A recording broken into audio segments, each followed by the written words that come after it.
Hachette Audio presents Homecoming, written by Kass Morgan, read by Phoebe Stroll and Justin Torres. For Joelle Hobica, whose imagination brings stories to life and makes crazy dreams come true. And for Annie Stone, editor extraordinaire. Chapter 1. Glass.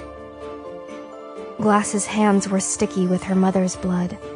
The realization came to her slowly, as if through a thick haze, as if the hands belonged to someone else, and the blood was part of a nightmare.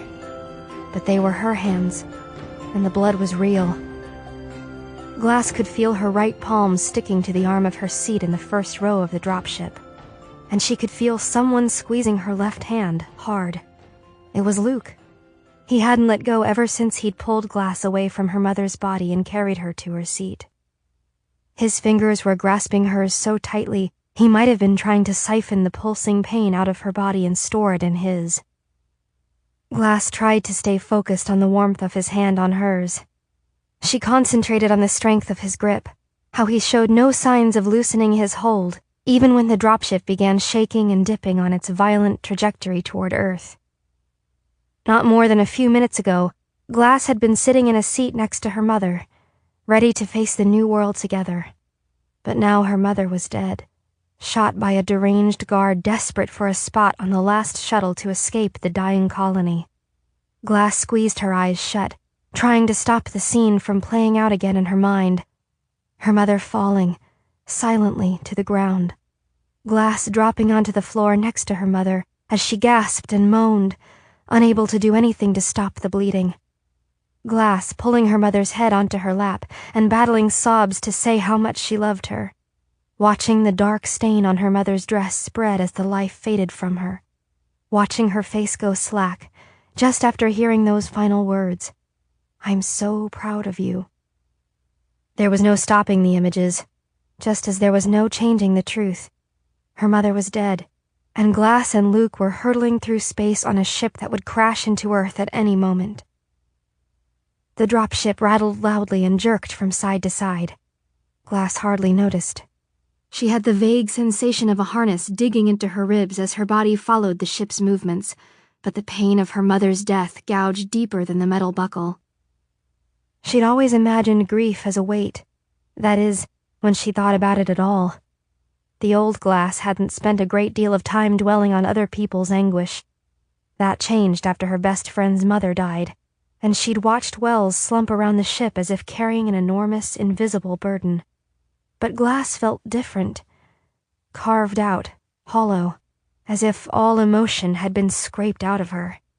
The only thing reminding her that she was still alive was Luke's reassuring hand on hers. People pressed against Glass from all sides. Every seat was filled, and men, women, and children stood in every spare inch of the cabin. They held on to each other for balance, though no one could fall down. They were packed too tightly, an undulating mass of flesh and quiet tears. Some whispered the names of people they'd left behind, while others jerked their heads wildly, refusing to accept that they'd said goodbye to loved ones for the last time. The only person who didn't look panicked was the man sitting immediately to Glass's right, Vice Chancellor Rhodes. He was staring straight ahead, either oblivious or impervious to the distraught faces around him. A flash of indignation momentarily masked her pain. Wells's father, the Chancellor, would have been doing everything in his power to comfort those around him. Not that he would have accepted a spot on the final dropship in the first place. But Glass was hardly in a position to judge. The only reason she'd made it onto the dropship was because Rhodes had brought Glass and her mother with him when he forced his way on board. A violent jolt threw Glass back against her seat as the dropship lurched sideways, then tilted almost 45 degrees before righting itself with a stomach-turning swoop. A child's wail cut through the collective gasp. Several people shrieked as the metal frame of the dropship began buckling, as if caught in the grasp of a giant fist. A high-pitched mechanical whine screeched through the cabin, threatening to burst their eardrums, drowning out the cries and terrified sobs. Glass gripped the arm of her seat and clutched Luke's hand, waiting for the surge of fear. but it never came. She knew she should be afraid, but the events of the past few days had left her numb. It was hard enough watching her home fall apart as the colony ran out of oxygen. Hard enough risking an insane, unauthorized spacewalk to make it from Walden to Phoenix, where there was still breathable air. Everything she'd gone through had seemed worth it, though, when Glass, her mother, and Luke had made it onto the dropship. But at this moment, Glass didn't care if she never got to see Earth. Better to end it all now than have to wake up every morning and remember that her mother was gone. She glanced to the side and saw Luke staring straight ahead, his face a stony mask of resolve. Was he trying to be brave for her, or had his extensive guard training taught him how to remain calm under pressure? He deserved better than this. After everything Glass had put him through, was this how it was going to end? Had they escaped certain death on the colony only to hurtle headlong into a different, horrific fate? Humans weren't scheduled to return to Earth for at least another century, when scientists were sure the radiation left after the cataclysm would have subsided. This was a premature homecoming, a desperate exodus promising nothing but uncertainty. Glass looked over at the row of small windows lining the vessel. Hazy gray clouds filled each portal.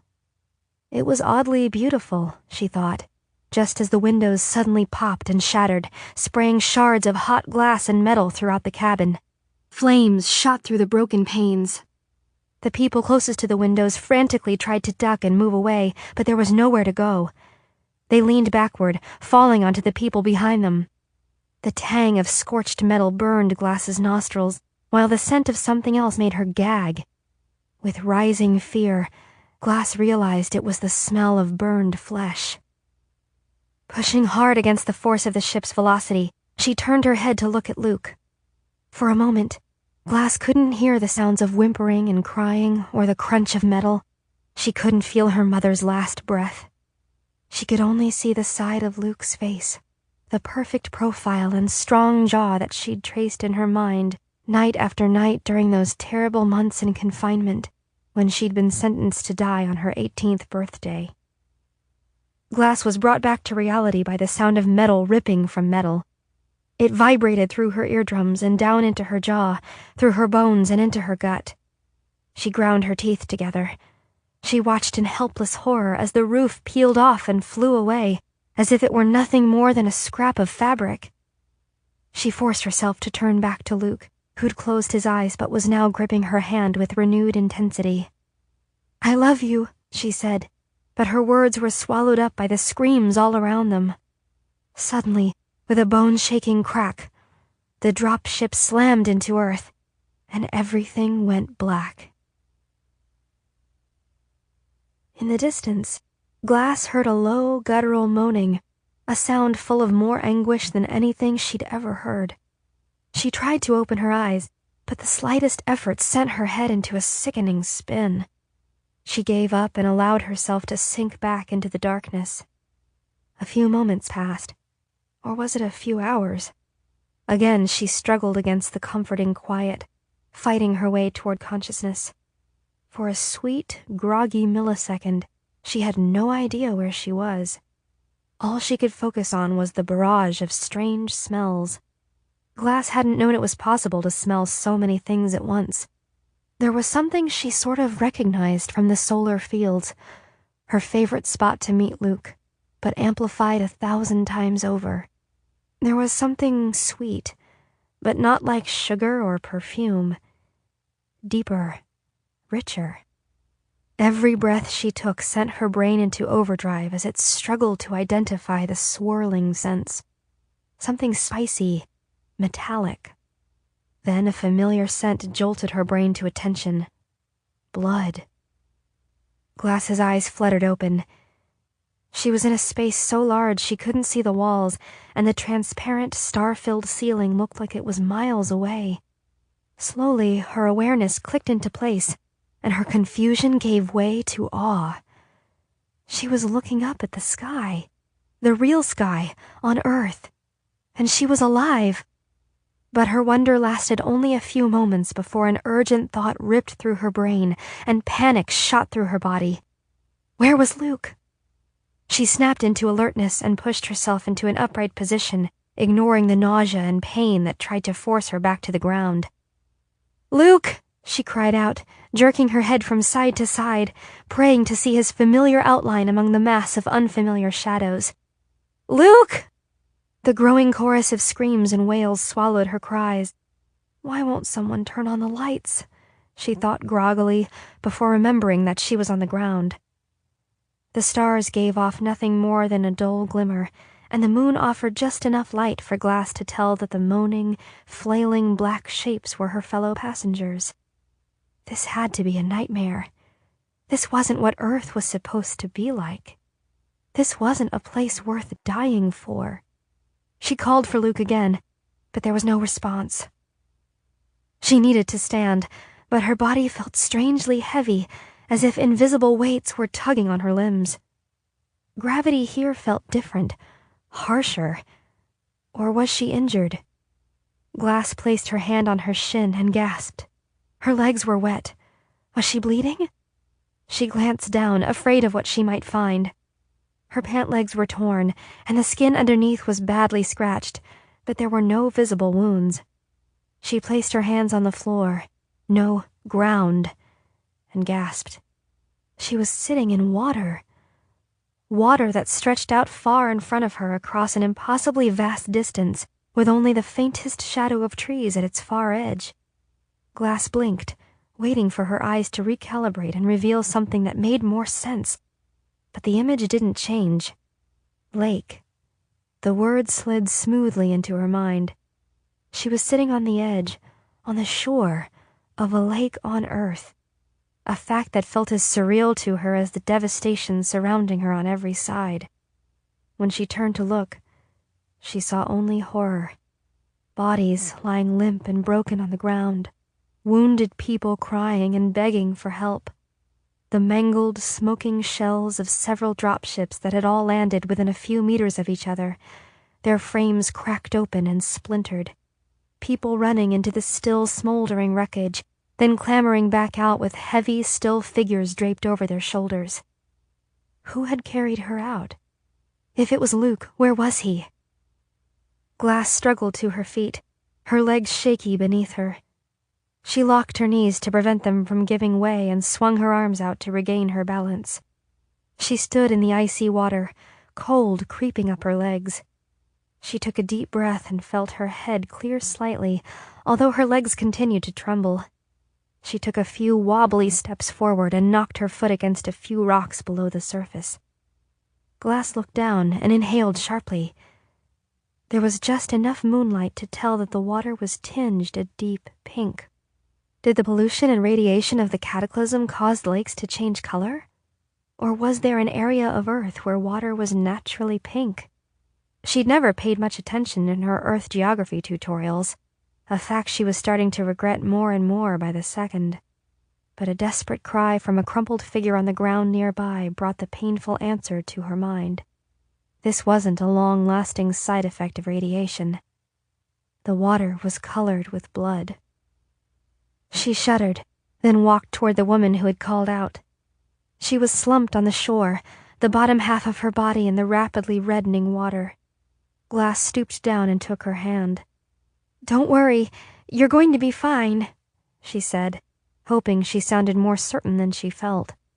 The woman's eyes were wide with fear and pain. "Have you seen Thomas?" she wheezed. "Thomas?" Glass repeated, scanning the shadow landscape of bodies and wreckage.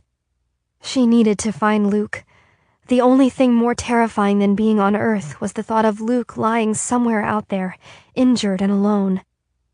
"My son, Thomas," the woman said, tightening her grip on Glass's hand. "We were on different dropships. My neighbor—" She cut herself off with an anguished gasp. "She promised she'd take care of him." "We'll find him," Glass said, wincing as the woman's fingernails dug into her skin. She hoped that the first sentence she'd spoken on Earth didn't turn out to be a lie. She thought back to the chaotic scene she'd barely escaped back on the ship. The crush of wheezing people filling the launch deck, desperate for one of the remaining seats off the dying colony. The frantic parents who'd become separated from their children. The blue-lipped, shell-shocked kids searching for the family members they'd probably never lay eyes on again. Glass only managed to escape when the woman cried out in pain and let her hand fall back to the water. "I'll look for him," Glass said shakily as she started to inch away. "We'll find him." The guilt building in her stomach was almost enough to stop Glass in her tracks, but she knew she had to keep moving. There was nothing she could do to ease this woman's suffering. She wasn't a doctor like Wells's girlfriend, Clark. She wasn't even a people person like Wells or Luke, who both always knew the right thing to say at the right time. There was only one person on the planet she had any power to help, and she had to find him before it was too late. "I'm sorry," Glass whispered, turning back to face the woman, whose face was contorted in pain. "I'll come back for you. I need to go find my... someone." The woman nodded through a clenched jaw and squeezed her eyes shut, tears sneaking from behind her eyelids. Glass wrenched her gaze away and kept walking. She squinted, trying to make sense of the scene in front of her. The combination of the darkness, the dizziness, the smoke, and the shock of being on Earth seemed to make everything a blur. The dropships had landed on the edge of a lake, leaving piles of smoldering wreckage everywhere she looked. In the distance, she could just make out the faint outline of trees, but she was too distraught to give them more than a fleeting glance. What good were trees or even flowers if Luke wasn't there to see any of it with her? Her eyes darted from one dazed and battered survivor to another.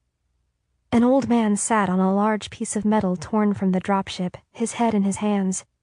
A young boy with a bloody face stood alone, just a few meters away from a tangle of sizzling, sparking wires. Oblivious to the danger, he stood staring blankly up at the sky, as if searching for a way to get back home. All around lay the broken bodies of the dead. People with the ghosts of heart-wrenching goodbyes still on their lips. People who'd never even gotten a glimpse of the blue sky they'd sacrificed everything to see. They would have been better off staying behind, taking their last breaths surrounded by their friends and families instead of being left here, all alone. Still a little unsteady on her feet, Glass staggered toward the nearest figures on the ground, praying with all her might that none of the lifeless faces had Luke's strong chin, narrow nose, or curly blonde hair. She sighed with bittersweet relief as she looked down at the first person. Not Luke. With equal parts dread and hope, she moved to the next body, and the next. She held her breath as she rolled people onto their backs or pushed heavy chunks of wreckage off them. With each bloody, battered stranger, she exhaled and allowed herself to believe that Luke might still be alive. "Are you okay?"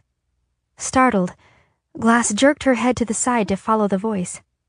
A man with a large gash above his left eye was looking at her quizzically. "Yes, I'm fine," she said automatically. "You sure?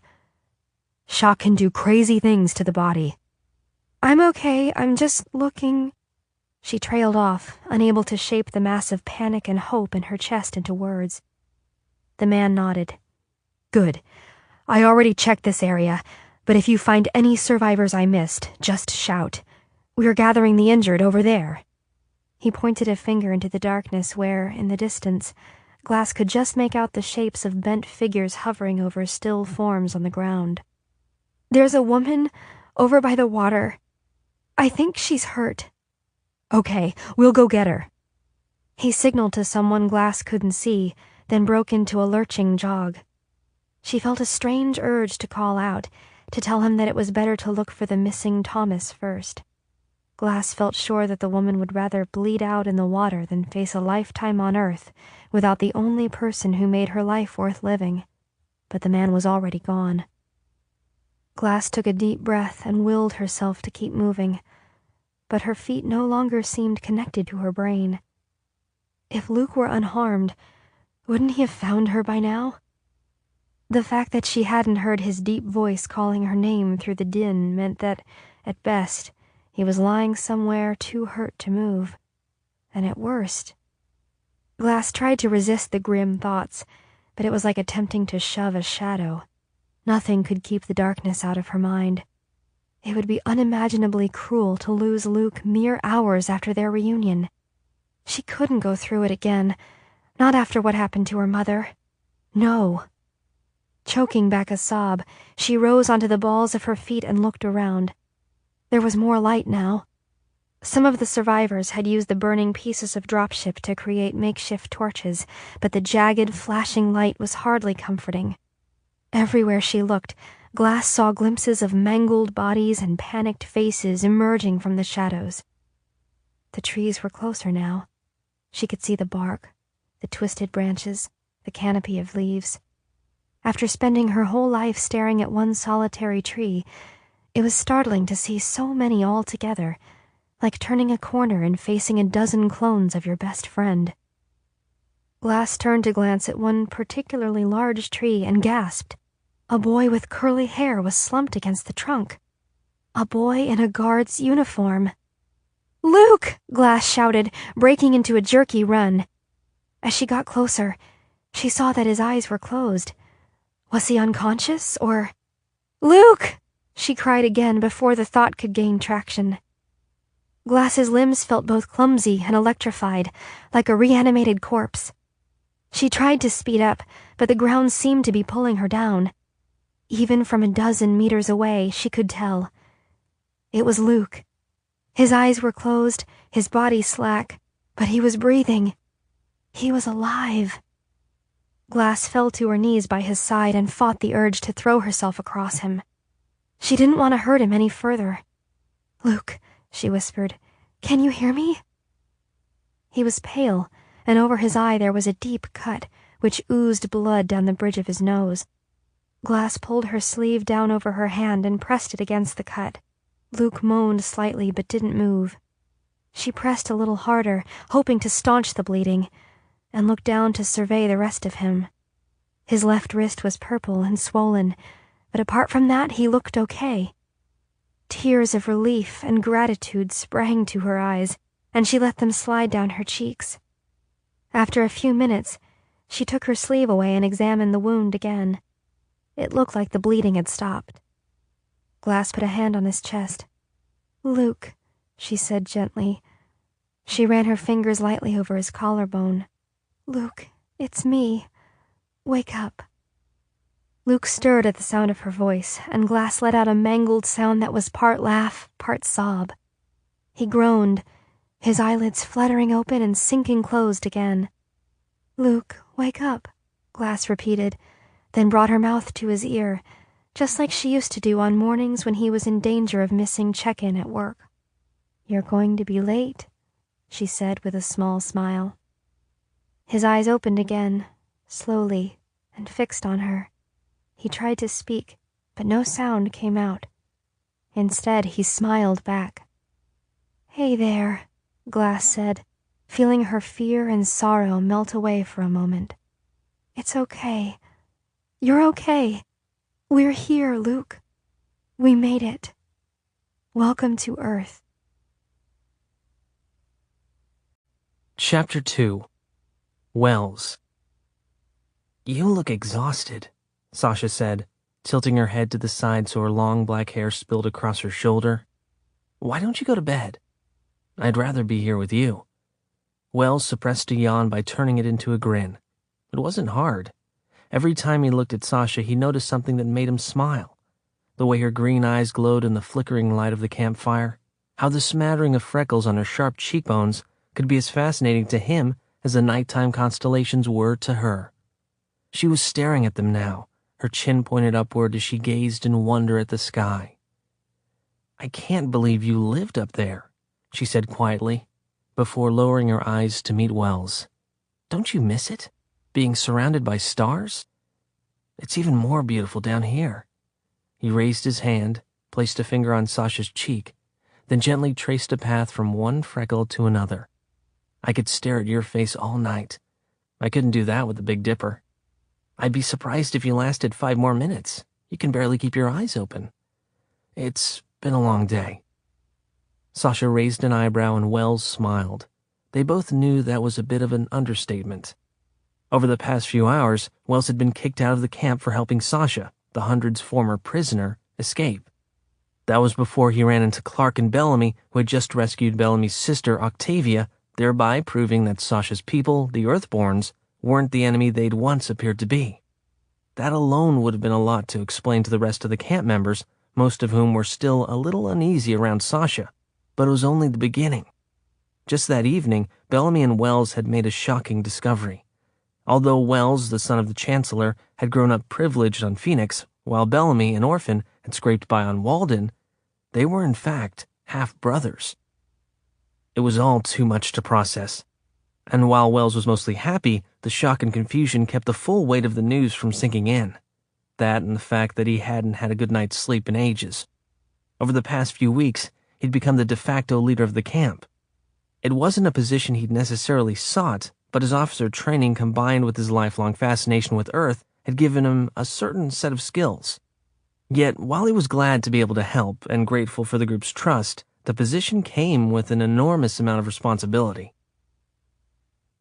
"Maybe I'll rest for a minute," he said, lowering his elbows to the ground, then lying back so he could rest his head in Sasha's lap. Although he and Sasha were sitting apart from the rest of the group gathered around the campfire, the crackle of the flames didn't mask the sound of the typical evening arguments. It was just a matter of time before someone came rushing over to complain that someone else had taken her cot, or to get Wells to settle a dispute about water duty, or to ask what they were meant to do with the scraps from that day's hunt. Wells sighed as Sasha ran her fingers through his hair, and for a moment he forgot about everything except the warmth of her skin as he let his head sink against her. He forgot about the terrible week they'd just had, the violence they had witnessed. He forgot about finding the body of his friend Priya. He forgot that his father had been shot in front of his eyes during a scuffle with Bellamy, who'd been desperate to get onto the dropship with his sister. He forgot about the fire that had destroyed their original camp and killed Clark's friend, Talia, a tragedy that had severed the last remaining bonds of his and Clark's romance. Maybe he and Sasha could spend the whole night out in the clearing. It was the only way they'd get any privacy. He smiled at the idea and felt himself sinking deeper towards sleep. "What the hell?" Sasha's hand stopped suddenly, and there was a note of anxiety in her voice. "What's wrong?" Wells asked as his eyes snapped open. "Is everything okay?" He sat up and took a quick survey of the clearing. Most of the 100 were still huddled in clumps around the fire, speaking in low murmurs that blended into a soothing hum. But then his gaze fell on Clark, and although she was curled up next to Bellamy, he could tell she was focused on something else entirely. Although his intense, all-consuming feelings for her had evolved into something akin to real friendship, he could still read her like a tablet. He knew her every expression, the way she pursed her lips in concentration when studying a medical procedure, or how her eyes practically sparkled when talking about one of her weird interests, like biological classification or theoretical physics. Right now, her brows were knitted together in concern as she threw her head back, assessing and calculating something in the sky. Bellamy's head was tilted up too, his expression stony. He turned and whispered something in Clark's ear, an intimate gesture that would have once made Wells' stomach roil, but now only filled him with apprehension. Wells looked up but didn't see anything unusual, just stars. Sasha was still staring at the sky. "What is it?" Wells asked, placing his hand on her back. "There." Sasha's voice tightened as she pointed straight up into the night, high above the infirmary cabin and the trees that ringed the clearing. She knew this sky as well as he knew the stars up close. An Earthborn, she'd been looking up her whole life, while he'd been looking down. Wells followed her finger and saw it, a swiftly moving bright light, arcing toward Earth, toward them. Just behind it was another, then two more. Together they looked like a star shower raining down on the peaceful gathering around the fire. Wells inhaled sharply as his entire body went rigid. "The dropships," he said quietly. "They're coming down. All of them." He felt Sasha's body tense next to his. He wrapped his arm around her shoulders and pulled her close. As they watched the descending ships in silence for a moment, their breath falling into the same rhythm. Do you think your father's on one of them?" Sasha asked, clearly trying to sound more hopeful than she felt. While the Earthborns had come to terms with sharing the planet with 100 juvenile delinquents in exile, Wells sensed that facing the entire population of the colony was an entirely different matter. Wells fell silent as hope and dread battled for supremacy in his already overtaxed brain. There was a chance that his father's injury hadn't been as serious as it had appeared, that he'd made a full recovery and was making his way down to Earth. Then again, there was also a chance that the Chancellor was still clinging to life in the medical center, or worse, already floating still and silent among the stars. What would he do if his father didn't disembark from one of those dropships? How could Wells go on knowing that he'd never get to win the Chancellor's forgiveness for the terrible crimes Wells committed back on the colony? Wells tore his eyes away and twisted around to look across the fire. Clark had turned to look at him, and they locked eyes, which filled Wells with a flood of sudden gratitude. They didn't have to exchange a single word. She understood his mixture of relief and dread. She knew how much he stood to gain or lose when those doors opened. "He's going to be so proud of you," Sasha said, squeezing Wells's hand. Despite his anxiety, Wells felt his face soften into a smile. Sasha understood too.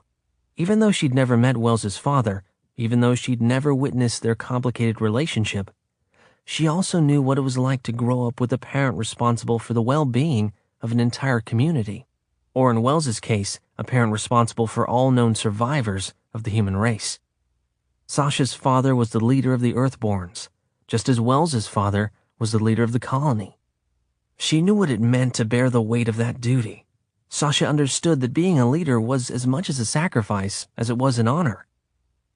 Wells looked around the fire at the gaunt, exhausted faces of the nearly 100 teenagers who'd survived the traumatic first few weeks on Earth. Normally, the sight filled him with various degrees of worry as he fretted about food stores and other rapidly dwindling supplies, but this time, all he felt was relief. Relief and pride. They'd done it. Despite the odds, they'd survived, and now help was on its way. Even if his father wasn't on one of those dropships, there would be huge amounts of rations, tools, medicine, everything they needed to make it through the upcoming winter and beyond. He couldn't wait to see the look on the new arrivals' faces when they saw how much the 100 had accomplished. They had certainly made some mistakes along the way, and there had been horrible losses, Asher and Priya, almost Octavia, but there had been triumphs too. Wells turned his head and saw Sasha staring at him in concern. He grinned, and before she had time to react, he tangled his fingers in her glossy hair and brought his lips to hers. She seemed surprised at first, but soon relaxed into him and kissed him back. He rested his forehead against hers for a moment, gathering his thoughts, then stood. It was time to tell the others. He shot a quick glance at Clark, silently asking for her consent. She pressed her lips together and turned briefly to Bellamy before meeting Wells's eyes and nodding. Wells cleared his throat, which caught a few people's attention, but not many. "Can everyone hear me?" he asked, raising his voice to be heard over the buzz of conversation and the crackle of flames. A few meters away, Graham exchanged a sneer with one of his Arcadian friends. When they'd first landed on Earth, he'd led the charge against Wells, trying to convince the others that the Chancellor's son had been sent as a spy. And while most of the 100 had grown loyal to Wells, Graham hadn't lost all his power. There was still a considerable portion of the camp who feared Graham more than they trusted Wells. Lila, a pretty Waldenite who fawned over Graham, whispered something to him, then giggled loudly at whatever he whispered back. "Will you shut up?" Octavia snapped, shooting them a dark look. "Wells is trying to talk." Lila glared at Octavia and muttered something under her breath, but Graham looked mildly amused. Maybe it was because Octavia had spent less time in camp than the others, but she was one of the few who wasn't intimidated by Graham, and she was willing to stand up to him. "What's going on, Wells?" Eric asked. The tall, serious-faced Arcadian was holding the hand of his boyfriend, Felix, who'd recently recovered from a mysterious illness. Though naturally undemonstrative, Eric's relief had temporarily overpowered his reserve. Wells hadn't seen him let go of Felix's hand all day. Wells smiled. Soon they wouldn't have to worry about battling strange diseases. There would be fully trained doctors on those dropships. Doctors with more medicine than there had been on Earth in centuries. "We did it," Wells said, unable to contain his excitement. "We lasted long enough to prove that Earth is survivable, and the others are on their way." He pointed up at the sky with a grin. Dozens of heads snapped up, the flickering flames reflected on their faces. A chorus of whoops and cries, and a few curses, rang out in the clearing as everyone jumped to their feet. The ships were low in the sky now, descending rapidly, picking up speed as they approached Earth. "My mom is coming," a young girl named Molly said, bouncing from side to side. "She promised me she'd be on the first ship." Two Walden girls clutched each other and began squealing, while Antonio, a normally cheerful Waldenite who'd grown quiet in recent days, started muttering to himself, "We did it. We did it." "Remember what my father told us?" Will said, shouting over the noise. "About our crimes being forgiven? From this point on, we're regular citizens again." He paused, then grinned. "Actually, that's not entirely true. You're not regular citizens. You're heroes." There was a smattering of applause, but it was quickly drowned out by a piercing screech that suddenly filled the air. It seemed to emanate from the sky itself, and grew to a deafening volume, forcing everyone in the clearing to cover their ears. "They're about to land!" Felix shouted. "Where?" a girl asked in response. It was impossible to say, but it was clear that the ships were coming in fast and hard, with no detectable control over their approach. Wells watched in helpless shock as the first vessel passed directly overhead, just a few kilometers above them, so low that showers of burning debris singed the top of the tallest trees. Wells cursed under his breath. If the trees caught on fire, it wouldn't matter who was on those dropships. They'd all be dead before morning. "Great," Bellamy said, loud enough to be heard over the din. "We risked our lives to prove that Earth is safe just so they can come down and set it on fire." His voice had its usual careless, mocking tone, but Wells could tell Bellamy was scared. Unlike the others, he'd forced his way onto the dropship and gotten the Chancellor's shot in the process. There was no way of knowing whether Bellamy would be forgiven for his crimes, or whether the guards had orders to shoot him on sight. As the dropship moved past the clearing, Wells caught a glimpse of the letters on the side. Trillion Galactic, the company that built the ships generations ago. His stomach twisted as he realized that one was flying on its side, at a full 45-degree angle to Earth. What could that mean for everyone inside the cabin? It passed over the clearing, disappearing behind the tops of the tallest trees, continuing its descent out of their line of vision. Wells held his breath, waiting. After a tortured moment, a flash of light and fire exploded far out beyond the trees.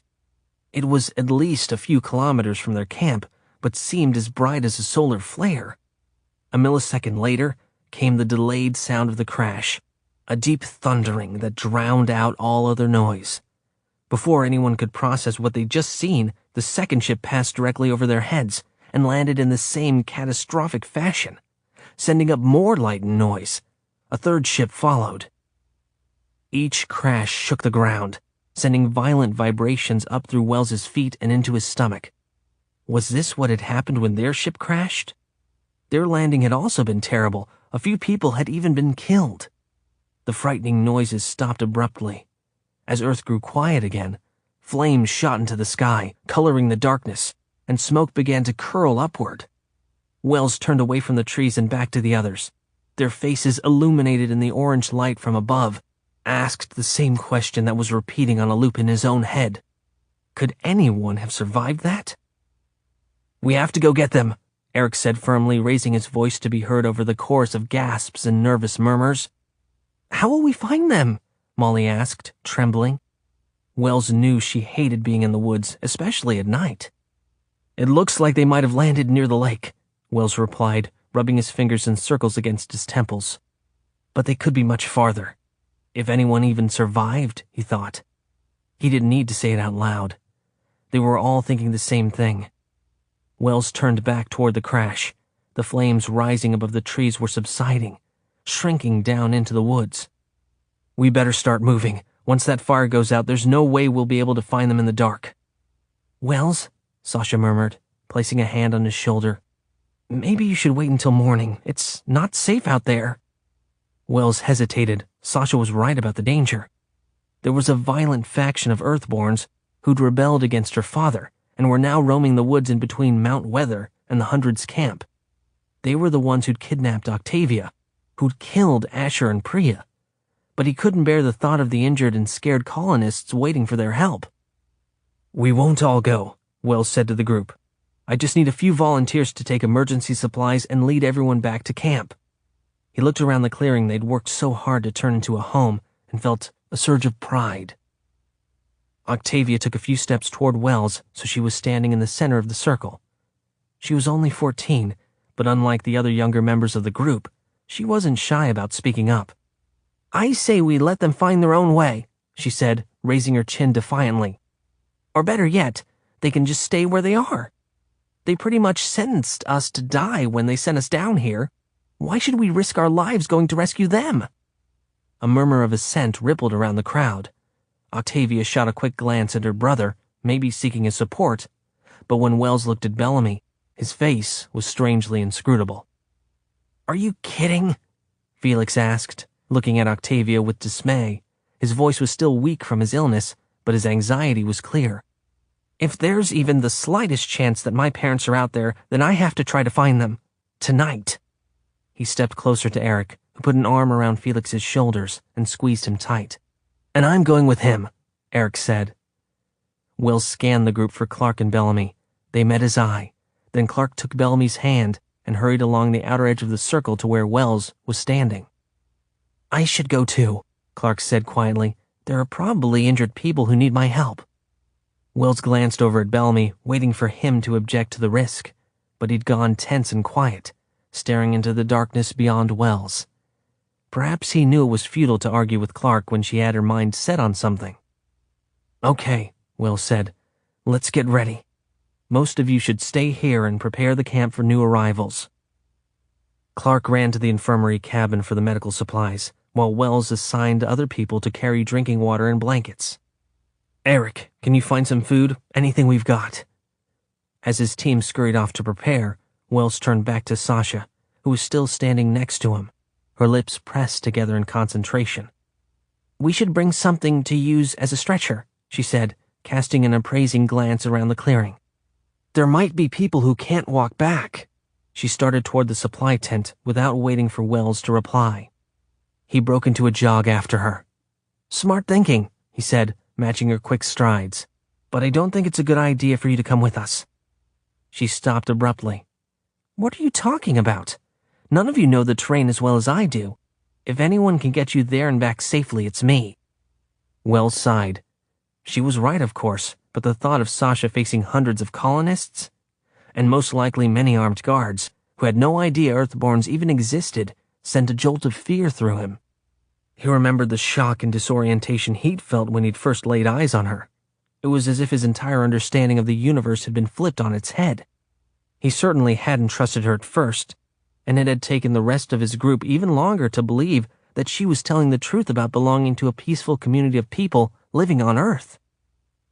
Wells shifted his weight from side to side as he stared into Sasha's almond-shaped eyes, which were already burning with defiance. She was beautiful, and she was anything but fragile. She had proven how well she could take care of herself, and she didn't need him to protect her. But all the strength and intelligence in the world wouldn't be able to stop the bullet of a panicked guard. "I just don't want you to get hurt," he said, grabbing her hand. "They all think the planet is empty. Now's probably not the right time for them to learn about Earthborns, not when they're disoriented and scared. The guards could do something stupid." "But I'll be helping them," Sasha said, her voice a mix of patience and confusion. "It'll be pretty clear that I'm not the enemy." Wells fell silent, thinking about all the patrols he'd gone on during officer training. The people he'd seen arrested for crimes as minor as breaking curfew by 5 minutes or accidentally entering a restricted area. He knew that strict order was absolutely necessary on the ship, but it'd be hard for guards to abandon their mantra of shoot first, ask questions later. The thing you have to understand about my people. She cut him off by placing her hands on his shoulders, rising onto her toes, and silencing him with a kiss. Your people are my people now. I hope they get that quote right in the history books, he said with a smile. I thought you wanted to write that book. She put on what he assumed was the Earthborn version of a snooty voice. A first-hand account of man's return to Earth. Sounds like a great read, except for the fact that, some people never left. You better watch it, or else I'll take some artistic liberties with your description. What? You'll say I was horribly ugly? See if I care. Wells reached out to tuck a strand of long hair behind her ear. I'll say that you were so beautiful. You made me do ridiculous, reckless things. She smiled, and for a moment every thought drained from Wells's brain except for how much he wanted to kiss her again. Then their reverie was broken by voices calling out through the darkness. Wells, we're ready. The bitter smell of smoke from the crash site had begun wafting through the trees, filling their noses. Okay, he said to Sasha, his voice firm. Let's go.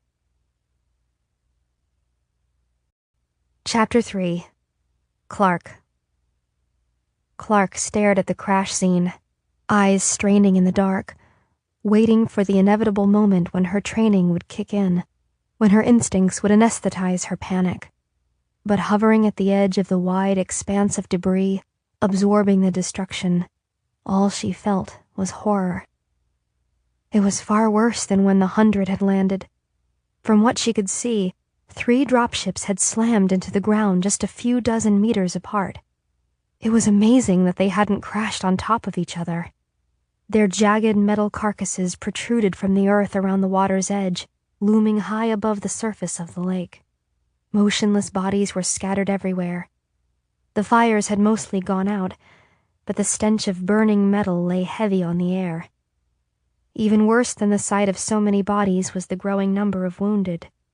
By Clark's quick estimation, there were 350 or so survivors in various states of distress. Holy! Wells's voice trailed off next to her, but within moments his expression hardened into resolve. Okay, he said, taking a deep breath. Where do we start? Clark's brain kicked into gear, and a familiar calmness stole over her as she began to mentally triage the people in her sightline, sorting the ones with mangled limbs from the ones who sat up on their own, beginning with the children and moving upward in age. They could do this. She could do this.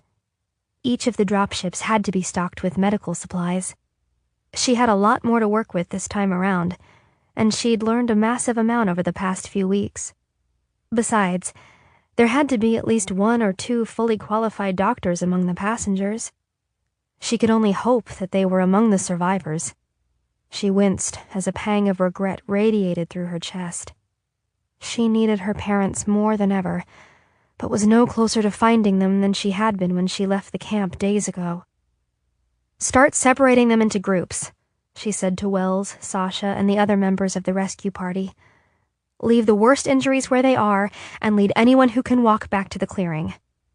What about the people in between? Eric asked. Should we let them rest here or get them moving? Everyone needs to get moving as fast as possible, Wells said before Clark could answer. The dropships could blow at any moment. We'll break into 2 teams. One half starts from the left, one from the right. Clark nodded, distributed the bandages and other basic medical supplies, then headed into the center of the fray. She stepped over piles of twisted metal and shards of fiberglass and knelt down next to a little boy whose dark skin was caked with gray ash. He was sitting with his knees pulled to his chest as he stared straight ahead, wide-eyed and whimpering. Hey, Clark said, placing her hand on his shoulder. I'm Clark. What's your name? He didn't answer. There was no sign that he'd even heard Clark or felt the pressure of her touch. I know you're scared, but everything's going to be okay. You're going to love it here, I promise. She stood up and beckoned to Eric, who ran over. He's fine, just in shock. Can you find someone to look after him? Eric nodded, scooped the little boy into his arms, and hurried away. Off to the left, Clark could see Wells reassuring a middle-aged woman. He helped her to her feet and walked her over to Sasha, who was getting ready to bring the first group of survivors back to the camp.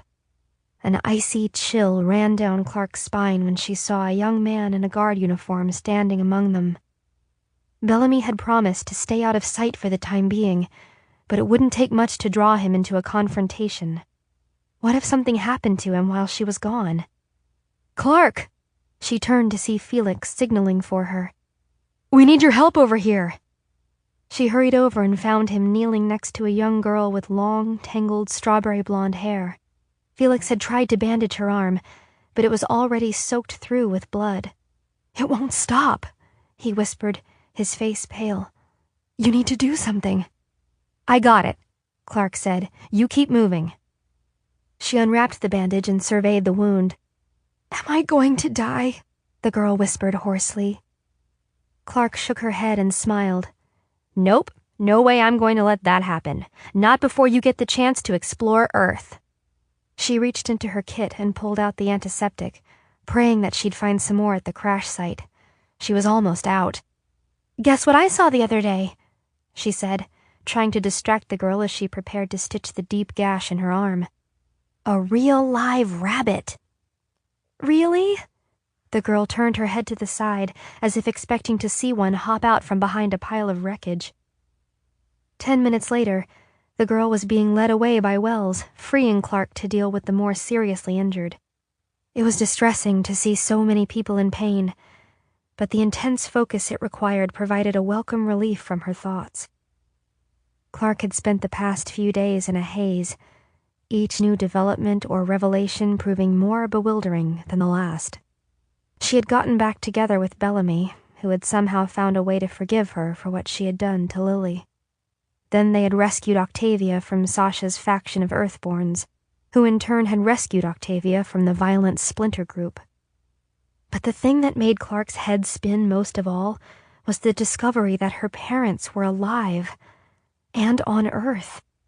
She kept thinking she was dreaming, and that the joy and relief bubbling in her chest would suddenly sharpen into aching sorrow all over again.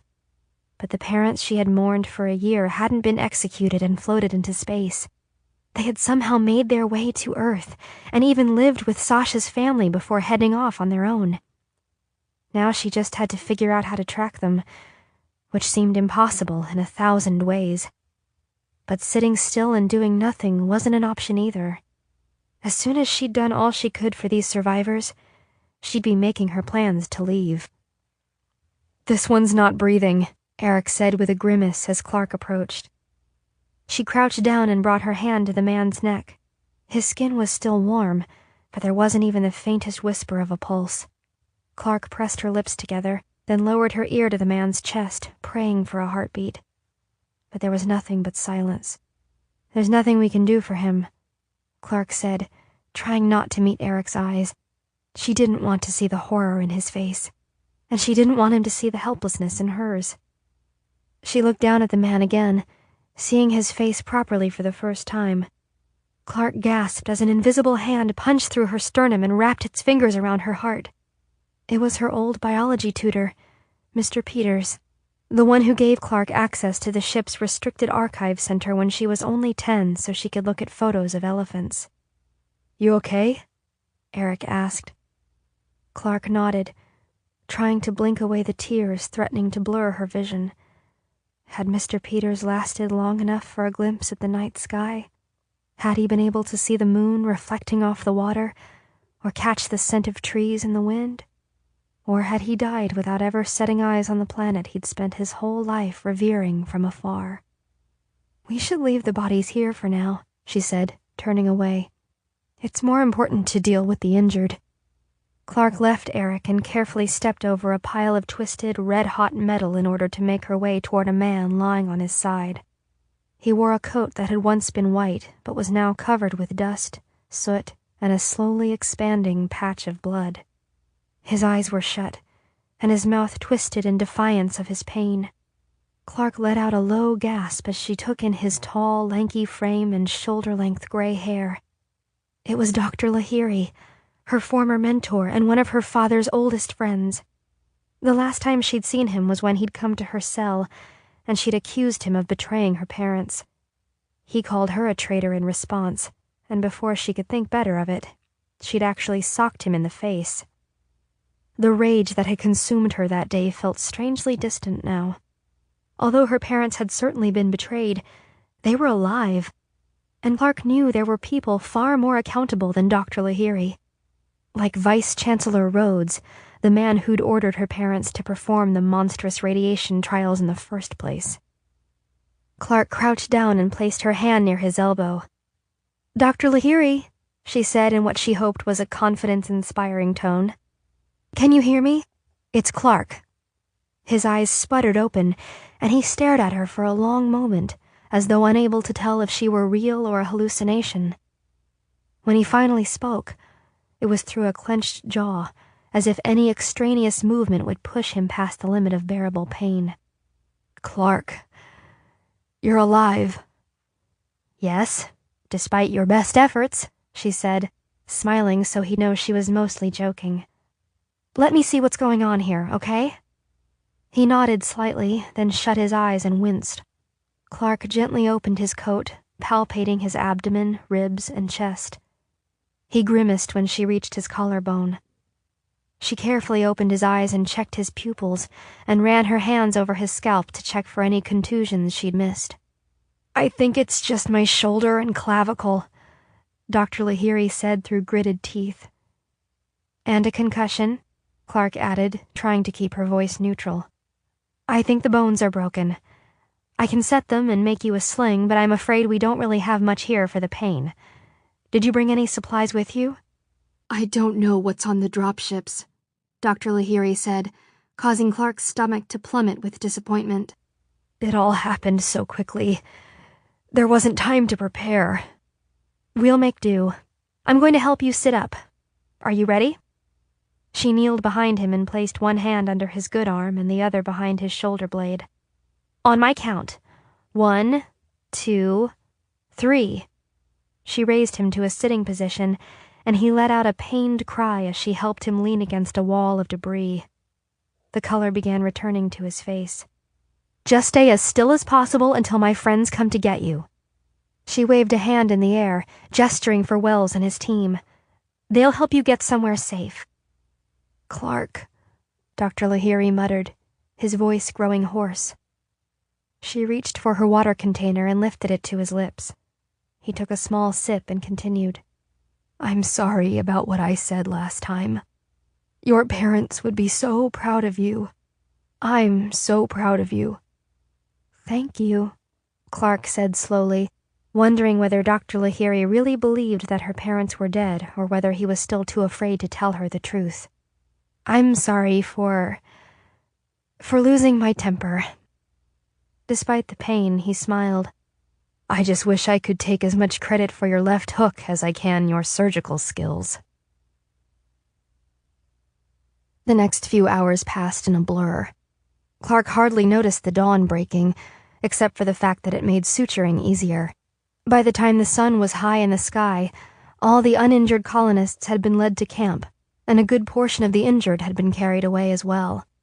Throughout the morning, a few more members of the 100 came down to the lake to help and to search for their parents among the new arrivals. But the relatively small number of happy reunions had been disheartening. Apparently, the families of the 100 hadn't been given priority on the dropships, never mind that their kids had been sent on an impossibly dangerous mission to Earth. Clark finished fashioning a splint for an elderly woman's leg and then stood up to stretch quickly before moving on to her next patient. She noticed that the guards who'd been standing in a circle around their captain a few minutes earlier had dispersed to help carry the wounded up to the camp. She could only hope they remained more focused on helping their fellow colonists than on hunting down the boy who had gotten the Chancellor shot. Her eyes settled on a guard who looked uncomfortably familiar. Clark stared at him for a long moment, trying to figure out why she felt suddenly queasy. He was standing at the center of a slow-moving scrum of people, directing them with one good arm and cradling an injured hand to his chest. Clark turned away quickly so he wouldn't see her, stalling for time by taking inventory of her bandages while she racked her mind for the guard's name. Scott. Scott had often been assigned to medical center patrol during her apprenticeship, and Clark had come to dread their frequent encounters. Although the guards typically didn't interact with the doctors and apprentices unless there was a security issue, Scott had been an expert at making his presence known. He wasn't much older than she was, and there was something snide and officious about him. He never looked at the patients when he was in the room, only at the doctors or other guards, like he was too good for anyone else. But what had really bothered Clark was the way he acted when he was alone with her, and the lengths to which he seemed willing to go to make that happen. Clark had to force herself not to break into a jog as she walked swiftly down the corridor toward the medical center.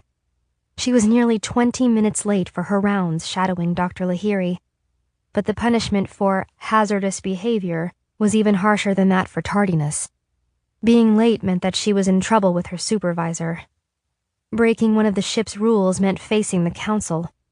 It was rare for guards to write someone up for running, but the boy who'd been patrolling the medical center recently had quickly gained a reputation for being a power-tripping bully. Clark turned the corner and groaned. She'd hoped to slip into the medical center unnoticed, but Scott was standing in front of the checkpoint.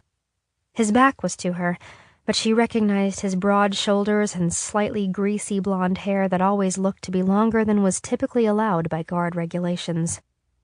Clark could tell he was in the middle of some kind of confrontation, but only as she drew closer did she realize he was holding a woman by her wrists. He had them pinched together behind her back. She was a sanitation worker from Arcadia, and based on the loud scolding Scott was doling out for everyone to hear, she had simply forgotten her pass. Most guards would have let her off with a warning, but not Scott, who was making a big show of slapping restraints on her wrists. The poor woman had tears in her eyes and could barely raise her head when Clark slipped past. Indignation and disgust curdled in Clark's stomach, but she didn't dare look back. She stood to gain nothing by intervening. If she tried to get in the middle, Scott would probably threaten the woman with even more severe repercussions just to prove his power to Clark. By the time Clark started seeing patients, she'd pushed the incident out of her mind. That was one of the things she loved about being a medical apprentice, the way her mind could be 100% focused on the task at hand, leaving no room to worry about anything else in her life, not about her parents, or Lily, or the terrible secret she was keeping from Wells. However, later that day, while she was busy cleaning a 5-year-old girl's cut knee, there was no avoiding Scott when he strode unannounced into Clark's exam room. "What do you want?" Clark asked, not bothering to hide her irritation.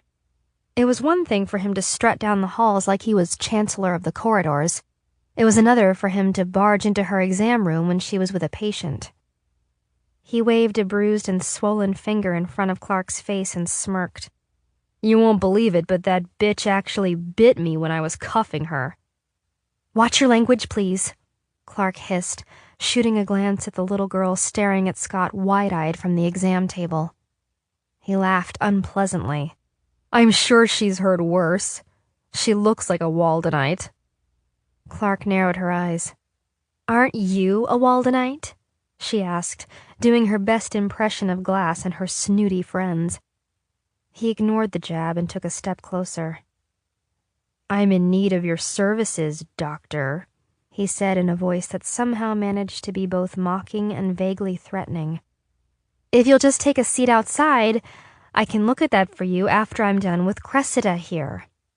"Well, I'm sure little Cressida," he tilted his head in the girl's direction, "would understand that a member of the guards suffered a painful injury while subduing a threat to the Gaia Doctrine this morning, and that I am in a hurry to get back to my work protecting this ship."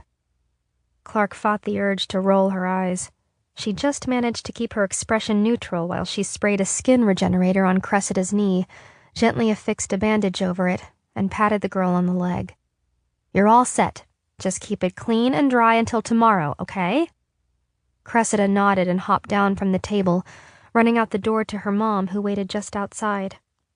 Clark turned to Scott and held out her hand. He placed his wrist in her palm and winced as she uncurled his swollen finger. "You're going to need to see the actual doctor for this," she said, releasing her hold and stepping back. He raised his eyebrows and gave her a humorless smile. "Who? The old guy you follow around all day? No thank you."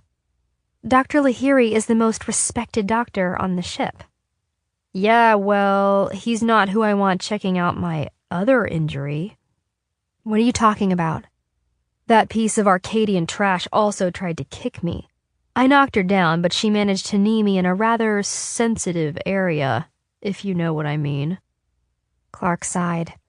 "Is there bruising?" "I haven't had time to look," Scott said with a smirk. "Don't you want to do the honors?" He reached for his belt buckle as he stepped toward Clark.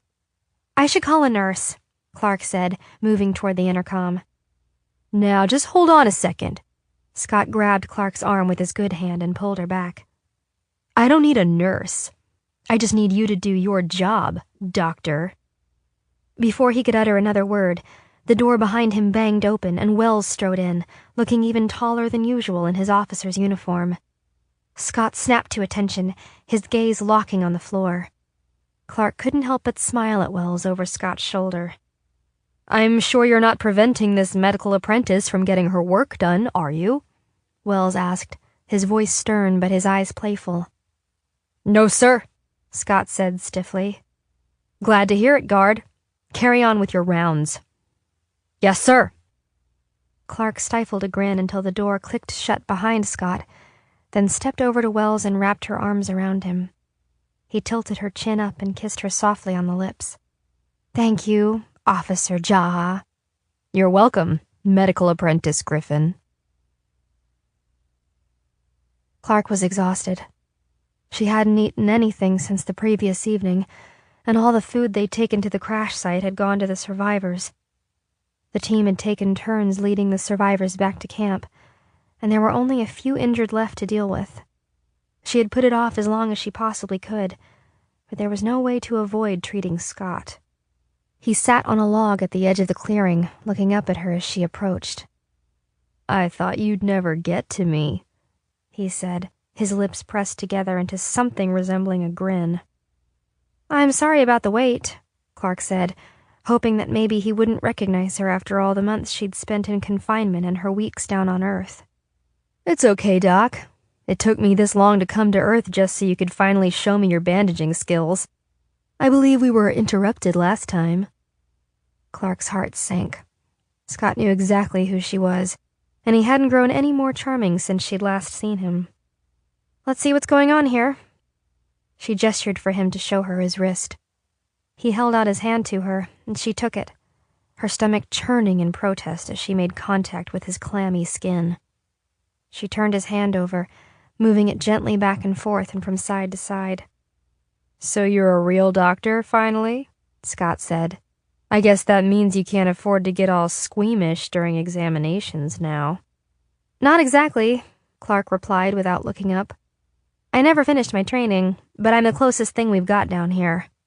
"Well, doctor or no doctor, you'd better do a good job." He wiggled his fingers in her palm. "That's my shooting hand, after all."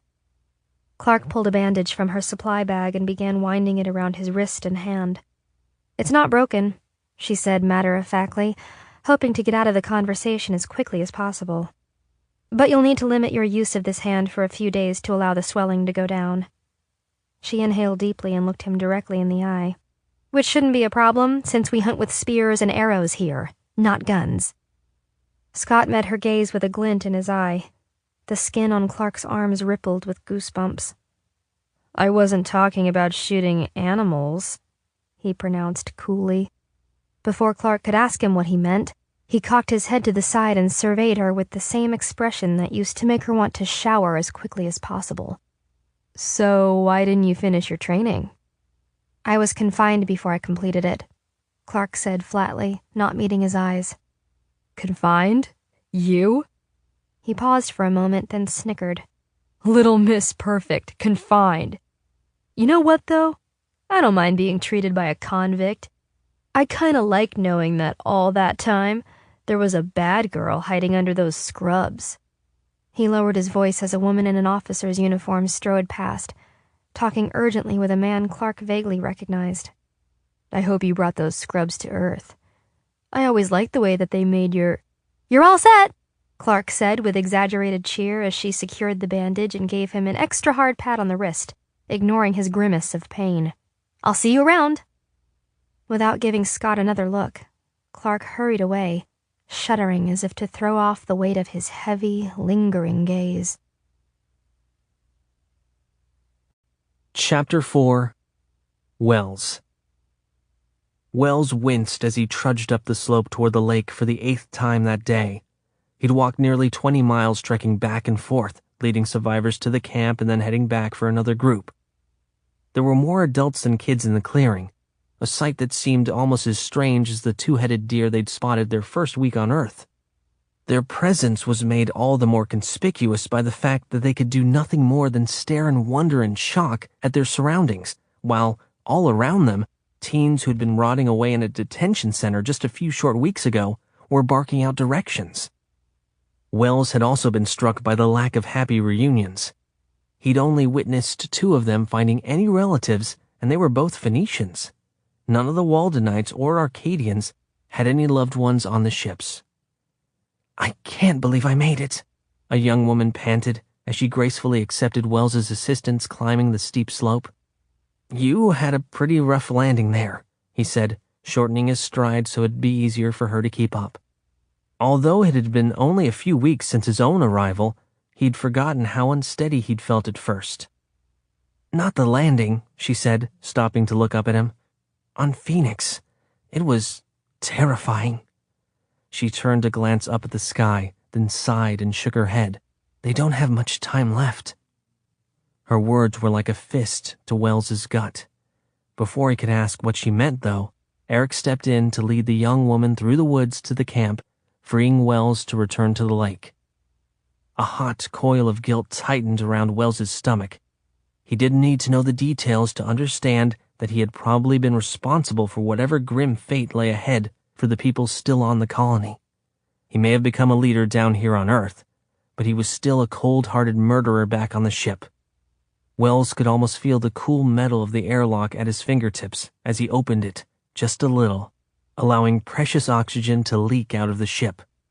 He had only been trying to speed up the inevitable so Clark could travel to Earth before her 18th birthday, before her certain execution. But he knew now, he had also hastened the demise of thousands of innocent people, still trapped on the colony. As he got closer to the lake, he wrinkled his nose at the now familiar smell of the crash site. Under the acrid scent of smoke and the metallic tang of blood and sweat, he sensed something else. It took him a moment to place it, but as soon as he did, his heart began to pound. It was fuel. The smashed dropships were leaking it into the grass, dirt, and water all around them. Most of the flames had started to die out, but all it would take was one spark in the wrong place to turn the whole place into an inferno. Then, like a scene out of a nightmare, Wells saw it happen. About 100 meters away, an enormous flame shot out the top of one of the charred dropships, hurtling chunks of flaming wreckage into the air. "Watch out!" Wells shouted, breaking into a run. "Everybody move!" Luckily, the injured had all been triaged in another area, but there was too much smoke in the air to confirm that the others had moved to safety. Wheezing, Wells ran forward, coughing and wiping his eyes with his sleeves as he called out for anyone who needed help. There was a faint buzzing sound like something flying through the air. Wells looked up, but couldn't see anything but dark gray smoke. It grew louder, but before Wells could react, he felt himself flying through the air, landing on the ground with a hard thud. He tried to roll over, but something or someone was on top of him. After a moment, the weight moved, and Wells looked up with a groan. Just a few meters from his head was an enormous piece of smoldering fuselage. If he hadn't been knocked to the ground, it would have crushed his skull. He turned to the other side and saw a slim figure standing over him, a girl wearing the colony's standard-issue thin gray pants and t-shirt. She reached for his hand and pulled him to his feet. "Thank you," Wells said, blinking rapidly as he waited for his vision to clear. When the world came back into focus, the first thing he saw sent a wave of joy through him. It was Glass. They locked eyes at the same moment, and their faces lit up into matching giant grins. Wells closed the space between them in an instant and wrapped his arms around his childhood best friend, pulling her into a tight hug. A million images flashed rapid fire through his brain, years of happy memories crashing together and replaying in a steady stream. He had been so focused on following Clark to Earth that he hadn't had much time to worry about Glass after she bolted from the dropship just before the 100 launched. The familiar smell of her hair, that particular blend of glass and the synthetically scented shampoo back in the colony, filled him with comfort, and for a brief moment, Wells was transported back to simpler times. Growing up, she'd been the only one able to forget the fact that he was the Chancellor's son, the only one who made him feel like he wasn't on display. Around Glass, he could be immature or playful, or sometimes even mischievous. Like the time he said he was taking her to the archives to watch a video of some boring royal wedding when his real plan was to watch a great white shark attack an orca. And in turn, Glass wasn't afraid to show him her goofy side. While the rest of the ship saw Glass as this perfectly polished, well-mannered Phoenician girl, Wells knew that she liked to make up silly dances and that she burst into laughter any time someone mentioned Uranus. "I can't believe you're here," Wells said, pulling away so he could look at her. "Are you okay? I was so worried about you." "Are you kidding? Think about how worried I was about you," she said. "No one knew if you guys made it. Are you okay? What's it like here?" It made his head spin just thinking about how much he had to tell her. So much had happened since the last time they'd seen each other. He'd set the Eden tree on fire to get himself arrested, been confined, faced off with his father, rode with the rest of the 100 on the dropship Glass had escaped from, and spent the last few weeks fighting for his life on Earth. "The weird thing is," he started. "Are there actually?" she said at the same time. "You go first," they both said together, then laughed. They pulled away from each other, the smiles fading on their lips as the scent of smoke and charred metal reminded them of where they were and why. Wells struggled with the question that bubbled up in his throat, and the way Glass's face grew serious told him she knew what he was thinking. He swallowed hard and found the courage to ask, "Do you know anything about my father?" Glass pressed her lips together, and her eyes filled with sympathy, a look Wells recognized from the terrible weeks after his mother's death. Wells braced himself for whatever she was about to tell him, just grateful that if he had to hear agonizing news, it would be from her. "They haven't told anyone much," she began, her voice soft but steady. Wells held his breath, waiting for her to continue. "But the last we heard, he was still in a coma." Glass paused, waiting for him to absorb the information. Wells nodded, his mind swirling with images of his father lying alone in the medical center, his tall, broad frame looking frail under a thin sheet. He focused his efforts on keeping his expression neutral as Glass's words sank down into his chest, lodging themselves in the deepest part of his heart. "Okay," he said with a long sigh. "Thanks for telling me." Glass stepped toward him. "Wells," was all she said before wrapping her arms around him again, this time in a comforting embrace. Glass knew him far too well to let him get away with his stoic act. The best part of their friendship was that he didn't mind. After a long moment, they pulled away from each other. There was something Wells needed to tell Glass before she got to camp. "Glass," he started, "things are a little different here on Earth than we expected." Concern flashed across her face. "What is it?" He tried to choose his words carefully, but there was no way to sugarcoat the shocking, disorienting information. "We're not alone, here, on Earth." He said it quietly so no one around him could hear. He waited for her to process what he'd said before continuing. At first, she smiled, looking ready to make a joke about all the hundreds of other colonists around them. Then she grasped the implication of his words, and her expression shifted. "Wells, are you saying—" Glass trailed off. "Yes. There are other people here on Earth, people who were born here." Glass's eyes grew large and round. "What?" She swiveled her head from side to side as if expecting to see people watching her from the trees. "Are you serious? You can't be serious." "I'm 100% serious. But it's okay. They're very peaceful and kind. Well, most of them. There's a small group that broke off about a year ago, and they're dangerous, but the rest of them are just like us. Wells thought of Sasha and couldn't suppress a smile.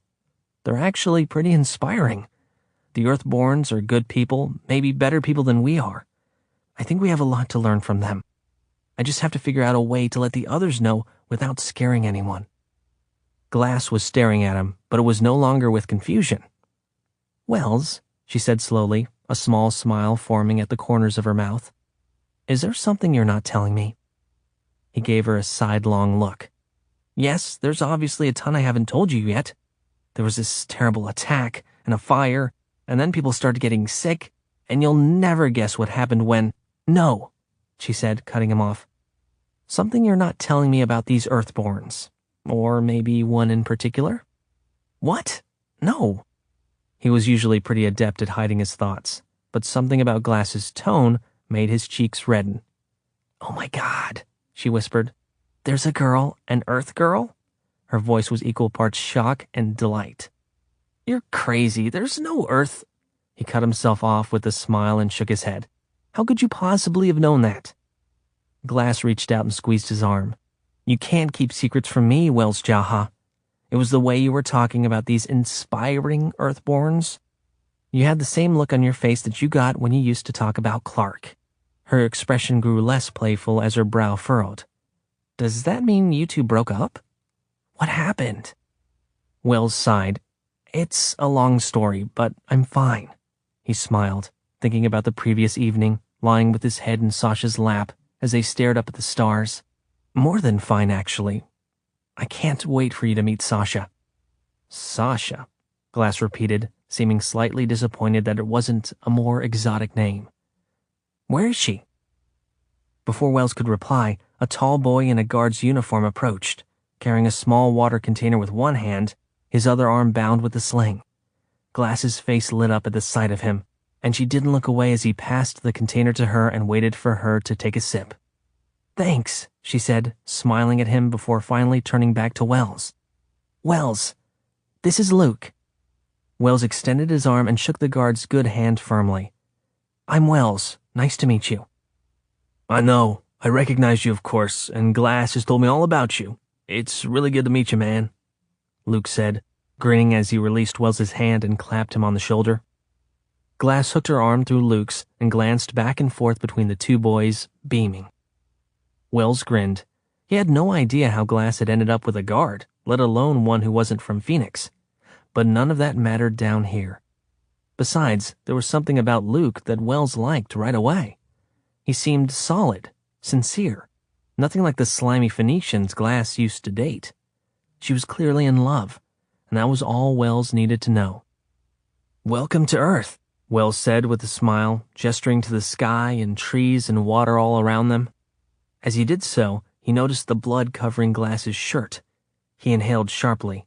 Had she been hurt without realizing it? He pointed at her. Glass, are you okay? Glass looked down at her shirt, and her face paled. Yes, I'm fine, she said quietly. That's not mine. Luke wrapped an arm around her shoulders and pulled her in tight. Wells's stomach plummeted as he braced for the terrible news he could already feel hovering in the air, as if Glass's pain were radiating out from the dark place she'd hidden it away. Glass took a deep breath and tried to compose herself, but before she was able to form any more words, she crumpled and buried her face in Luke's shirt. He whispered something into her ear that Wells couldn't hear and stroked Glass's hair. Wells stared in horror. Part of him wanted to wrap his arms around his best friend, but that clearly wasn't his place anymore. So he stood, waiting, until Luke turned to face him. It's her mother, he whispered. She's dead. Chapter 5. Glass. Glass had never felt more out of place in her life. Not as a Phoenician visiting Luke on Walden, not as the daughter of a man who abandoned his family, not even as a recently freed convict back on Phoenix for the first time. She stood by the fire pit, shivering though the sun was high overhead, and watched the frenzy of activity around camp. Everywhere she looked, kids her age or younger were busy with crucial tasks. People darted in and out of the hospital cabin, bringing water for Clark's patients and carrying out blood-stained bandages to burn or bury in the woods. Some of the kids spilled into the clearing, carrying axes and firewood they'd chopped themselves, while others were laying the foundation for a new cabin. A few hours earlier, a group of grim-faced volunteers had headed down to the lake to start digging graves for the passengers who hadn't survived. There were too many to fit in the cemetery on the far side of the clearing, and there was no point to carrying the bodies all the way to the camp. Although the new colonists had left without much warning, the dropships had all been pre-stocked with enough basic supplies to make the first wave kids act like they'd been given the key to everlasting life. One of the girls Wells had assigned to take inventory looked like she was going to cry while running her hand along a new hammer, treating it with the same reverence other girls showed toward a beautiful piece of jewelry at the exchange. Glass was desperate to make herself useful, but she was completely out of her element. She was too afraid even to ask where, or worse, how. She was supposed to go to the bathroom. Luke had been called away with the rest of the guards, and although he'd been reluctant to leave Glass on her own, they both knew now wasn't the moment for him to shirk his duty. A group of girls Glass's age were walking toward the fire, whispering urgently, but as they passed Glass, they fell silent and stared at her warily. "Hi," Glass said, eager to start out on the right foot. "Is there anything I can do to help?" One of the girls, a tall brunette whose carefully torn shorts showed off her long, unbelievably toned legs, narrowed her eyes as she looked Glass up and down. "You were supposed to be on the dropship with us, weren't you?" Glass nodded. "Yes, I was taken from the detention center, just like the rest of you." It was the first time she'd voluntarily confessed to having been confined. "But I snuck off at the last minute." Snuck off was a somewhat inaccurate way to describe her life-or-death sprint onto Walden to find Luke, but she sensed that now wasn't the time for a play-by-play of her dramatic escape. "Yeah, snuck off, okay," a girl with an Arcadian accent said, exchanging glances with her friends. "Must be nice to know people who can call in favors." Glass bit her lips, wishing there was some way to make it clear how much she'd gone through, that she hadn't exactly spent the past few weeks living it up on Phoenix. She had almost asphyxiated on Walden and barely made it onto the last ship. She had just watched her own mother die, the reality of which was still pummeling her chest with alternating waves of searing pain and suffocating numbness. "You should just hang out with the others," one of the girls said, a little more kindly. She gestured toward a group of other recent arrivals who were clustered on the other side of the fire, staring at their shocking new surroundings in wide-eyed wonder. Glass nodded and watched the girls walk off, knowing full well she wasn't welcome among the recent arrivals either. Most of them had seen her board the dropship with Vice Chancellor Rhodes, taking the seat the others had so desperately hoped would be filled by one of the friends and family members they'd been forced to leave behind. If only her mom were here. She'd had a special gift for making herself at home in any social situation and helping everyone around her feel at ease as well. Sonia might not have known how to light a fire or chop wood any more than Glass did, but her warm smile and musical laugh would have been just as valuable. Glass wrapped her arms around herself and glanced up at the dizzyingly tall trees. Swaying in the wind, they almost seemed to be looking down at her, making her feel like a little kid lost in a sea of oblivious grown-ups. She watched as Wells stepped out of the hospital cabin, and even from a distance, she could tell his expression was grim. He ran his fingers through his hair and rubbed his temples. Despite the gravity of the situation, Glass couldn't help but smile at the familiar gesture, the same one she'd seen the Chancellor perform nearly every evening she'd spent studying at Wells's flat. A pang of regret washed over her as she thought about the Chancellor, left behind on the dying ship. He'd never get the chance to see everything his son accomplished on Earth. Glass had always known Wells was a natural-born leader, and it made her heart swell with pride to see how much everyone seemed to rely on him, though she felt a wistful twinge of sadness. It was a selfish thought, but she missed the days when Wells belonged to her most of all. "Watch this!" Glass called over her shoulder to Wells, who lagged behind her on the gravity track. She looked around to make sure the fitness monitor wasn't watching, then ran over to the control panel, grabbed the lever, and pushed it up a few notches. She felt immediately lighter and giggled as she pushed off the floor and hovered in the air for a moment before floating down slowly. She bent her knees, pushed off with more force, extended her arms out, and rotated them through the air one at a time. "Look! I'm swimming!" She pinched her nose and puffed out her cheeks before letting out a sputtering laugh. "That's how Earth kids got to school when it rained." Wells bounced toward her with a grin. "How about this one?" he asked breathlessly, raising his left arm out in front of himself, pushing his right foot behind him, then switching his arms and legs in midair. "I'm skiing." Glass did her best imitation of an ancient Earthborn. "I'm just skiing over to the grocery store," she sing-songed in a fancy old lady voice, "where I will pick fresh vegetables from a tree and then drive my vehicle to the beach for a picnic. With my pet bear Fido and my 6 children," Wells added.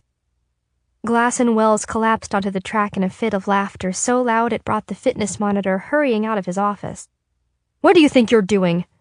he scolded. "You know you're not allowed to touch the gravity settings." He strode to them, his face stern, but it was impossible to take him seriously when every angry step sent him bouncing into the air. As he got closer and realized that Wells was the Chancellor's son, his anger subsided slightly, replaced by the stiff smile most adults gave Wells when he caught them unaware. "Young lady? Mr. Jaha?" He turned from side to side, scanning the fitness center for a guard. "I won't write you up this time, but don't test me again. The gravity track isn't a play area, okay?" They nodded and watched him turn around with as much dignity as he could muster while floating above the ground. Glass and Wells pressed their lips tightly together, snorting sharp breath through their noses until he was far enough away. When he was safely out of earshot, they burst out laughing until their sides ached and tears streamed down their young faces. Glass wandered over to the edge of the clearing and sat down on a log. If she couldn't be helpful, at least she could stay out of the way. The only thing that made Glass feel like she wasn't a complete waste of space was the fact that Luke had quickly been recruited to the Vice-Chancellor's personal guard, which was why she had barely seen him since they landed. He was off somewhere at a briefing about setting up a security perimeter around their camp. Glass caught another glimpse of Wells at the far end of the clearing, this time walking with a girl who had to be Sasha. Wells threw his arm around the girl's shoulders and kissed the top of her head. It was startling to see Wells so outwardly affectionate, and even more startling to think that his girlfriend was an Earthborn. All the questions Glass hadn't even thought to ask bubbled up to the surface. Did she speak English? Where did she live? What did she eat? And, more important, where did she get her clothes?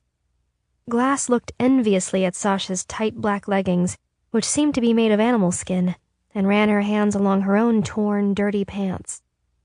It was also incredibly disorienting to see Wells kiss anyone but Clark. Last time she had seen her best friend, he was still so head over heels in love with Clark that he could barely talk about anything else. But then again, if Glass had learned anything over the last couple of weeks, it was that people can surprise you. She had even surprised herself.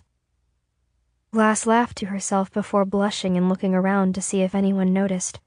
She had to remember to tell Wells that she'd actually spacewalked, alone, along the outside of the ship. Not to mention her several suffocating trips through an air vent from Walden to Phoenix and back again. He'd never believe me, she thought. Then she corrected herself. He never would have believed me before, but now we'll both believe anything. With a sigh, Glass skimmed her eyes across the clearing again. She needed to find something to do. Her eyes fell on the hospital cabin. She gathered her courage and started across the clearing toward it, taking care to steer clear of 2 boys who were carrying something large between them. At first, she thought it was another injured passenger, but then she realized that what she'd taken to be 2 skinny arms and 2 long legs were actually 4 legs, and they were covered with hair, not skin. Glass gasped. It was an animal, a deer, maybe. She shuddered as her gaze landed on its enormous, lifeless brown eyes, and felt a pang of regret that the first animal she saw was a dead one. Earth was nothing like she'd imagined. It was cold and strange, and instead of dazzling Glass with its beauty, it only seemed to be full of death.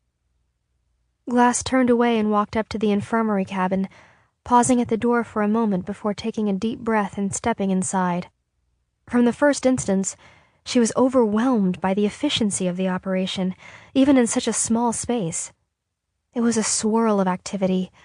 Felix and Eric zipped across the room, handing off bandages and rummaging through a bin with small vials and bottles of medications. Octavia tilted a water container to the lips of a boy about her age, who lay on a cot with his leg propped up on a hunk of repurposed plastic from the wreckage. Crash survivors crammed the cots, sprawled across the floor, and even leaned on the wall. And at the center of it all was Clark, who seemed to be in 3 places at once. She gave Octavia instructions without looking in her direction, passed Eric a shard of metal they were using to cut bandages, helped an older woman sit up, and pressed her hand against the forehead of a little girl nearby, all without seeming the least bit flustered. Glass had never seen Clark looking so in control, so in her element. "Hi, Clark," Glass said. The greeting felt humorously inadequate given that it was the first time they'd come face to face on Earth. But now wasn't really the time to say, "Hi, Clark, I hope you're doing well and that you aren't too upset about breaking up with Wells after a traumatic journey to Earth. And, oh yeah, sorry for being such a bitch to you when we were kids." Clark's head shot up, a flash of suspicion crossing her face, then disappearing behind her businesslike demeanor. "Glass, do you need something? Are you hurt?" Glass tried not to bristle at Clark's curt tone. They had never been particularly friendly. Glass had always found Clark a little too serious for her taste. Glass was always more concerned with tracking down pretty accessories at the exchange, while Clark was preoccupied with learning how to save lives. But they had always shared a deep affection for Wells and a concern for his well-being. And at this point, any familiar face seemed like a friendly one. Glass had nothing left to lose. "Oh, no, sorry, I'm fine. I just wondered if you needed any help," Glass stammered. Clark stared at Glass for a moment, as if trying to determine whether she was being serious. Glass waited awkwardly until Clark finally said, "Sure, definitely. The more hands, the better." "Great," Glass exhaled. She cast her eyes around the room, searching for a task that needed doing. She spotted a teetering pile of dirty metal bins and cups. She pointed at them. "I could clean those." Clark nodded before turning back to the woman in front of her. "That would be great," she said to Glass over her shoulder. "Just be sure to take them to the South Stream, not the one we get our drinking water from. But they need to be sterilized over the fire first. You just have to use a stick and hold them over the flame for 5 minutes or so." "Got it." Glass scooped up the first few items from the top of the stack and moved toward the door. "Glass!" Clark called after her. "Do you know how to get to the South Stream?" Glass shook her head, her cheeks burning with embarrassment. "No, sorry. I was just going to ask someone." Clark gave her patient a few instructions, then grabbed an armful of metal bins and followed Glass. "I'll show you," Clark said. "I could use some air." The girls stepped into the sunlight together, squinting and taking in big gulps of cool air that seemed almost refreshing after the stuffy cabin. As she and Clark walked toward the fire pit at the center of camp, Glass caught a quick flash of movement from the corner of her eye. She whipped her head toward the tree line and squinted. Back in the shadows, about 10 feet into the woods, a tall, dark-haired boy stood halfway behind a tree. He was staring at them. Glass sucked in her breath, startled, and stopped walking. "What is it?" Clark asked. She followed Glass's gaze and spotted the boy. "Should we tell someone?" Glass asked nervously. Is that one of the Earthborns who want to hurt us?" Clark shook her head. "No, that's Bellamy. He's one of us, but he's not supposed to be here right now." Glass heard something in Clark's voice. Was it worry? Fear? Much to Glass's surprise, Clark furrowed her brow and shot Bellamy a strange look, almost like a warning. But the boy just met Clark's eyes and grinned, unruffled by her serious expression. Bellamy took a few bouncing steps forward, as if he were heading into camp. Clark shook her head firmly this time. He stopped, though he didn't look happy about it. Clark mouthed a few words and gestured toward him, as if waving him away. He shrugged, and just before he stepped farther back, he gave a little mocking salute before disappearing into the trees. Glass turned to look at Clark, who was blushing slightly. She knew Wells was with Sasha, but it hadn't occurred to her that Clark could also have met someone new so quickly. Things certainly moved fast down on Earth. "So, why are you keeping Bellamy in the woods?" Glass teased. "Do you want to make sure you get him all to yourself?" She meant it as an icebreaker, an attempt to tell Clark that she knew she and Wells had moved on. As soon as Glass uttered the words, though, she realized it hadn't come out that way. "I'm not keeping him anywhere," Clark said, shooting Glass the same look she used to give her when she said something ditzy during tutorial. Glass flinched. "I'm sorry, I didn't mean..." Clark must have realized how harsh she sounded. Her face softened. "No, I'm sorry," she said, exhaling.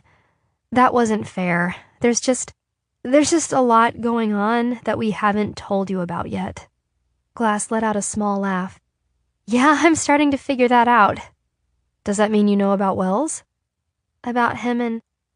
Glass trailed off, not sure whether Wells's secret was hers to share. "And Sasha," Clark finished for her. Glass nodded, relieved that Clark knew as well. "So, you're okay with all that?" she asked hesitantly. Before Clark could respond, a boy with red hair and freckles dashed over. "Clark, one of the new people says he can't breathe and he needs a shot of something." She let out a small sigh. "He said all that?" The boy nodded. "If he can talk, he's fine. It's probably just a mild panic attack. Tell him I'll be there in a second." The boy nodded again and ran off. "Yes, I'm definitely happy for Wells and Sasha. Things with Bellamy are... I mean, I know it hasn't been that long, but it almost feels like..." "It's okay," Glass said, cutting her off with a smile. Clark might be all composed and in control when in doctor mode, but talking about boys made her endearingly flustered. Clark looked like she was weighing whether to speak or not. "Did Wells tell you anything about Bellamy yet?" Glass shook her head. "I'd better let him talk to you first, then." Glass scanned the bustling camp and turned back to Clark. "I think it's going to be a while before Wells has time to gossip with me. What's going on?" Clark hesitated, biting her lip. "Come on, Clark," Glass cajoled, slightly amused by the fact that although she'd known Clark for most of her life, they were having their first proper chat on Earth. "I'm sure Wells won't care if you're talking about your own boyfriend." "It's a little more complicated than that." She looked from side to side to make sure no one else was in earshot, then turned back to Glass with a small smile. "So, this is crazy, but what do you think the odds are that the second guy I fell for would turn out to be the secret half-brother of the first guy I fell for?" Glass stared at Clark, certain she'd misunderstood. "Wells has a brother?" she said slowly, bracing for Clark to burst out laughing and correct her. But to her amazement, Clark nodded. The Chancellor and Bellamy's mother had a secret affair before he married Wells's mother. Glass had heard a lot of confusing things come out of Clark Griffin's mouth over the years, especially during math tutorial, but nothing as mind-blowing as this. "I can't believe it." "I couldn't either at first, but it seems to be true. And that's only the beginning." In a surprisingly calm voice, she told Glass about what Bellamy had done to get on the dropship with his sister, Octavia, how he'd taken the Chancellor hostage before knowing that he was his father. Clark's face grew even more serious when she told Glass her biggest fear, her worries about what the guards would do to Bellamy when they discovered that he was responsible for the Chancellor's shooting. "I've been trying to get him to leave camp, but he refuses," she said in a tone Glass couldn't quite read, a strange mixture of frustration and pride. Glass struggled to take it all in and made a mental note to talk to Luke. Maybe there was something he could do to throw the other guards off Bellamy's scent. "Wow," she said, shaking her head. "That's even crazier than my spacewalk." You spacewalked? Clark's eyes widened in astonishment. I spacewalked, Glass said, a tiny hint of pleasure sneaking into her voice. It was the only way to get to Phoenix. Otherwise, my boyfriend Luke and I, plus a whole lot of other people, would have died on Walden. The girls stood in silence for a moment, each struggling to process the momentous news the other had just shared. Then the door to the hospital cabin opened behind them, and Octavia stepped out. Clark, she called. We need you in here for a sec. Coming, Clark replied. She turned to Glass. I'm glad you're here, Glass. Me too, Glass said with a smile. It was true that she was pleased to see Clark. Whether she was happy to be on Earth was another matter entirely, but at least it wasn't quite as cold and lonely as she'd always imagined, staring down at the thick shroud of gray clouds from the ship. Especially now that it seemed like she might have a friend. Chapter 6. Bellamy. Screw this, Bellamy grumbled to himself, kicking a clump of dirt into the air.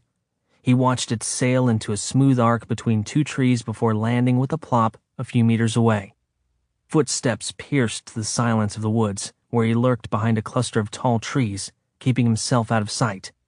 He peered through the foliage into the clearing, watching three of the new arrivals, a man and two women, wrinkle their noses at the deer roasting over the fire. The deer Bellamy had killed that morning and had passed to Antonio to take back to the camp. They could either learn to eat meat or starve to death. Or better yet, let them find their own food. When the 100 landed, there was no one there to greet them or show them the ropes.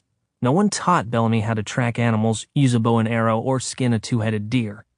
He'd figured it out himself, the way Clark had figured out how to treat injuries and illnesses she'd never seen before. The way Wells figured out how to build a cabin. Even Graham, that otherwise useless slimeball, had figured out how to make a spear. If Graham could do it, these helpless fools could do it too.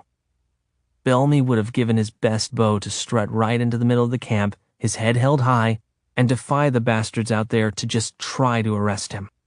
He knew that once the smoke cleared and the colonists' ears stopped ringing, one of them would recognize him as the boy who had held the Chancellor hostage on the launch deck. It didn't matter that Bellamy hadn't pulled the trigger. He was the reason the Chancellor got shot. He hadn't the chance to ask Wells if there had been any news on his father. Correction, their father. Would he ever get used to the idea? He certainly wasn't going to find out if the man had lived or died by standing out in the woods by himself. This camp was Bellamy's home. He had helped build it with his bare hands, side by side with the rest of the 100. He'd carried logs from the woods and laid them down to build a foundation. He had single-handedly kept the group alive with the animals he hunted. He wasn't going to leave it all behind just because he had the audacity to try to protect his sister.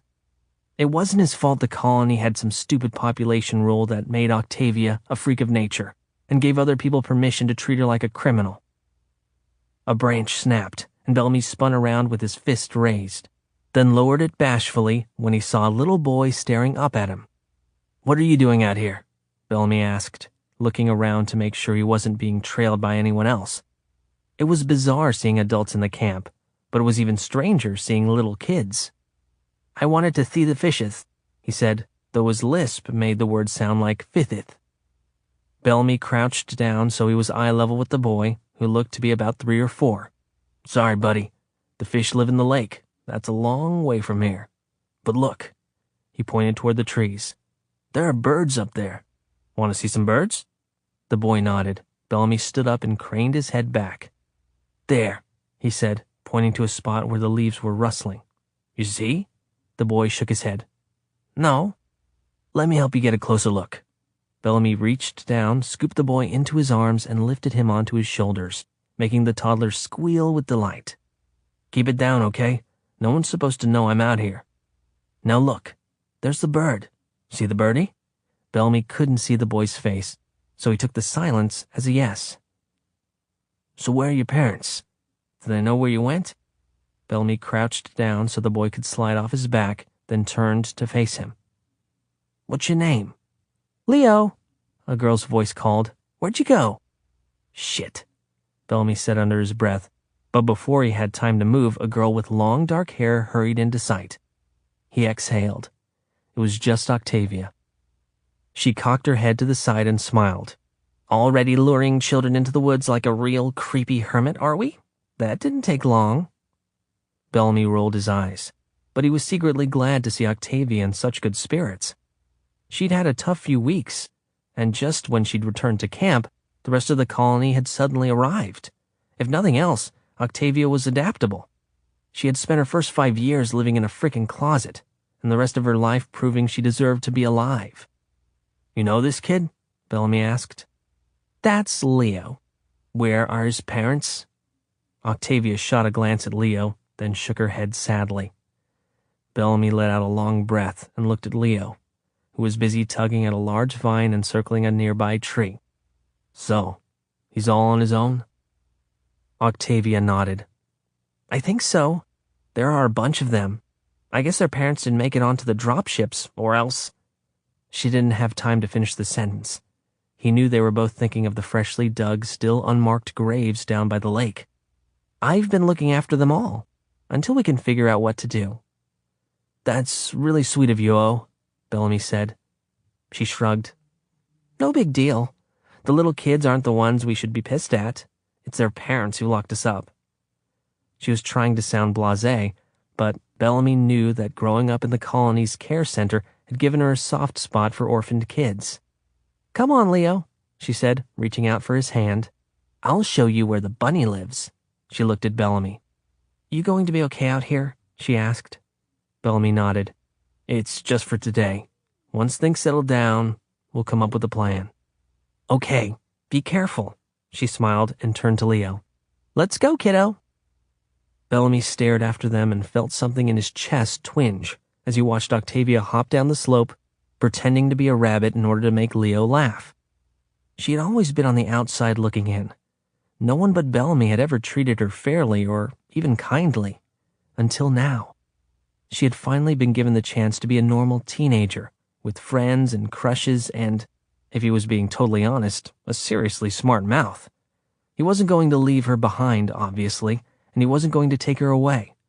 So what choice did that leave him? She deserved the chance to stay here, where she had made her first real home. Their first real home.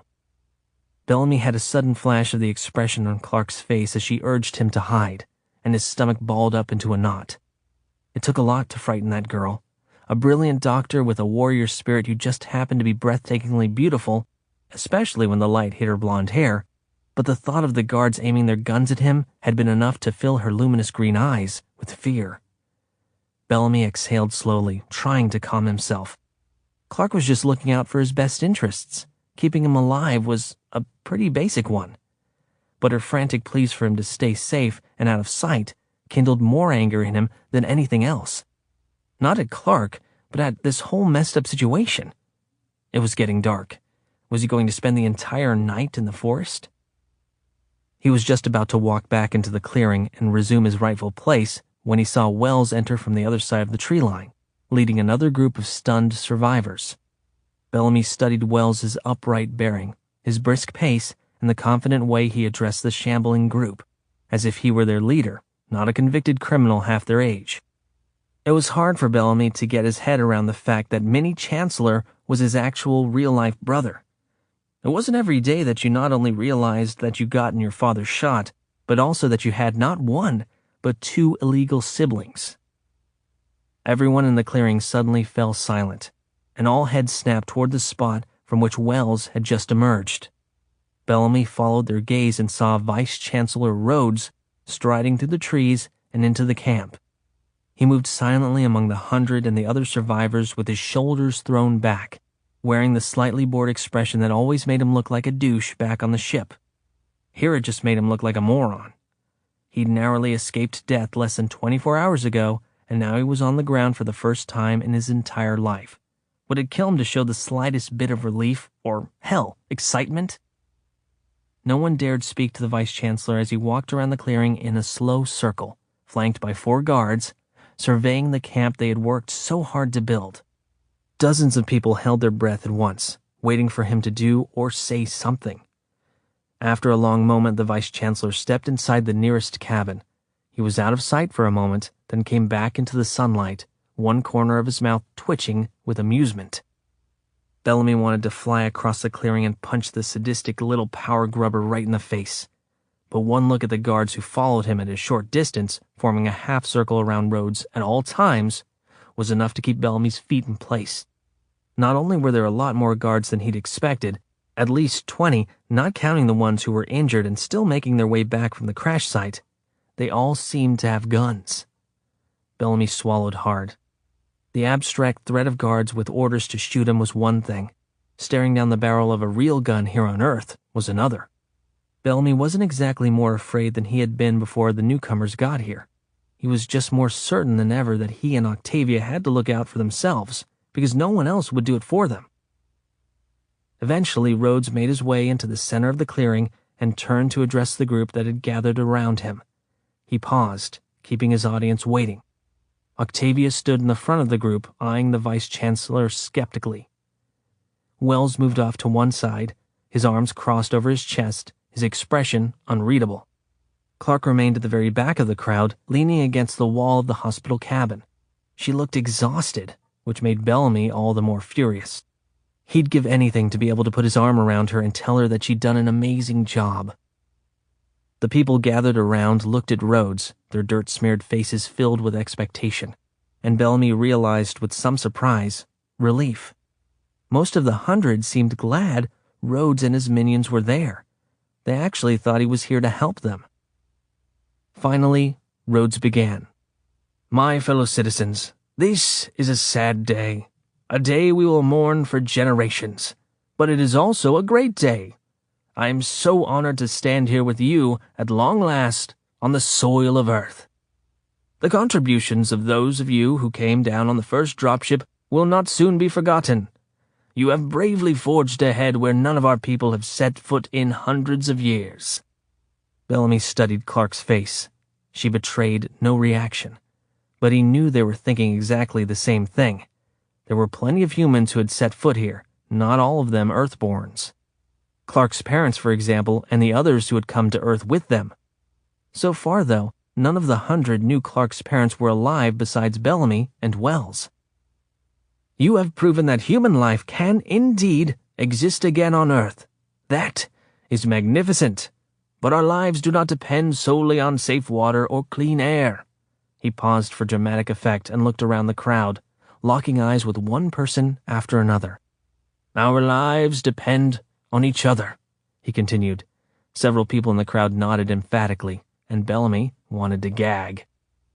"And in order to protect each other and ourselves, we must follow certain rules," Rhodes said. "Here it comes," thought Bellamy, clenching his hands into fists, as if he could somehow hold back the words he knew would change everything. "Life on the colony was peaceful. Everyone was safe and provided for." Clearly this man had never lived on Arcadia or Walden. "And we were able to keep our species alive because we respected authority, did what was expected of us, and maintained order. Just because we now live on Earth does not mean we can abandon that adherence to a code that is more important than any one of us." Rhodes paused again, letting his words sink in. Bellamy took in Wells's and Clark's faces, and he could tell from their expressions that they were all on the same page. Rhodes was full of shit. He had said nothing about the 100 being forgiven for their crimes, which they had all been promised in exchange for their service to humanity when they came down here on the first dropship. And based on the number of happy reunions Bellamy had witnessed that day, 1 or 2 among the non-Phoenicians, obviously none of their families had been given priority on the next wave of ships. The number of lies this man was spewing in one short speech was repulsive. But even worse, it seemed like a lot of people were eating it up. "Open your eyes," Bellamy wanted to shout at them. "We survived fine here without these idiots, and we'll be fine without them. Don't listen to a word this jerk says." "I trust that each and every one of you," Rhodes was wrapping up, his words flowery but his tone ice-cold, "will recognize the greater good and do exactly what is expected of you, for your own personal well-being, but also for the continuation of our very race. Thank you." A chill shot down Bellamy's spine. This wasn't a warm and fuzzy motivational speech. This was a warning. Do what I say, or you will be removed from the herd. The vice-chancellor was threatening them. Bellamy didn't trust himself to toe the line, that was for sure. He had never been much of a rule follower on the colony, and now, here on Earth, where he'd spent entire days and nights alone deep in the woods, there wasn't a chance in hell he'd obey anyone ever again. For the first time in his life, in all their lives, Bellamy was free. They all were. But Rhodes was never going to forgive Bellamy's act of treason on the launch deck. Bellamy saw that clearly now. Instead, the vice-chancellor and his followers would make an example of him, which meant execution, probably publicly. A decision appeared whole in Bellamy's mind, already considered and made. He had to get out of here. He would come back for Octavia when it was safe. Clark and Wells would look after her for now.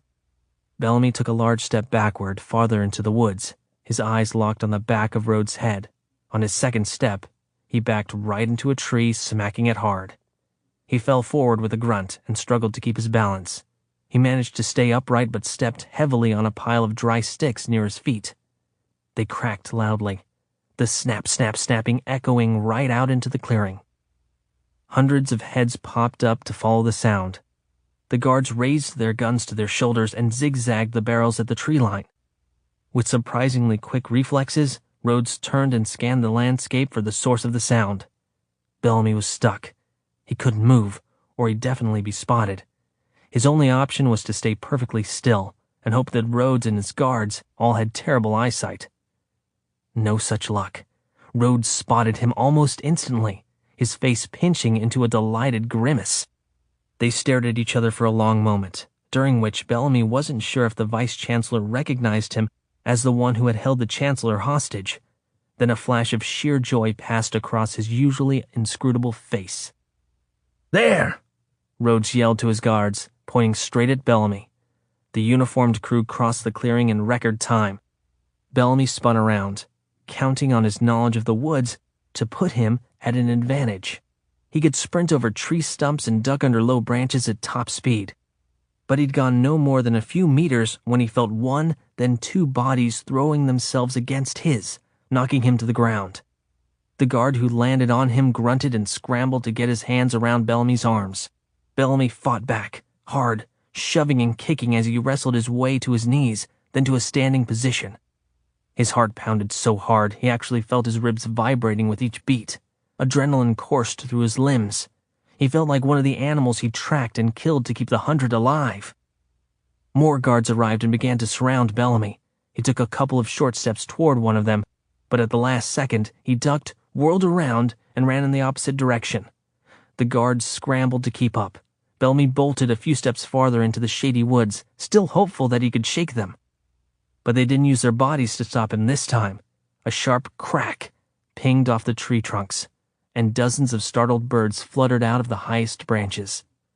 Bellamy cried out as a piercing pain tore through his shoulder. They had shot him.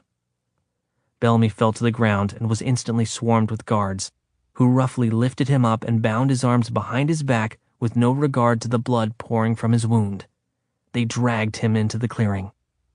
"Bellamy!" He heard Clark's voice as if from a long distance. Through hazy vision, he saw her pushing her way through the crowd, yelling at the guards as she approached. "Leave him alone! You shot him, isn't that enough? Please, let me look at him. He needs medical attention." The guards parted, allowing Clark through. She wrapped her arms around Bellamy's chest and helped him sink to the ground. "It's okay," she said, her breath ragged. She ripped his shirt at the neck and pulled it off his shoulder. "I don't think it's too serious. I think the bullet passed right through." Bellamy nodded, but couldn't speak through his gritted teeth. "Your orders, sir," one of the guards called out across the clearing to Rhodes. Bellamy didn't hear the answer. He had only one thought as he sank into unconsciousness. He'd rather die than live on Earth as a prisoner. Chapter 7. Wells. Wells normally slept outside, preferring the silent, star-filled clearing to the overcrowded cabins, but he'd spent the past 2 nights on the floor in the infirmary cabin, barely sleeping at all. Clark spent every possible moment at Bellamy's side, cleaning his wound, checking for fever, and saying whatever silly things she could to distract him from the pain. But she also had dozens of other patients to tend to, and so Wells pitched in as much as he could. He made sure Bellamy was drinking water and, in Bellamy's more lucid moments, kept him informed about what had been going on in camp. Wells suppressed a groan as he rose to his feet, yawning while he rubbed his shoulder. There weren't nearly enough cots to go around, and Wells had made sure they went to the injured. He glanced down at Bellamy, who'd finally fallen asleep after a painful, restless night. There didn't seem to be any blood leaking through his bandage, which was a good thing, but Clark was growing increasingly worried about infection. He looked at Bellamy's pale face and felt a new surge of fury toward the vice-chancellor. His father would have never let the guards shoot Bellamy, regardless of whether he realized their target was his son. Rhodes had a lot to say about order and justice, but he didn't seem particularly concerned about practicing what he preached. Wells slipped outside, careful not to let the door slam. Early mornings used to be his favorite time on Earth. He'd have an hour to himself to watch the sunrise before the rest of the camp would wake up and begin the day's routine. The kids on water duty were up first, heading down to the stream with empty containers and messy hair. The firewood team was next, always racing through the chopping to see who could get it done fastest. They had quickly settled into a community with their own customs and traditions. In many ways, it was a happier, freer life than anything they had known on the colony. But although it had been less than 72 hours since the other colonists arrived, those mornings felt like a distant memory. He hadn't seen Sasha in days. They'd both agreed that it was safer for her to stay at Mount Weather until Wells figured out the right way to tell Rhodes about the Earthborns. He felt her absence as a physical ache. The normally empty clearing was scattered with groups of miserable-looking people, new arrivals who hadn't secured spots in the cabins and had spent a sleepless night staring terrified at the unfamiliar sky, or disgruntled members of the 100 who had chosen to brave the wet grass and frigid air rather than deal with the intruders who'd invaded their space. A few adults were already standing around the cold fire pit, clearly waiting for someone to come light it for them. A group of guards stood off to the side, deep in conversation as they gestured toward the ridge where the splinter Earthborns had first appeared. After weighing the pros and cons of revealing that there were other people on Earth, Wells had told Rhodes about the two groups yesterday. About the peaceful ones led by Sasha's father, and the violent ones who'd killed Asher and Priya. Ever since, Rhodes had stationed around-the-clock guards at the edges of the clearing. Wells walked over to the fire pit and forced a smile. "Good morning," he said. The group nodded at him, but no one spoke. He knew how they felt, because he'd felt the same way during his first days here. Disoriented, traumatized by the journey to Earth, but also haunted by the loss of the people left behind. He also knew that the only way to move forward was to keep busy. "Who wants to learn how to start a fire?" he asked.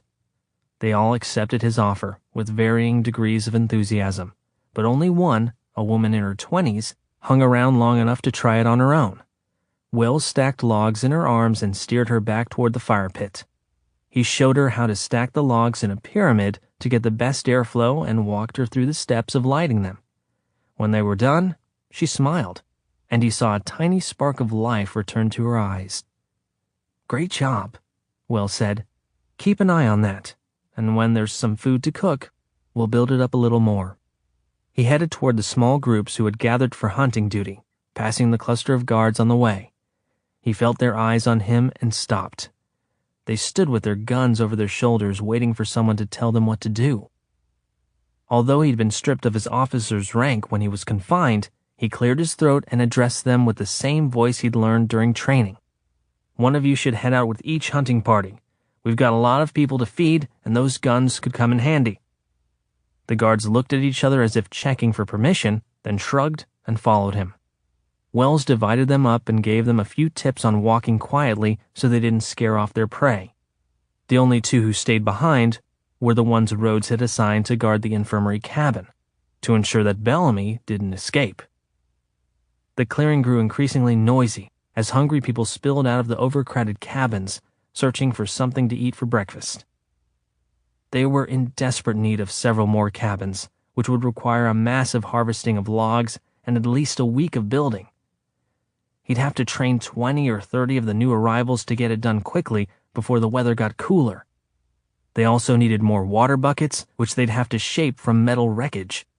He made a mental note to send a group over to the crash site to get at least 10 good pieces that could work. None of this would matter, though, if they didn't get more food here, and fast. With Bellamy out of commission, that was going to be harder than ever. Wells exhaled slowly and organized his thoughts, letting the morning sunlight warm his face for a moment. Opening his eyes, he crossed to the supply cabin and stopped to talk to the Arcadian boy who stood out front, reviewing a list. They had started keeping an inventory and assigning shifts to track what came in and out. Wells was about to ask the boy how they were doing on spare clothing when someone cleared his throat behind him. Wells turned and found himself face to face with Vice Chancellor Rhodes. Rhodes was studying Wells with a curious look, his lips pressed together in a tight smile that didn't seem to reflect any actual happiness. Two older guards flanked the Vice Chancellor. Wells recognized them from his officer training. One had been his firearms instructor, and the other had once made him do 500 push-ups. He grimaced at the memory. "Good morning, Officer Jaha." "Good morning, Vice Chancellor Rhodes, officers." Wells saluted them, a gesture that felt out of place beneath the vast blue sky and soft clouds that floated overhead, instead of the harsh lights of Phoenix. Rhodes held out his hand to Wells, and Wells took it. Rhodes gripped his fingers a bit too hard and shook his hand for a moment too long. Wells had always been a model guard and officer, respectful of his superiors and the rules. He had excelled at every stage of training, usually landing in the top spot in his class. He had taken pride in knowing and following protocol, even if it meant the other trainees ribbed him, or worse, whispered behind his back that the Chancellor's son was sucking up to their teachers. But Wells didn't care. He wanted to prove himself on his own merits, and he had. No one could deny that Wells was a first-class officer, but today, standing in the clearing, his hand held hostage by the Vice Chancellor, Wells suddenly felt nothing but disgust. It was as if he knew what was about to come out of Rhodes's mouth before he even spoke. "You have shown remarkable leadership, Officer Jaha." "Thank you, sir." Wells braced himself. "Particularly for one so young."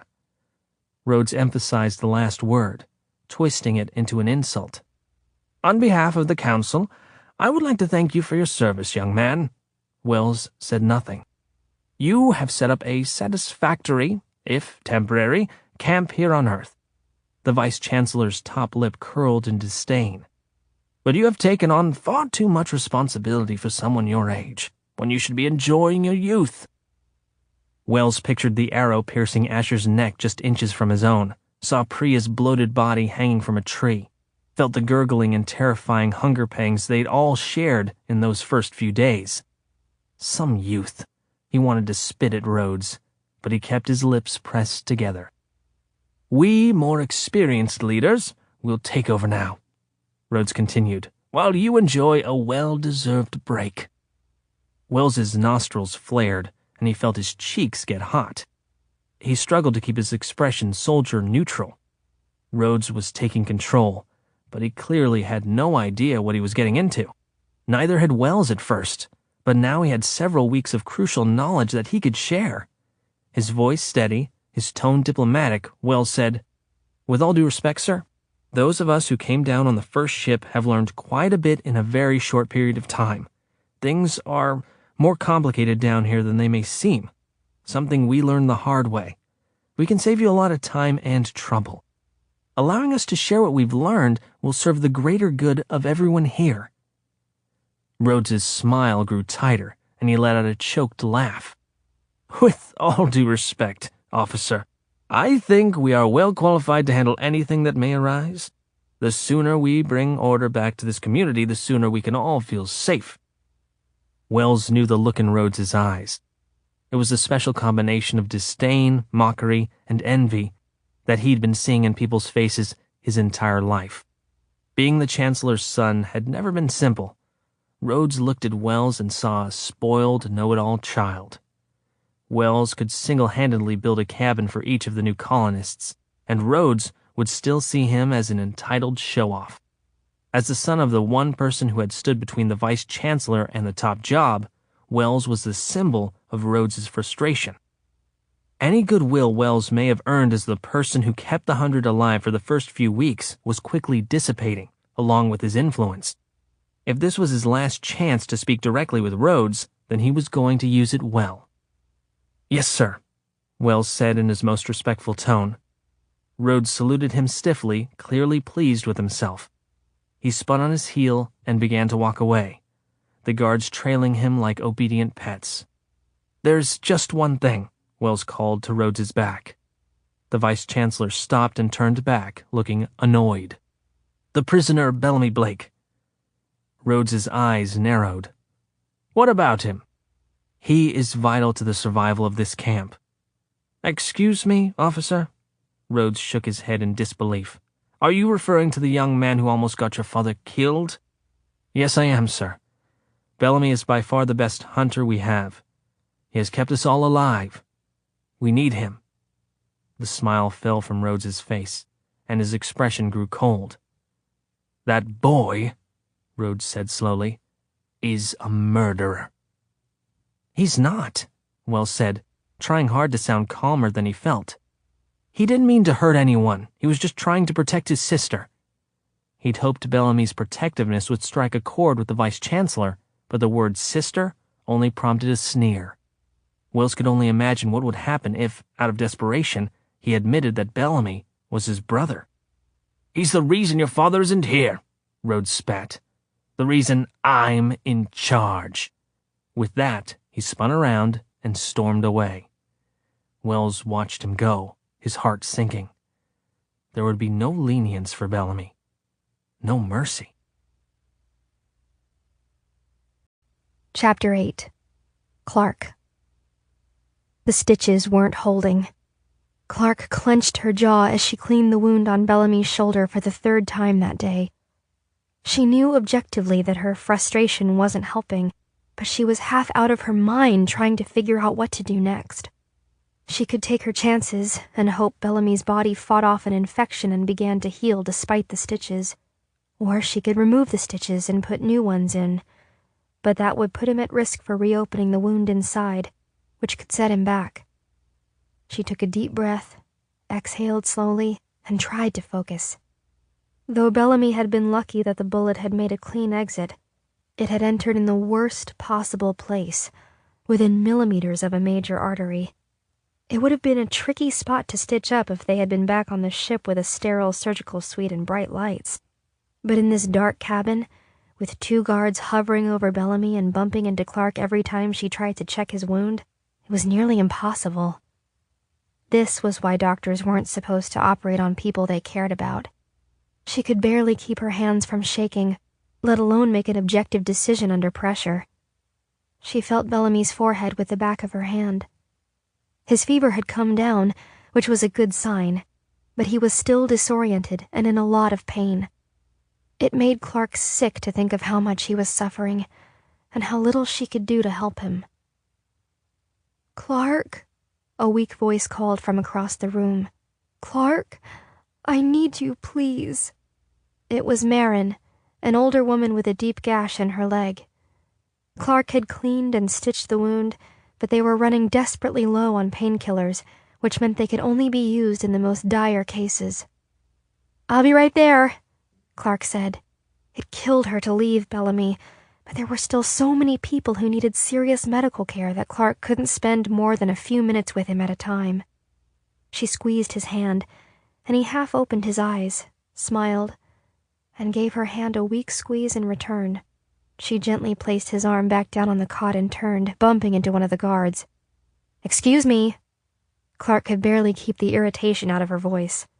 The constant security wasn't just excessive, it was hampering her ability to care for her patients. Where was Bellamy supposed to go while semi-conscious and half delirious with fever? "Clark, please, it hurts."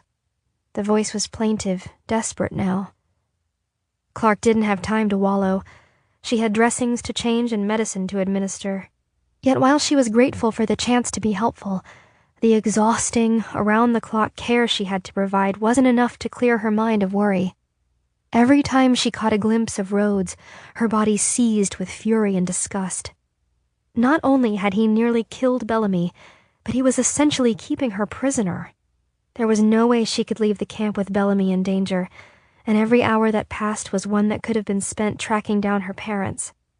As far as they knew, she was still on the colony, not standing on the same ground under the same sky. It was a thought almost too frustrating to contemplate. Clark crossed the room and leaned over Marin. As she lifted the bandage from her leg, she pushed away thoughts of how she was letting her parents down by standing here, in this cramped cabin, instead of setting off on her own to find them. "I'm sorry you're in so much pain," Clark said softly. "I know it hurts, but the good news is that this is healing beautifully." Marin looked miserable, her face pale and clammy, but she managed to nod in a quiet thank you. Clark had spent so many nights on Phoenix leaning over her textbooks, marveling at the sophistication of medicine on the ship. Most major diseases had been eradicated. There was no more cancer or heart disease, not even the flu, and they had developed ways to regrow skin and rapidly fuse bones. She was awestruck to live in a time of such medical brilliance. She wanted to live up to the doctors who had come before her, so she worked hard, memorizing procedures and medications and physiological processes. What Clark wouldn't give to have even a tenth of that medical equipment right then. She was essentially practicing in the dark, with fumbling hands instead of razor-edged scalpels, and flimsy assurances instead of bacteria-killing medicines. She might as well have offered her patients a wooden spoon to bite, like they did in the Middle Ages. She looked around at the faces of the bewildered adults and shell-shocked kids who groaned and wept and just stared off into the distance. There were hundreds more like them right outside. Could she care for all these people, day after day, all by herself? And these were the lucky few who had somehow managed to secure a spot on one of the dropships. By the looks on some of their faces, the cost of saving themselves had been horrifyingly high. She could see the pain of leaving loved ones, friends, and neighbors behind, of letting others die so they could survive, written in their eyes. Clark crouched down next to a boy, Keith, who lay quietly on a low cot at the back of the room. She smiled at him, and he gave her a little wave. Last night she had asked Keith if his mom or dad were here with him, and he had shaken his head silently. Clark could tell from his haunted expression that he was on Earth alone, and she stopped asking questions. She wondered what would happen to him after he left her care. His broken ribs would heal soon, and he would leave the relative quiet of the hospital cabin. So far, Octavia had been taking care of the parentless children, but there was only so much one teenage girl could do. Who would teach him how to hunt, or tell if the water was clean enough to drink? Would he be scared the first night he slept under the stars? Clark brushed his sweaty hair back from his forehead and tapped the tip of his nose. "Get some rest, buddy," she whispered. Keith closed his eyes, though Clark doubted he would be able to rest. Just seeing him so tiny and alone made Clark grateful for the people she knew on Earth. There had been quite a few familiar faces among the latest arrivals, Dr. Lahiri, for one, and a few people from her residence corridor. Even Glass. Though they'd never really been friends, the girls had known each other their entire lives. There was something comforting about seeing a face you've seen all your life, about knowing that Glass had brought many of the same memories with her from the dying ship. Almost like Clark didn't have to remember everything herself. She had someone to share the load. Although her limbs were heavy with exhaustion and anxiety, she forced herself to continue on to her next patient. It was Dr. Lahiri, whose shoulder was still causing him an unnerving amount of pain. He lifted his head from the cot. His normally immaculately kept gray hair was greasy and tangled, which was almost more upsetting than the wound in his shoulder. "Hello, Clark," he said wearily. "Hi, Dr. Lahiri. How's your head?" "Better. The dizziness has subsided, and I'm only seeing one of you at the moment." Clark smiled. "Well, that's an improvement." Though I wish there were two of me, frankly. Dr. Lahiri studied her carefully for a moment. You're doing a great job here, Clark. I hope you realize that. Your parents would be very proud of you. Clark's heart swelled. With sadness or gratitude, she wasn't sure. For a few glorious days, she'd been absolutely sure she'd see her parents again, and had spent long hours imagining all the things she would tell them, unloading all the thoughts and stories she'd tucked away, having no one to share them with. But now, the odds seemed slimmer and slimmer that she'd ever find the information she needed to track them down. I have to ask you something, Clark said quietly, looking around to make sure the guards were out of earshot. I found something the other day, something that made me think my parents might be alive. She watched Dr. Lahiri's eyes widen, but it wasn't with shock or even disbelief. Could he have known about this already? And I think they're on Earth, she continued, taking a deep breath. I know they are. I just need to figure out how to find them. Do you know anything? Anything that could point me in the right direction? Dr. Lahiri sighed. Clark, I know you want... They were interrupted by a commotion by the door. Clark spun around to see Vice-Chancellor Rhodes standing at the front of the room. A murmur rippled across the cots as patients lifted their heads and saw who had entered. Clark looked back at Dr. Lahiri desperately, wishing they could finish their conversation. He nodded at her as if to say they would talk more later. Clark crossed toward the Vice-Chancellor. She stopped in front of him, her hands on her hips, feeling protective of her patients in her infirmary. Guards fanned out in a semicircle around him, blocking out all light from the doorway. The room had darkened in more ways than one. Just the sight of Rhodes's smug face filled Clark with rage. She didn't think she'd ever felt this strongly about anything before. Rhodes was the one who had ordered her parents to test the effects of radiation on human subjects, on children. Rhodes was the one who had threatened to kill Clark if they didn't comply, then denied any involvement in the horrific experiments. He had sentenced her parents to die. And now he was here for Bellamy. Vice-Chancellor, Clark said, not bothering to try to hide her disdain. How can I help you? Clark, this doesn't concern you.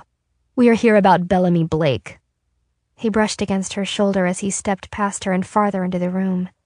Clark clenched her hands into fists, her fingernails digging hard into her palms. The blood ran hot in her veins, and she had to take a couple of quick breaths to make sure she didn't do something she'd regret. As corrupt and immoral as Rhodes was, he was also dangerous. Her parents had learned that the hard way. Clark watched as Rhodes approached Bellamy, who was, mercifully, asleep. The Vice-Chancellor studied him for a moment, then turned and stepped briskly toward the door again.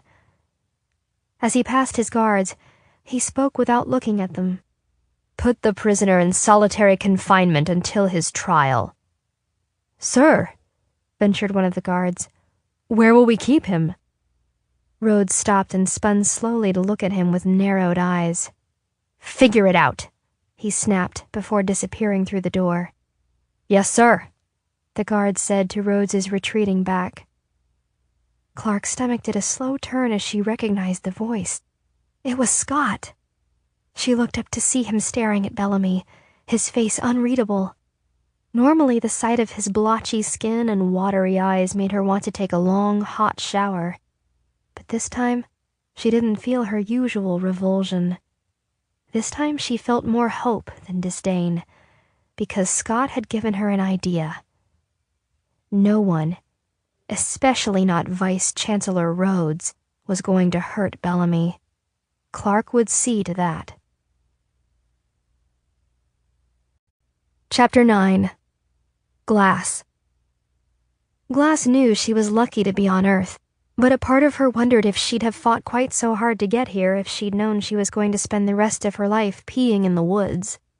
Glass stepped out of the tiny shed, which really wasn't much more than a lean-to with a tree as the fourth wall, and headed back toward camp.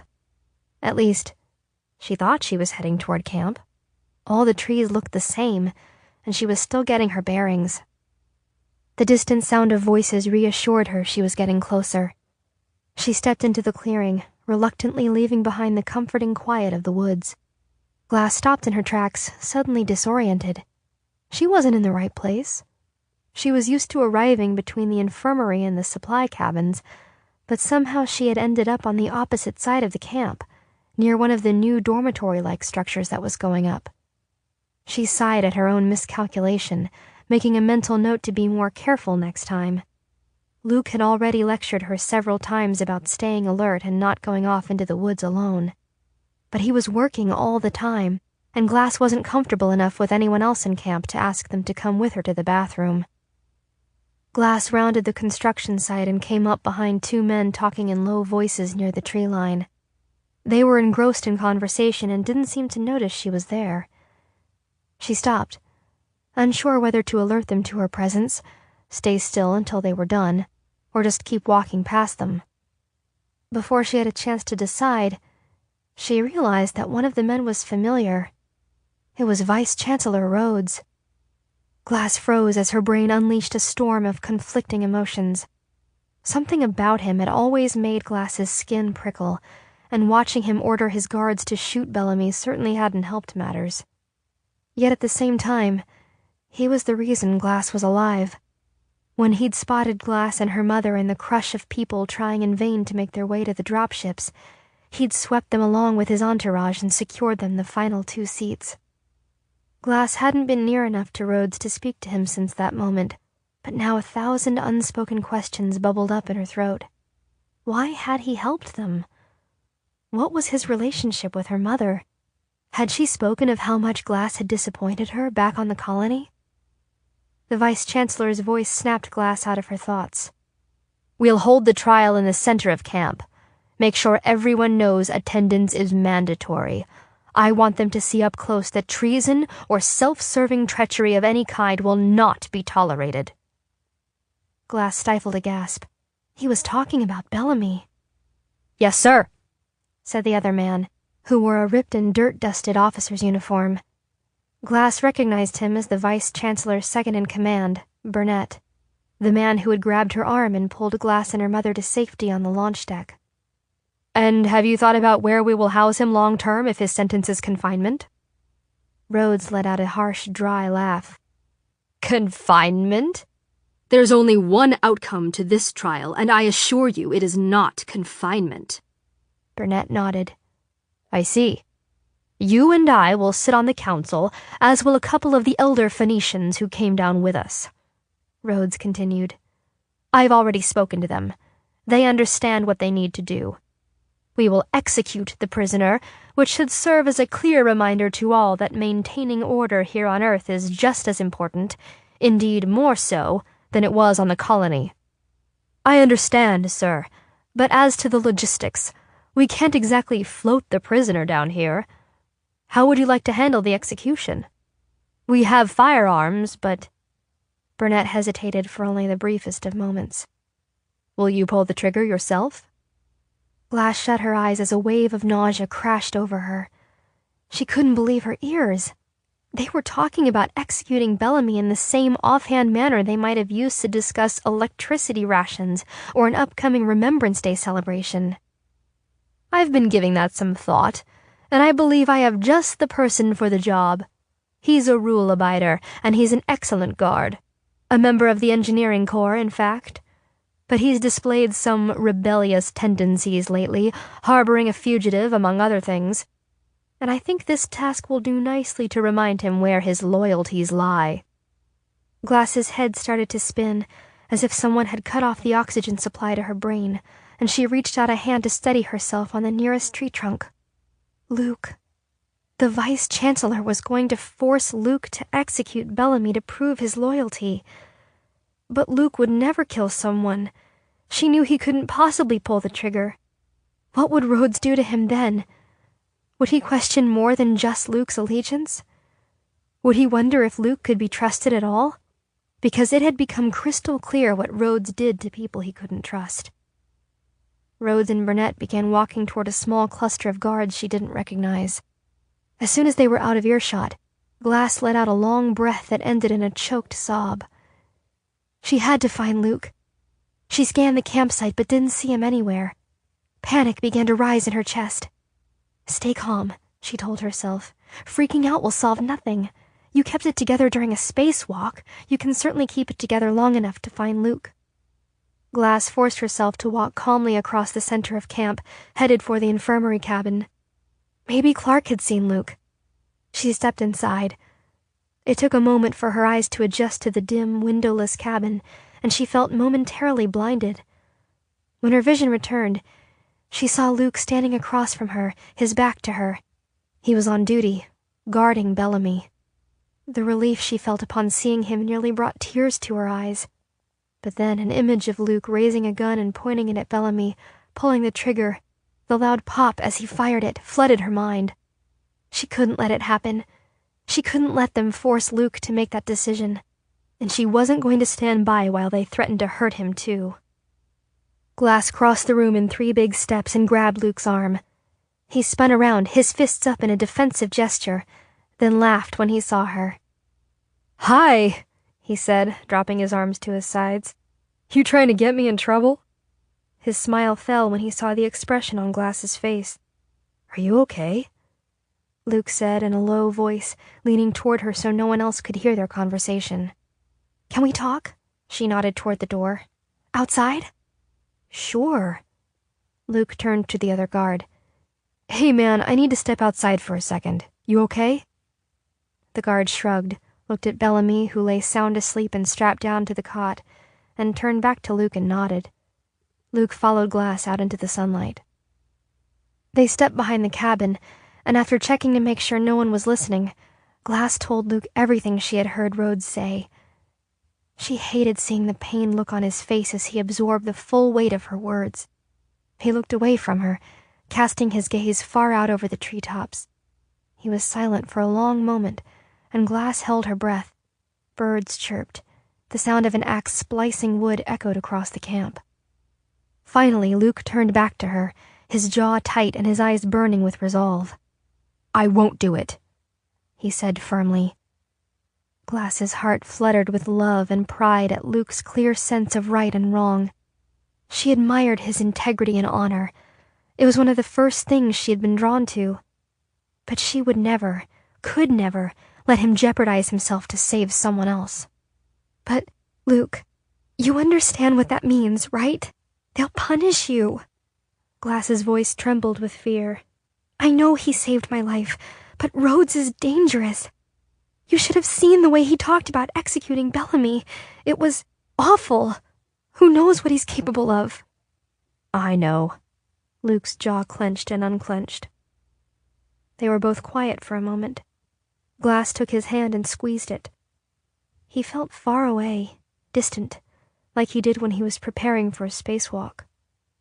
"Luke," she squeezed his hand again. Slowly he turned to look at her. "It can't end this way. After all they had been through, after all they had fought for and survived, it'd be madness to let Rhodes turn either of them into scapegoats just like he was doing to Bellamy." "It won't," Luke said, pulling her into a tight embrace. She breathed in his familiar scent, which was now layered with earthy smells that she was growing to love as she began to associate them more and more with Luke. His heart beat a steady rhythm against her cheek. Her blood pressure began to fall. Her pulse slowed, and the adrenaline in her veins subsided. This was all she needed. He was all she needed. Glass pulled away suddenly. Luke's head shot around, his instincts programmed to check for danger. "I know what to do," Glass said. Luke looked down at her, his brows knit together. "What?" "We'll leave." "What do you mean, leave? Where would we go?" "I don't know, but we'll figure it out. Wells can help us. He and Sasha can tell us which way to go. We can hide out for a while, as long as it takes for us to be sure that when we get back, all this will have been forgotten." "What about the Earthborns? The dangerous ones?" Luke asked, looking at her as if she'd gone completely insane. "We'll have to take our chances." Luke stared at her for a long moment, and Glass braced for the weary shake of his head and some vagaries about not abandoning his duties. But to her surprise, a small smile crept across his face, We'd have to go tonight then. We don't want to give Rhodes the chance to find me. Glass looked at him, startled. Seriously? You really want to go off on our own? He placed his uninjured hand on her waist. Do you know what's kept me going this last year? All the time you were in confinement, those nights on Walden when I was certain we were dying. It was the thought of being on Earth with you. Even when I was sure it was just a fantasy, I couldn't stop imagining exploring the planet with you. Just us. He let go of her waist and ran his fingers through her hair. It's incredibly risky, though. You know that. She nodded. I know, but I'd rather be in danger out there with you than risk being here without you. She smiled up at him and ran her hand softly across his stubbly cheek. He took her hand in his and kissed her fingertips. And I'd rather be out there with you than cause anyone else more pain, he said. Then let's go get ready. We'll take whatever supplies we can grab without attracting attention and then head out. I have to finish this shift. You get some water and whatever food you can hide in your clothes, and we'll meet back here after sundown, while everyone's eating dinner. Okay, Glass agreed. I'll find Wells, and I think we should tell Clark, too. She needs to know what they're planning for Bellamy, because if it isn't you, it's going to be someone else. Can we trust her? Yes, Glass was emphatic. We can trust her. Good. Luke bent his head to give Glass a quick, soft kiss. We'll be just like Adam and Eve, he said with a smile. There's no way I'm dressing in leaves, no matter how long we're alone in the woods. Luke made a show of looking her up and down, then grinned mischievously, making it clear exactly where his mind was. Go get ready, he said, tapping her elbow. With one last lingering look, he turned around and headed back to the infirmary cabin. Chapter 10. Clark. For one fleeting, blissful moment, Clark was happy. As Keith stood up for the first time since the dropships landed and took a few steps, everyone in the infirmary cabin cheered. Clark stood in front of him, holding out her arms as he hobbled forward. He had one skinny arm wrapped protectively around his ribs, the other waving out to the side for balance. He stepped into Clark's arms and she hugged him gently. The boy was going to be fine. Okay, buddy, let's get you back to bed. That's enough for one day, Clark said. Thanks, Dr. Clark. Keith's smile was big enough to light up the room. Just Clark. She smiled, easing him back down onto the cot. Out of the corner of her eye, she glimpsed the one unoccupied cot in the cabin, and all the temporary happiness flooded out of her, leaving only panic and despair in its wake. Guards had come that afternoon to move Bellamy to a new prison cabin they'd built on the edge of the clearing, a dismal, windowless shack made of sheet metal salvaged from the crash site. He was locked up by himself, with 2 armed men outside the door at all times. Clark wasn't sure exactly what Rhodes had planned, but she knew it was just going to get worse. Either Bellamy would succumb to infection from a lack of proper medical care, or else Rhodes would expedite his demise by... She shook the thought out of her head. It was too terrible to contemplate. She would figure something out. She had to. As Keith gingerly settled himself, Clark turned to Marin, whose leg had shown huge improvement. The wound had begun to heal with no hint of infection. You're next, Marin, Clark said. We'll get you up and walking in no time. I can't wait. Marin grinned. How long have I been on this planet and I still haven't seen so much as a tree or a leaf? Well, that's what you get for being unconscious when we brought you in here, Clark teased, her light tone belying the dread building in her stomach. But I'll bring you a few samples later to tide you over. Clark? Someone called from the doorway, a desperate tinge to the voice. Clark spun around to see a pale, anxious-looking Glass shifting her weight from side to side. Glass, what's wrong? I need to talk to you for a sec. Sure. Clark hurried over to her as quickly as her overtaxed legs would allow. Glass's face was drawn and pale. Is everything okay? Clark's heart seized a little. Had something happened to Wells? I think we should go outside, Glass said, shooting a nervous look around the cabin. Clark nodded and, without another word, followed Glass through the door and into the clearing. The late afternoon sun seemed to mellow the frenetic scene somewhat, although everywhere she looked, Clark could see signs of strain. People arguing over rations, guards casting uneasy glances toward the trees, and, in the distance, people bending their heads to avoid meeting the eyes of the two guards standing to attention in front of Bellamy's prison.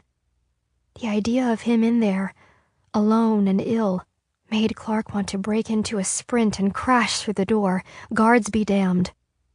She tore her eyes away and turned her attention to Glass. "What's going on?" "It's about Luke and Bellamy." Clark scrunched up her face in confusion. What could Bellamy and Luke possibly have to do with each other? Bellamy had basically been unconscious or asleep since Luke landed on Earth. Had they even met? Glass inhaled and exhaled slowly, as if summoning the courage to speak.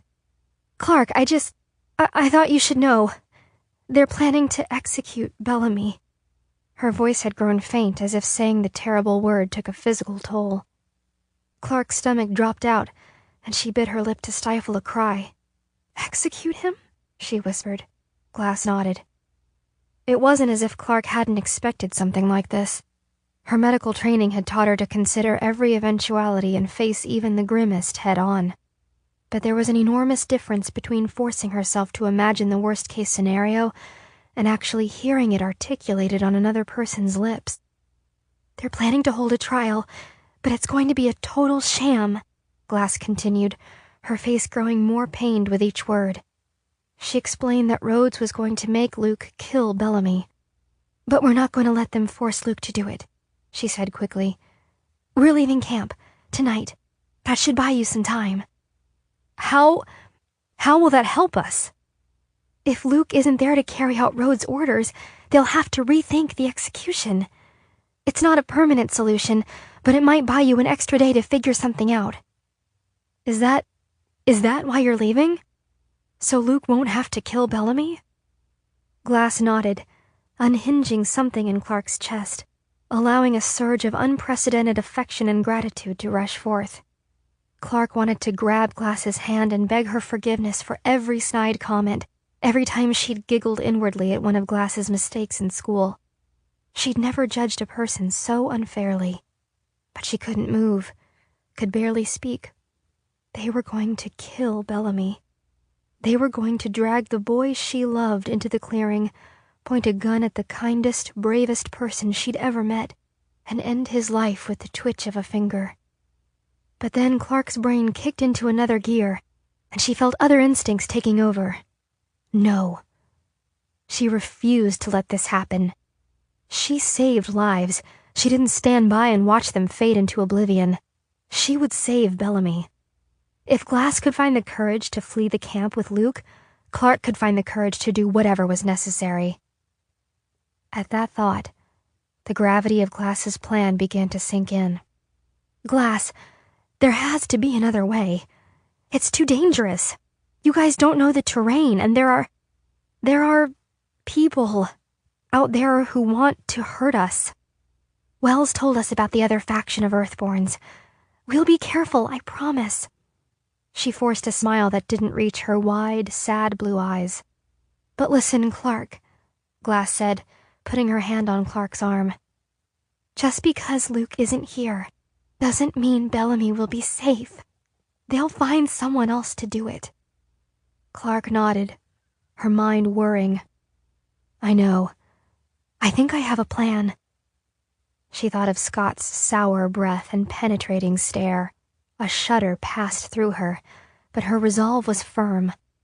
She would use whatever powers of persuasion she had to get Scott to free Bellamy. "Can I help?" Glass asked, her face full of hope and concern. "I mean, before we leave?" Clark ran through the plan forming in her head one more time, then nodded slowly before stammering what she needed Glass to do. For a second, Clark worried that she'd said too much. Glass was staring at her with enormous eyes, her mind turning behind them. But something in Glass's face shifted, and a look of understanding and resolve took over. It was clear she understood the lengths Clark was willing to go to in order to save Bellamy.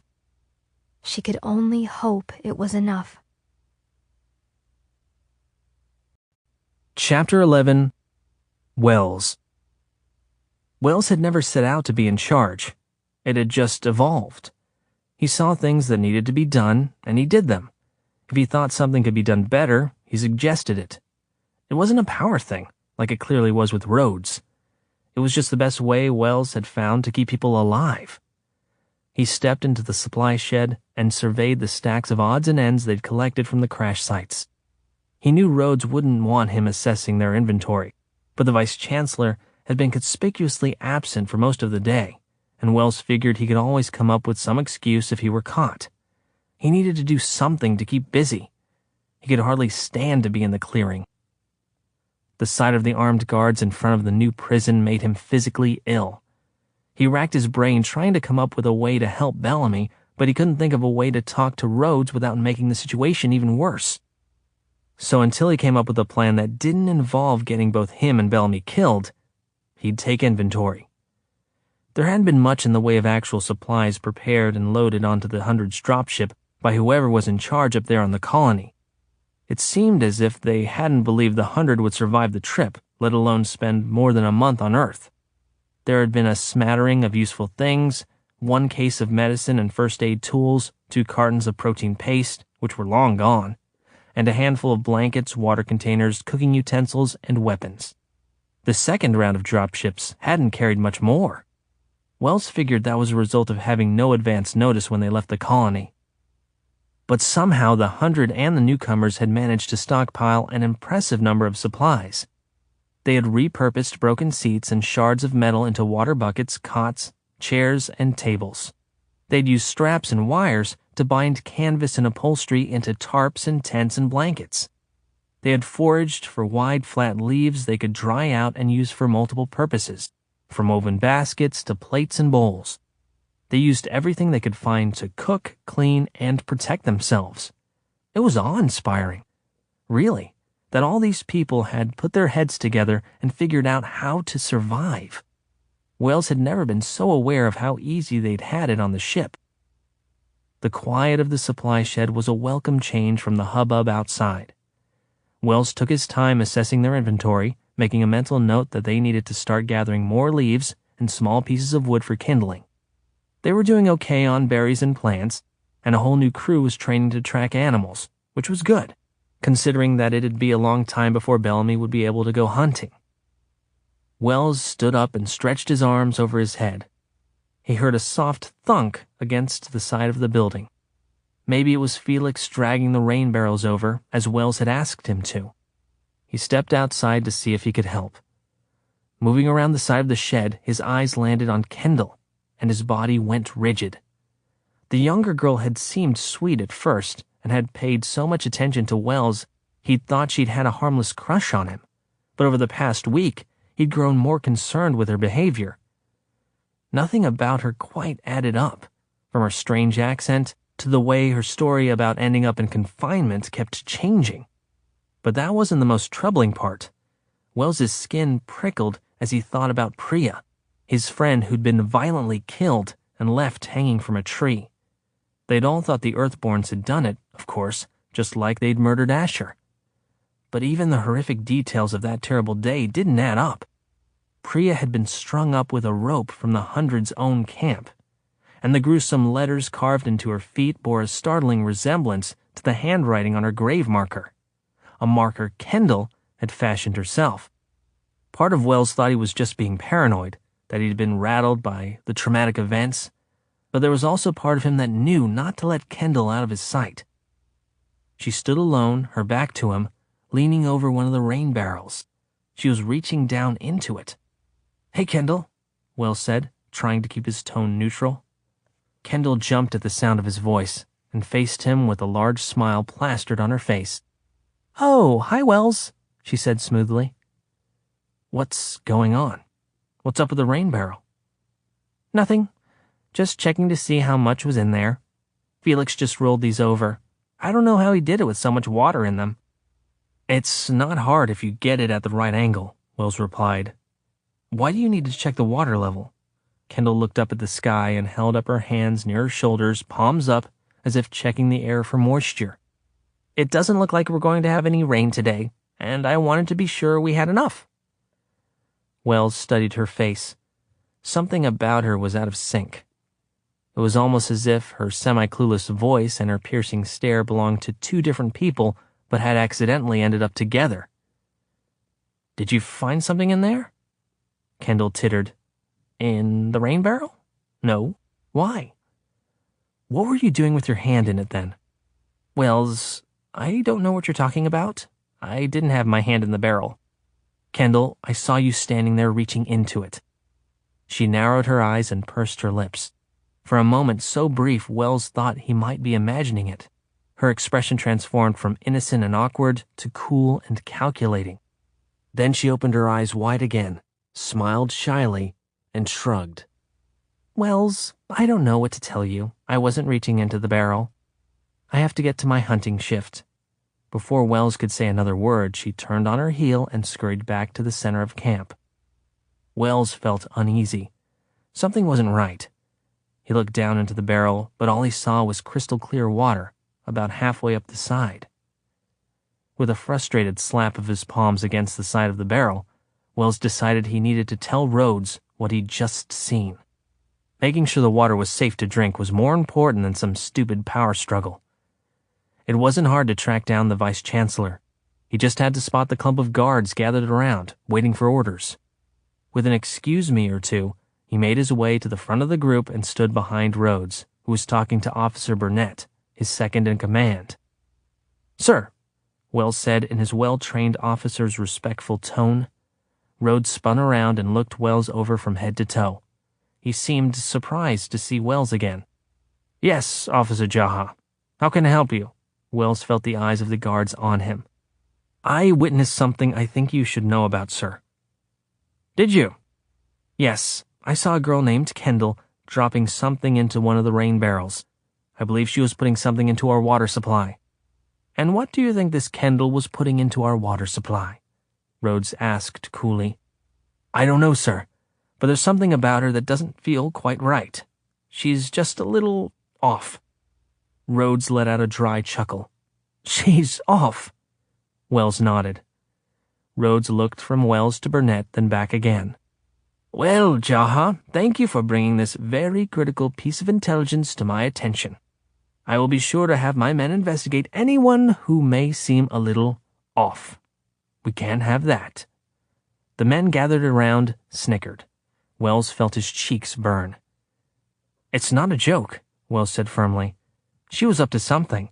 I just don't think she's as innocent as she seems. Rhodes pinned Wells with a cold stare. I realize that your brief time as leader here on Earth was very satisfying for you. And one day, if you manage to keep your desperation in check, perhaps you'll be in charge again. But right now I find it shameful that you would make up accusations against an innocent girl simply because you would like to feel important. Any sense of embarrassment Wells felt was gone in a flash, replaced by pure disgust. He wasn't the one playing games here, and he wasn't the one letting power go to his head. Rhodes was putting all their lives at risk because he was, what? Threatened by a teenager? He wasn't going to give Rhodes the satisfaction of letting his frustration show.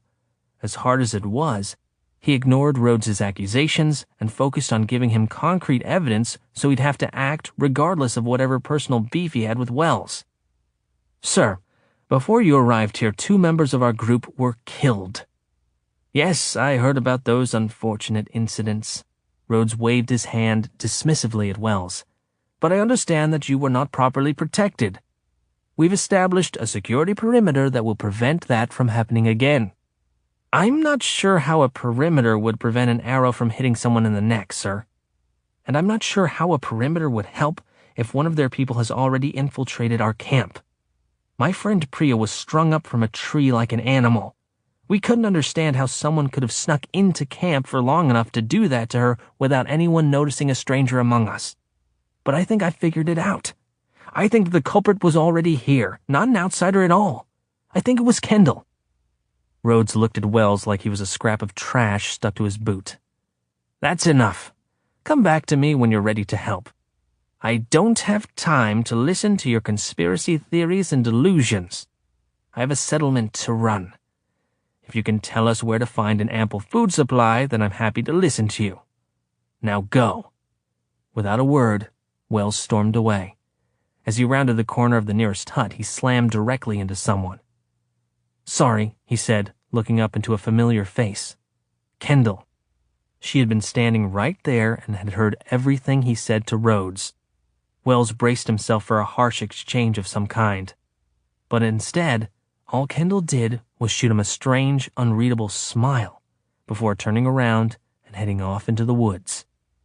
Wells watched her get swallowed up by the trees, his heart pounding in his chest, somehow knowing in his gut that she wasn't coming back. Chapter 12. Clark. Clark didn't have the stomach to tell Wells all the details about her plan to rescue Bellamy. She needed his help, but there was a limit to what your ex-boyfriend needed to know, especially when the plan essentially consisted of one step: flirt dangerously with a sociopathic guard. And particularly when your ex-boyfriend was the protective and occasionally self-righteous type who also happened to be the de facto leader of the camp. "So what exactly is it you want me to do?" Wells asked, surveying her with an expression that made it very clear he knew she wasn't telling him everything. "Someone has to create a distraction so Bellamy and I can get out of camp without anyone noticing." "I can certainly create a distraction, but how exactly do you plan on getting past the guards?" "I have a plan. Don't you trust me?" Wells sighed and ran his hand through his hair. "Of course I trust you, Clark, but what I don't understand is why you won't trust me. Why won't you tell me what's going on? I know he's your boyfriend, but he's also my brother." The words sounded strange coming from Wells's lips, but it nonetheless landed in a soft spot deep inside her heart. "I know, Wells. That's why I need you to believe me. The less you know, the better chance this has of working." Wells shook his head, then gave her a wry smile. "You could convince me to do pretty much anything. You know that, right?" Clark grinned. "Good, because I have one more favor to ask." "Anything you want, Griffin." "Once we get out of here, we'll need somewhere to go. Do you think Sasha would ask the Earthborns to take us in, at least for the time being?" "I'll talk to her," Wells said. He and Sasha had agreed to meet in the woods at noon each day, a temporary measure until it was safe for her to visit the camp again. "I'm sure she'll do it." "Thank you." She ran through her mental checklist again. Nearly all the pieces of her plan were in place. Her only regret was that leaving camp would mean leaving behind Dr. Lahiri. They hadn't had a chance to finish their conversation, and she knew there was something he hadn't told her about her parents. "What is it, Clark?" Wells asked, apparently reading the concern in her face. He'd always been able to tell what she'd been thinking, a skill that had made the beginning of their relationship so magical and the end of it so heartbreaking. "What's wrong?" "Besides the fact that I have to drag Bellamy and his open wound through the woods to get away from that maniac Rhodes?" "Yeah, besides that." She filled him in on what Dr. Lahiri had looked like when she'd asked him about her parents, but how she hadn't had a chance to finish the conversation. Wells put a hand on her shoulder. "Clark, I'm sorry." "For what?" "For everything. For being naive. For not getting how sick Rhodes is. I really thought they would do what was right. It sounds so stupid now." Clark wanted to take Wells in her arms and hug him, out of gratitude, out of appreciation, out of empathy, but that wasn't her place anymore. "Don't ever apologize for seeing the best in people, Wells. That's an amazing quality." He looked away from her and cleared his throat. "Bellamy's my brother. I'll do anything to help." He settled his gaze back on Clark, his eyes glinting with a spark she'd never seen there before. "And if it happens to undermine Rhodes's authority in the process, well, that's just a 2-for-1 deal."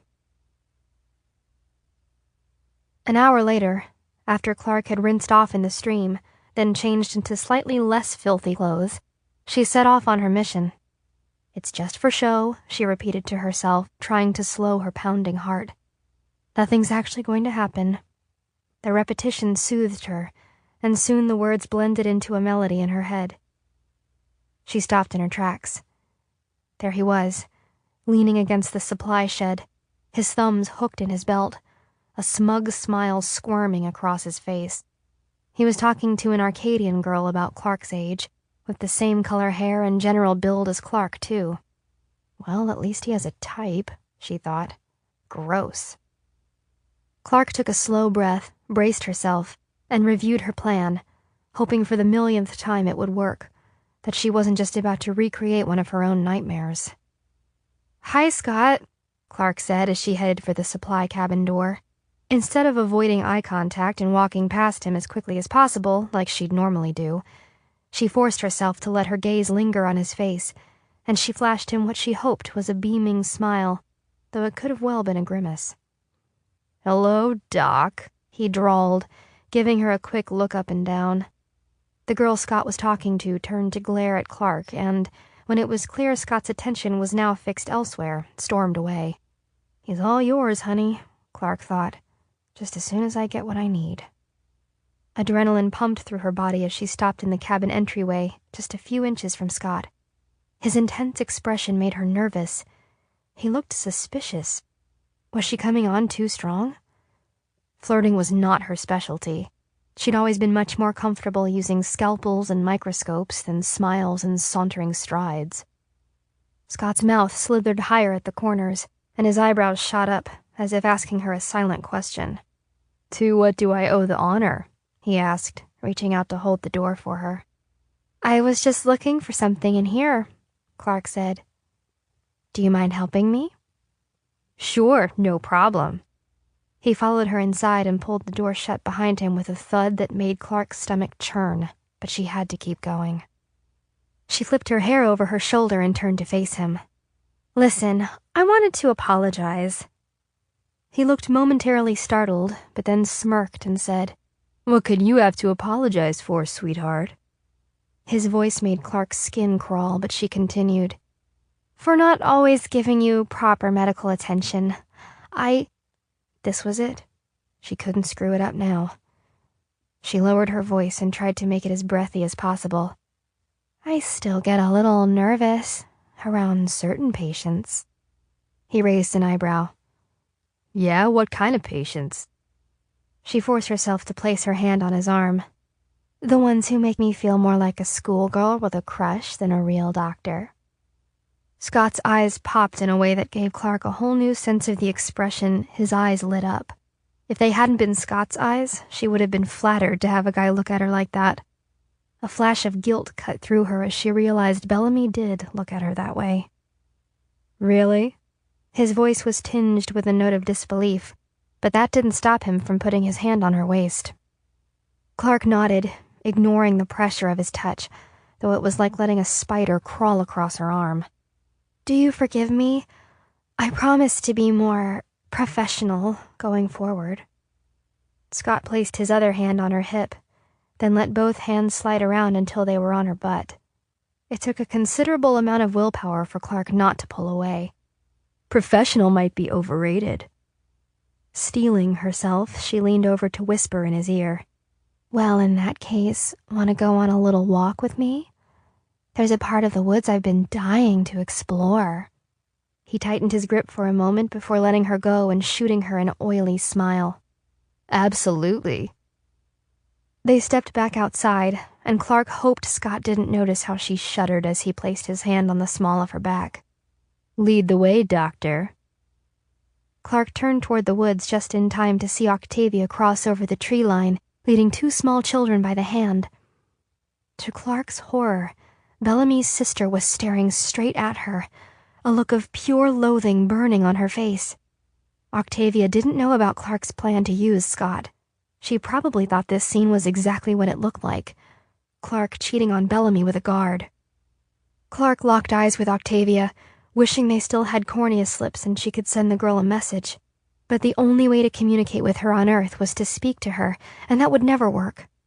She had Scott on the hook, and she couldn't break the momentum now. She didn't want to do anything to arouse his suspicions. It was too risky to talk to Octavia. All Clark could do was hope Octavia wouldn't get to Bellamy before she did. If Octavia told him what she had seen, Bellamy would never leave camp with Clark that night. Octavia turned and stomped back toward the fire pit. Clark watched Octavia walk off, then took a deep breath and turned back to Scott. She held his gaze for an extra beat, brushed her hand against his, and said in a throaty voice, "Follow me." She tipped her head toward the woods. Scott's eyes grew big and round. "I'm right behind you," he breathed into her ear. His breath was hot and damp on her face. Clark suppressed her gag reflex and reminded herself that Bellamy would die if she didn't go through with this. She grabbed Scott's hand and tugged him toward the trees. They ducked into the dim forest, the branches brushing against their shoulders. She led Scott into a particularly dense area of woods, where the leaves grew in a thick tangle. They would hear someone approaching before they could be seen. She turned to face Scott, who bumped right into her in his excitement. He pressed his chest against her and wrapped his arms around her shoulders. He wasn't wasting any time. Clark tried to focus on Bellamy. All this was for him. For them. "Are you in a rush?" Clark managed to say just before he planted a firm, wet kiss on her. She reflexively turned her face, and his lips slid off hers and onto her cheek. "I've wanted to do this for a long time," Scott said, grabbing her face with both hands and repositioning it. "And I've wanted to do this for a long time," Clark said, as she raised her hand in the air and slammed it down into his neck, the syringe puncturing his skin with a small pop. She pressed the plunger hard with her thumb, administering a massive dose of sedative right into his bloodstream. For a millisecond, Scott's eyes filled with confusion and betrayal. Then he released his hold on her and slid to the ground with a dull thud. Clark wiped her slobbery face with her sleeve and got to work. She knelt down and fumbled around in Scott's uniform and utility belt.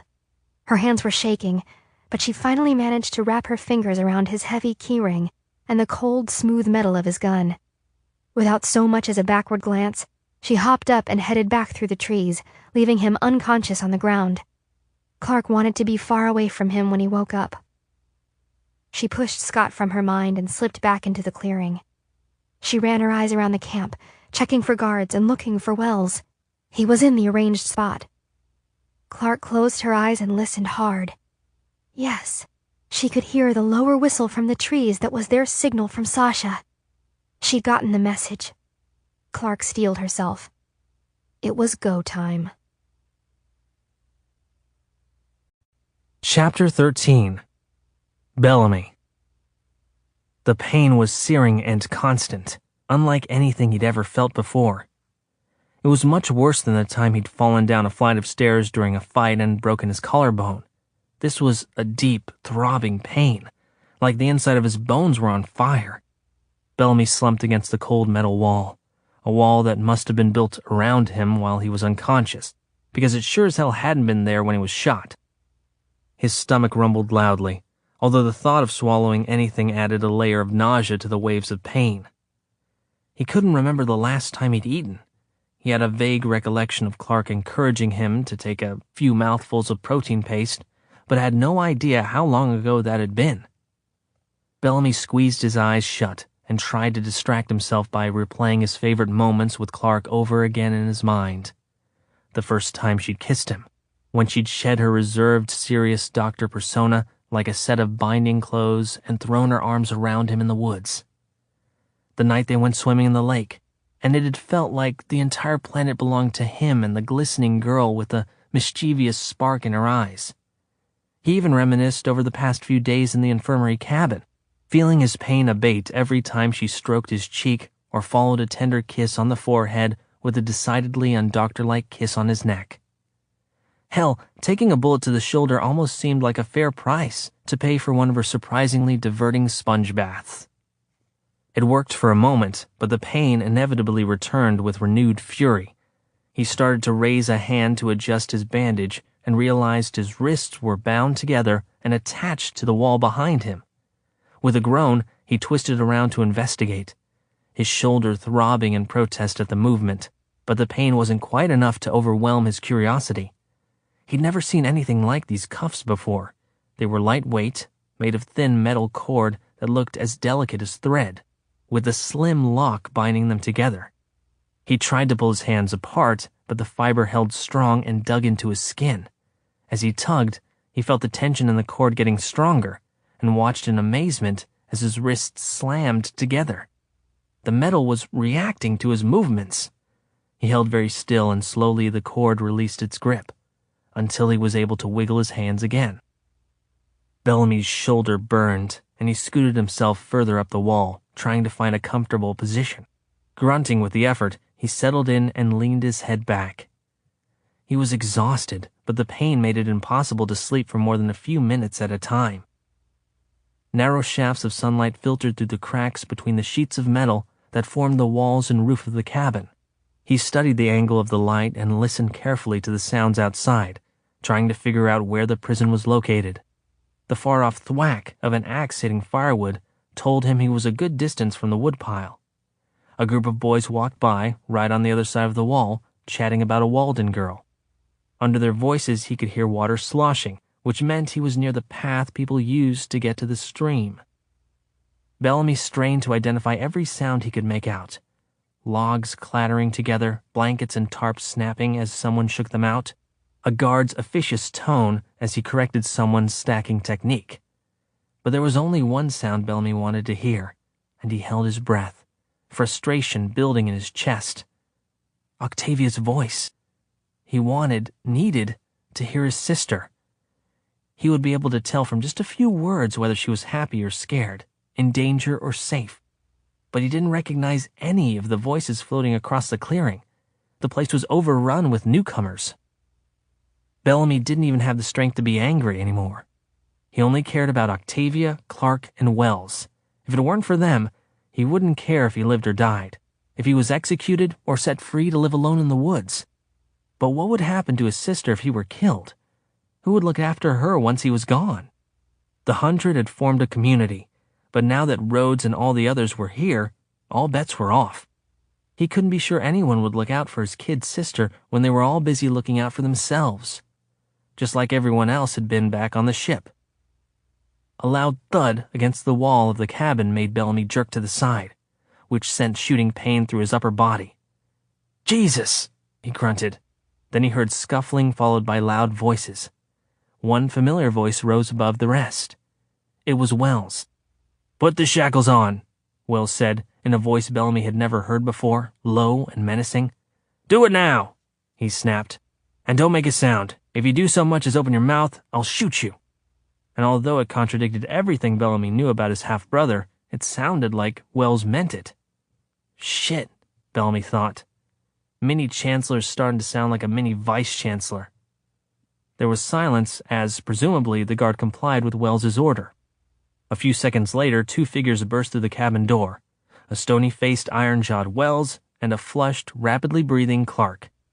They fell into the room and rushed over to him. As Bellamy's head swam with confusion and relief, were they actually here to rescue him? How the hell had they managed that? Bellamy's chest swelled with a feeling he'd never really known before. Gratitude. No one had ever done anything this dangerous for him. No one had ever thought he was worth that kind of risk. He'd spent his whole life taking reckless action to protect Octavia, but no one had ever done so much as transfer him a ration point or sneak out past curfew to check on him the few times he'd gotten sick. Yet here they were, the girl he never would have dared dream about back on the ship, and the brother he never knew existed, putting their lives on the line for him. Clark sank to her knees next to him. "Bellamy," she said, her voice cracking as she ran her hand along his cheek. "Are you okay?" She'd never sounded so afraid, so fragile. Yet there was nothing vulnerable about a girl who'd faced down a clearing full of armed guards. Bellamy nodded, then winced as Wells tugged on the cuffs attached to the peg on the wall. "How are you going to get those off?" Bellamy asked, his voice hoarse. The guard outside would alert the others any second. If they didn't get out of there fast, not a single one of them would live to see another sunset. "Don't worry," Wells said. "She has the key." Clark reached into her pocket and pulled out a slim key, made of the same flexible metal as the cuffs. "How the hell did you—" "You know what? Forget it. I don't want to know," Bellamy said. "Just get them off." Wells took the key from Clark and began fumbling with the restraints while Clark switched back into doctor mode and quickly examined his shoulder, muttering to herself as she peeled back the blood-stained bandage. Bellamy couldn't take his eyes off her. Her brow was furrowed in concentration, and a thin sheen of sweat misted her face, but she'd never looked more beautiful. "Got it," Wells said as the cuffs sprang open. "Let's go." He reached down, wrapped an arm behind Bellamy, and hauled him to his feet. Clark slipped under Bellamy's other arm and helped him hurry across the cabin. When they reached the door, Clark held up her hand and signaled for them to wait while she listened for sounds outside. At first, Bellamy wasn't sure what they were waiting for, but then he heard it. A loud crash and series of cries echoed from the far side of the clearing, followed by shouts of, "We're under attack!" and "Guards, fall in!" A stampede of heavy footsteps thudded past the cabin toward the commotion. Clark turned to Wells and grinned. "She did it! Go, Sasha!" "What did she do?" Bellamy asked as he leaned a little harder on Wells. He hadn't walked in days, and his muscles felt like jelly. "She rigged up something in the trees to make it sound like the Earthborns were attacking the camp. If everything goes according to plan, Rhodes will have sent all the guards into the woods, and we'll be able to sneak out the other side." "Your girl's pretty badass, Wells," Bellamy said with a weak smile. "Will she be okay?" "She'll be fine. She's far enough out in the woods that they'll never get to her in time." Clark listened at the door for another moment, then waved at them urgently. "Let's move." They slipped out the door. The coast was clear. Everyone in camp was facing the other direction, or racing toward the commotion on the far side. Bellamy, Clark, and Wells hurried around the back of the cabin and, before anyone could notice they were gone, disappeared into the cover of the woods. Chapter 14. Wells. There was no sound except the sharp intake of breath and the crunch of twigs and dried leaves under their feet. Wells, Bellamy, and Clark had run until their sides cramped, eventually slowing to a walk.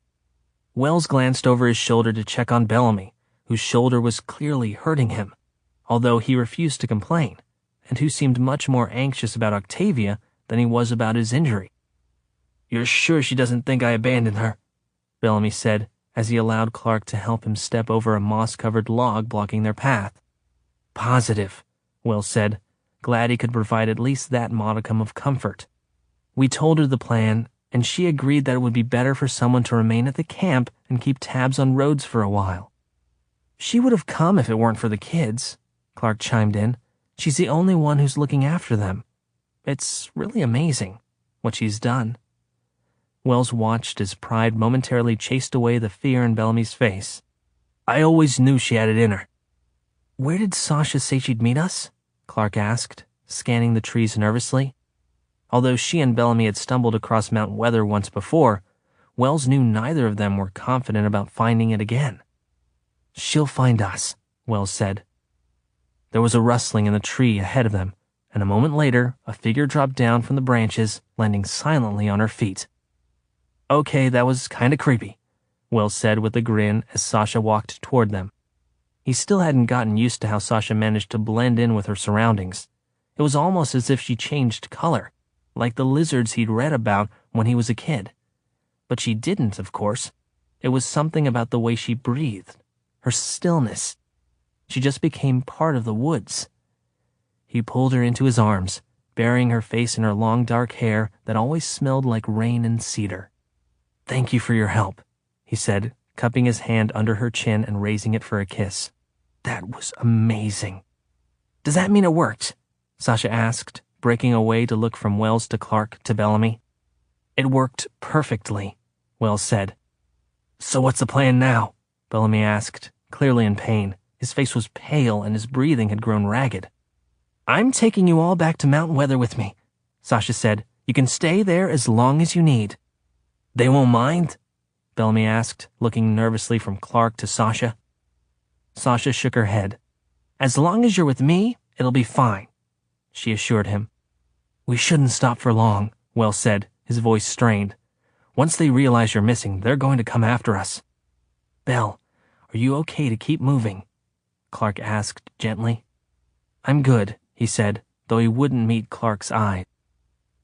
They followed Sasha as she darted quickly and quietly through the darkening forest. "So, are you all right?" Sasha asked, when they were a few meters ahead of Clark and Bellamy. With the rush to free Bellamy, he and Sasha had barely had time to talk about anything besides the actual logistics. "I don't know." That was the truth. It had all happened so quickly. He hadn't time to process the implications of disobeying Rhodes, of leaving the camp. Wells certainly wasn't going to stand by and watch Rhodes execute his brother in cold blood. But it was still hard to fathom that they had been forced to leave their new home behind. The home, the community, that they had built with their bare hands. From nothing. "It won't be forever. As soon as your father gets better, he'll come down on one of the other drop ships and everything will be okay." "No, it won't, Sasha. My dad's in a coma, and there aren't extra drop ships just lying around." His tone was sharp and bitter, but he didn't care. This wasn't a situation he could count on anyone to fix. He'd been an idiot to trust Rhodes. He should have acted sooner, before everything spiraled out of control. Another girl might have been hurt, or worse, apologized as if she'd done something wrong. But Sasha just took Wells's hand and gave it a squeeze. It was deeply unfair. Bellamy had only been trying to save his sister. He hadn't even been the one to pull the trigger. One of Rhodes's own precious guards had done that. Besides, it was Wells's father who had gotten shot. And if Wells didn't think Bellamy should pay for that, then who was Rhodes to say otherwise? Actually, Wells smiled grimly. It was Bellamy's father, too. If only Rhodes knew that, he'd probably have an aneurysm. Wells couldn't deny that the image brought him some pleasure. Sasha raised an eyebrow, clearly curious about what he was thinking. "I was just imagining what would happen if Rhodes found out that Bellamy and I were brothers," Wells said. Sasha laughed. "He'd probably have a heart attack. Actually, that might be the best plan. I'll head back to your camp, shout the news, and wait for Rhodes to drop dead. Problem solved." Wells squeezed her hand back. "Your tactical mind never ceases to amaze me." They walked on, with Wells only half listening as Sasha pointed out various geographic features. At one point, Clark began peppering Sasha with questions about different animal species, but Wells could tell she was doing it more to distract Bellamy. They walked for what seemed like hours. Finally, Sasha pointed to a small rise in the ground, so subtle they would have never noticed it on their own. "That way," she said. They followed her, picking their way carefully among the branches. Wells felt the ground beneath him slowly sloping downward, and he adjusted his gait to keep from toppling forward. They rounded a curve, and Wells's breath caught in his chest as he took in the sight spread out before him. At the bottom of the hill, in a wide valley, was an entire town, just like he'd spent his entire life reading about. Just like he'd imagined building with the 100 on Earth. Wells had never seen anything so remarkable since he'd arrived on the planet. Not the endless trees reaching to the horizon, not the lake or the sky. Nature was beautiful in a way he'd never imagined, but this was life. Signs of vibrancy and energy were everywhere. Light-filled windows with the shadows of families inside, animals stomping their hooves, harnesses jangling, smoke curling out of a dozen chimneys in a coordinated dance toward the sky. Wheelbarrows tipped on their sides as if they had just been dropped moments ago. Balls and toys at rest. The echoes of children's laughter floating in the air around them. Wells let out an astonished laugh. Clark turned to him and smiled. "Pretty cool, right?" He was glad that she was here to share this moment. She was one of the only people in the solar system who knew how much this meant to him. "It's spectacular." Sasha slipped her hand into his and squeezed. "Let's go." She led them down the hill and onto the dirt road that ran through the center of her town. Wells breathed in the smell of roasting meat and something lighter and sweeter. Was someone baking bread? Sasha walked up to the front door of the last house on a row and entered without knocking. They stepped through the doorway and into a room lit by a small lamp and a flickering fire. The first thing Wells noticed was the enormous oil painting of a star-filled sky on the wall. Back on the ship, something like that would have been behind a foot of bulletproof glass, maybe inside an oxygen-free chamber, but here it hung unadorned, just a few meters from the ash-spewing fire. Yet Wells could tell that the firelight somehow brought it to life more than the harsh fluorescent lights of Phoenix ever could, making the stars appear to glow. Wells pulled his gaze from the painting and turned his attention to the gray-bearded man who just stood to greet them. He was standing next to a plain wooden table that was covered with electronics, most of which Wells didn't recognize. The only piece that looked at all familiar was an ancient laptop that had been welded onto an enormous solar panel and not particularly neatly. "Hi, Dad," Sasha said, stepping forward to kiss her father's cheek. "You remember Clark and Bellamy, right?" The man raised a bushy eyebrow. "How could I forget?" He turned to his guests and nodded. "Welcome back." "Thank you," Bellamy said, slightly bashful. "Sorry I keep showing up like this." Sasha's father glanced at his heavily bandaged arm. "Somehow, I don't think it's entirely your fault, although you do seem to have a special talent for finding trouble." "Talent is one word for it," Clark said, reaching her arm forward. "It's nice to see you again, Mr. Walgrove." "Dad, this is Wells." Sasha caught Wells's eye for a brief moment and shot him an encouraging look. "Nice to meet you, sir."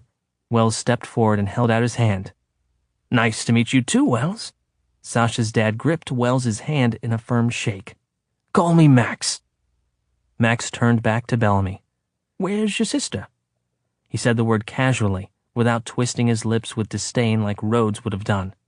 In this world, having a sibling didn't mark your family as deviants. "She didn't come with us," Bellamy told Max, trying to keep his voice steady as he shot Clark an anguished look. Sasha led them back outside and explained that there was only one spare cabin at the moment, and it only had one bed. Wells quickly said that Bellamy should take it, and he helped Clark walk Bellamy over while Sasha ran to get Clark some medical supplies. Once Bellamy and Clark were safely inside, Sasha took Wells's hand and interlaced her fingers through his. "So, where to? You can crash on the floor at my dad's house, or, if you don't mind the cold, I can take you to my favorite spot." Wells said, pretending to weigh the choices. "While sleeping a few meters from your father sounds amazing, I'll have to go with option B." Sasha smiled and led Wells back through the tiny town and into a small patch of trees that grew between the cabins and the hill leading up to Mount Weather. "I hope I can find it in the dark," Sasha said, running her hand along the trunk of one of the larger trees. "Find what?" Wells asked. "This!" Sasha's voice was triumphant. In the dim light, Wells could just make out some kind of ladder made from ragged rope. "Follow me." Silently, Sasha scaled the tree, disappearing into the branches before calling down to Wells. "Come on, slowpoke." Wells grabbed onto the rope hesitantly. It hardly looked capable of supporting his weight, but there was no way he was going to wimp out in front of Sasha. With a deep breath, he slipped his foot into the first rung and, holding onto the tree to steady himself, took a big step. He swayed from side to side but managed to keep climbing, wincing slightly as the rope cut into his hands. Without looking down, he moved up the ladder and eventually saw Sasha, resting on a small wooden platform tucked among the branches. "Like it?"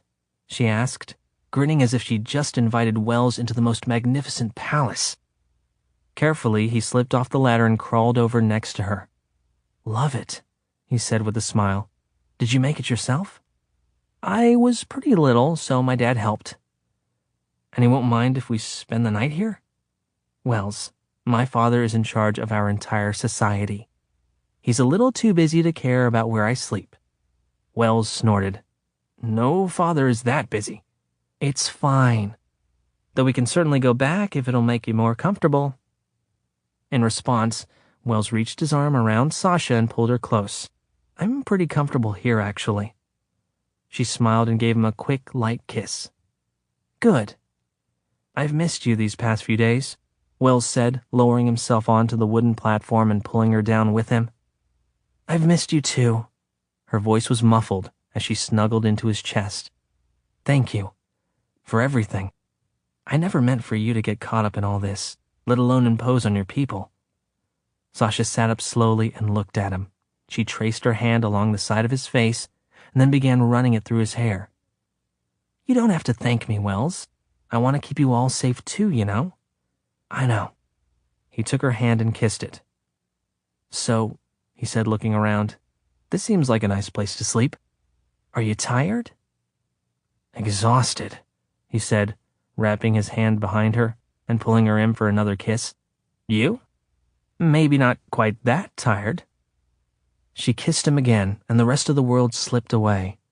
There were no new colonists, no Earthborns, no roads, just Sasha, just their breath, just their lips. The camp suddenly felt light years away, as distant as Earth used to look from the colony. "You make me feel legitimately crazy. You know that, right?" Wells whispered, running his hand down her back.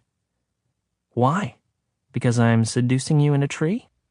Because no matter what else is going on, being with you makes me perfectly happy. It's crazy, switching gears that fast." Wells ran his hand along her cheek. "You're like a drug." Sasha smiled. "I think you need to work on your compliments, spaceboy. I've never been the best with words. I'm much better at showing what I mean." "Is that so?" Sasha breathed as Wells brought his other hand to her stomach.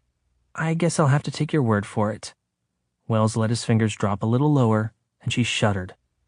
"Okay, now you're the one making me feel crazy."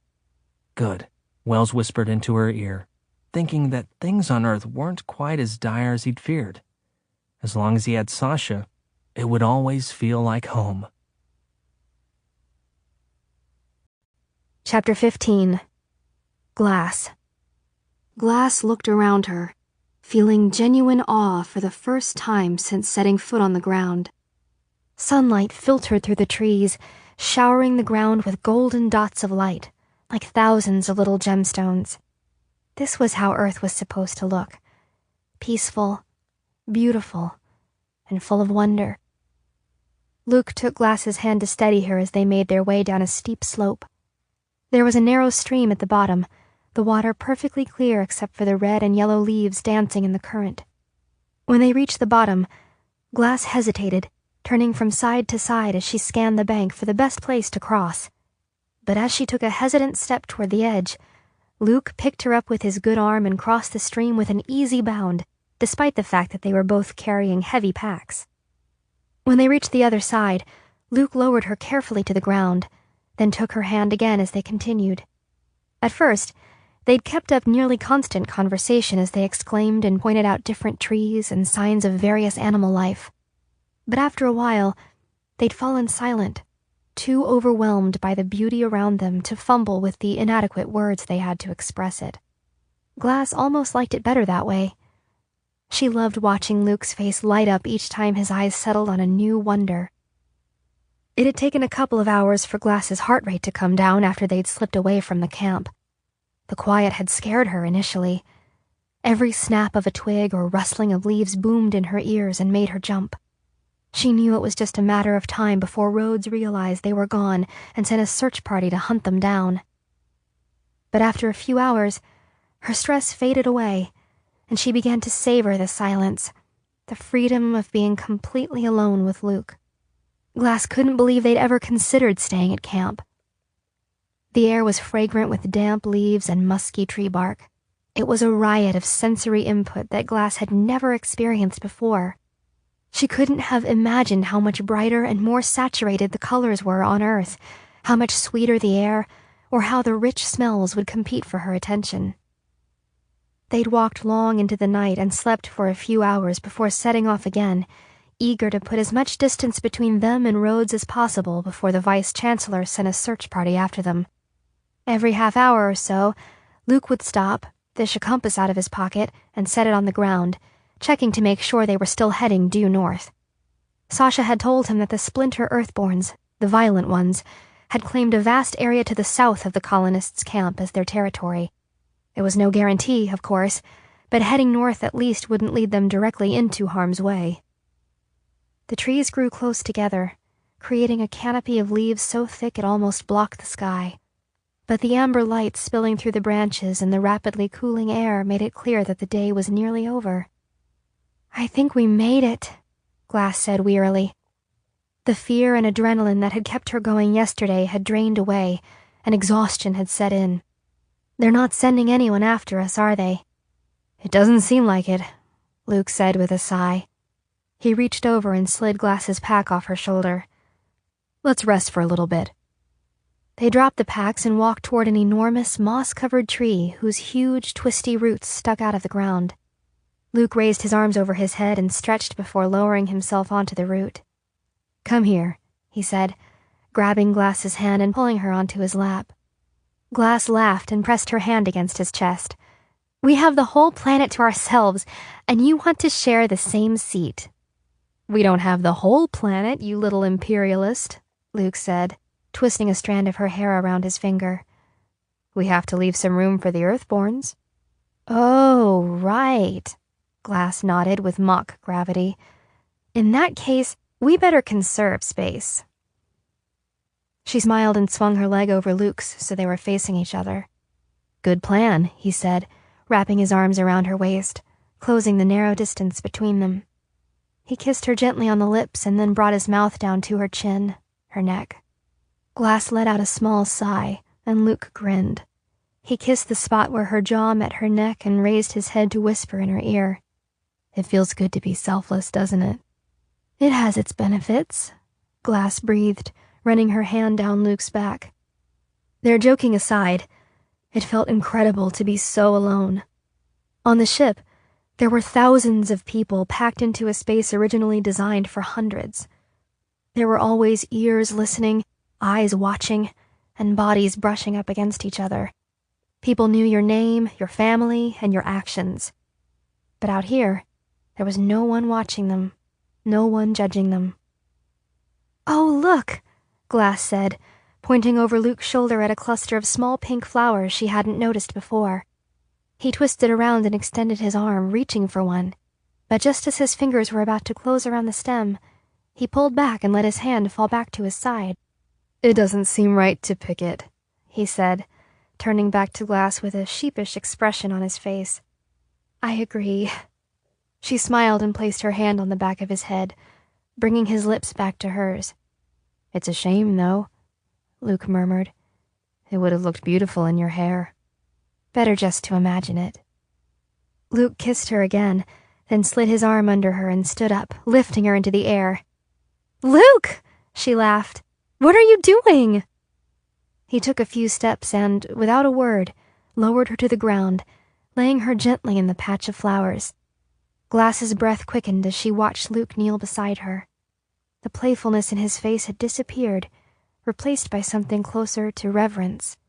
He reached down and ran his fingers through her hair, allowing it to fan out across the pink blossoms.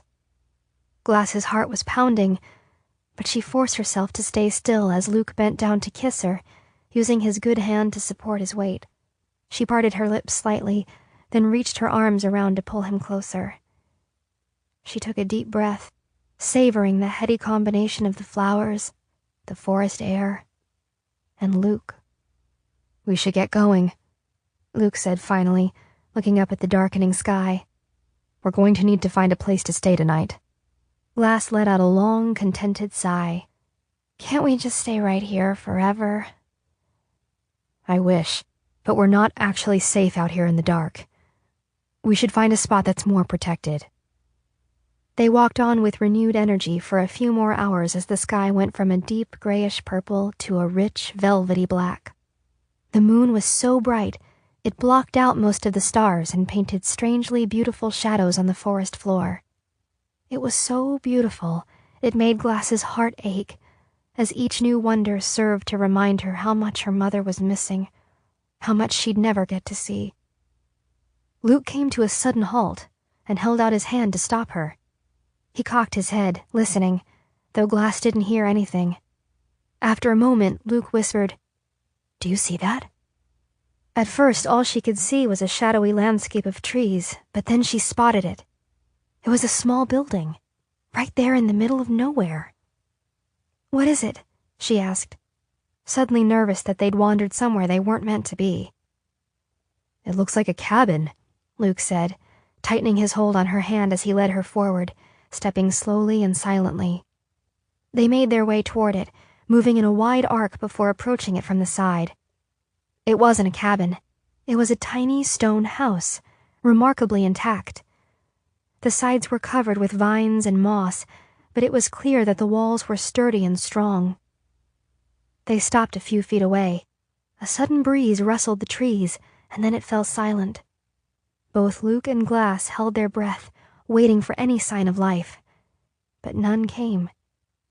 Luke stepped up to the door, pressed his ear against it for a moment, then pushed it open and stepped inside before beckoning for Glass to join him. She took a deep breath, adjusted her pack, and crossed over the threshold. There was just enough light coming through the cracked, dust-caked windows for them to see the frozen tableau inside. "Oh," Glass murmured, half in surprise, half in sorrow. It was as if whoever lived there had stepped out for a moment but never come back. A small bed rested in the far corner. Next to it, stacked wooden boxes formed a dresser. Glass's eyes darted across the tiny space. Opposite the bed was a kitchen that looked sized for a doll family. Pots and pans hung from nails in the wall. A lopsided wooden table sat, waiting for someone to join it, by the cold fireplace. A basin rested against a far wall with clean dishes piled up on one side. The house seemed lonely, like it had been waiting for a long time for its family to come back. Glass walked over to the table and ran her hand over its rough surface. Her hand came away dusty. She turned back to Luke. "Can we stay here?" she asked, scared it might be too good to be true. Luke nodded. "I think we should. It seems abandoned, and it's clearly safer than staying out there." "Good," Glass said, looking around, grateful for their good luck and for the chance to dispel the sense of loneliness that clung heavier than the dust. She dropped her pack to the floor and then reached for Luke's hand. "Welcome home," she said, rising onto her toes to kiss his cheek. He smiled. "Welcome home." They went back outside to look for firewood and any supplies that might have survived. There was a tiny, half-collapsed wooden shed behind the house, but the only tool they found was a mangled shovel, rusted beyond use. Luckily, there were enough dried branches on the ground that they didn't need an axe, at least not for now. The faint sound of running water called out to them through the darkness. Glass took Luke's hand and pulled him toward it. While the house was surrounded by trees on 3 sides, there was a slope at the back that led down to a river. "Look," Luke said, pointing at a chunk of jagged wood that stuck out over the water. "It looks like they built something on the river. I wonder why." He tightened his grip on Glass's hand and led her a little closer, taking care not to lose their footing in the dark. "Is that?" He trailed off as he pointed at an oddly shaped shadow, a strange combination of sharp edges and curved lines. "It's a boat, isn't it?" Glass said, taking a few steps closer to run a finger along it. It was cold, almost like metal, but lighter. It had once been white, but most of the paint had peeled off, leaving nothing but large patches of rust. She peered inside and saw what appeared to be a paddle resting on the bottom. "Do you think it still works?" Luke walked around the side, staring at it. "There doesn't seem to be an engine, just the paddle. I guess that means if it still floats, it'll work." He turned to Glass and smiled. "Maybe when my wrist is better, we'll give it a try." "Well, I have 2 functioning wrists, unless you think I'm not up to the task." "You know there's nothing I think you can't do, my little space walker. I just thought it'd be romantic to take you for a boat ride." Glass leaned against him, nestling into his side. "That sounds wonderful." They stood there for a moment, watching the moonlight rippling on the water, then went back inside the house. Using the matches he'd taken from the camp, Luke built a small fire in the fireplace while Glass took out their tiny supply of food. Neither had felt comfortable taking more than a few days of rations. "This is crazy," Glass said, passing Luke a piece of dried fruit from her pack. "It's like something out of a fairy tale. A house in the woods." Luke took a sip of water from his canteen, then passed it to Glass. "I wish we knew what happened to the people who lived here, whether they tried to make it through the cataclysm or whether they evacuated." He looked around.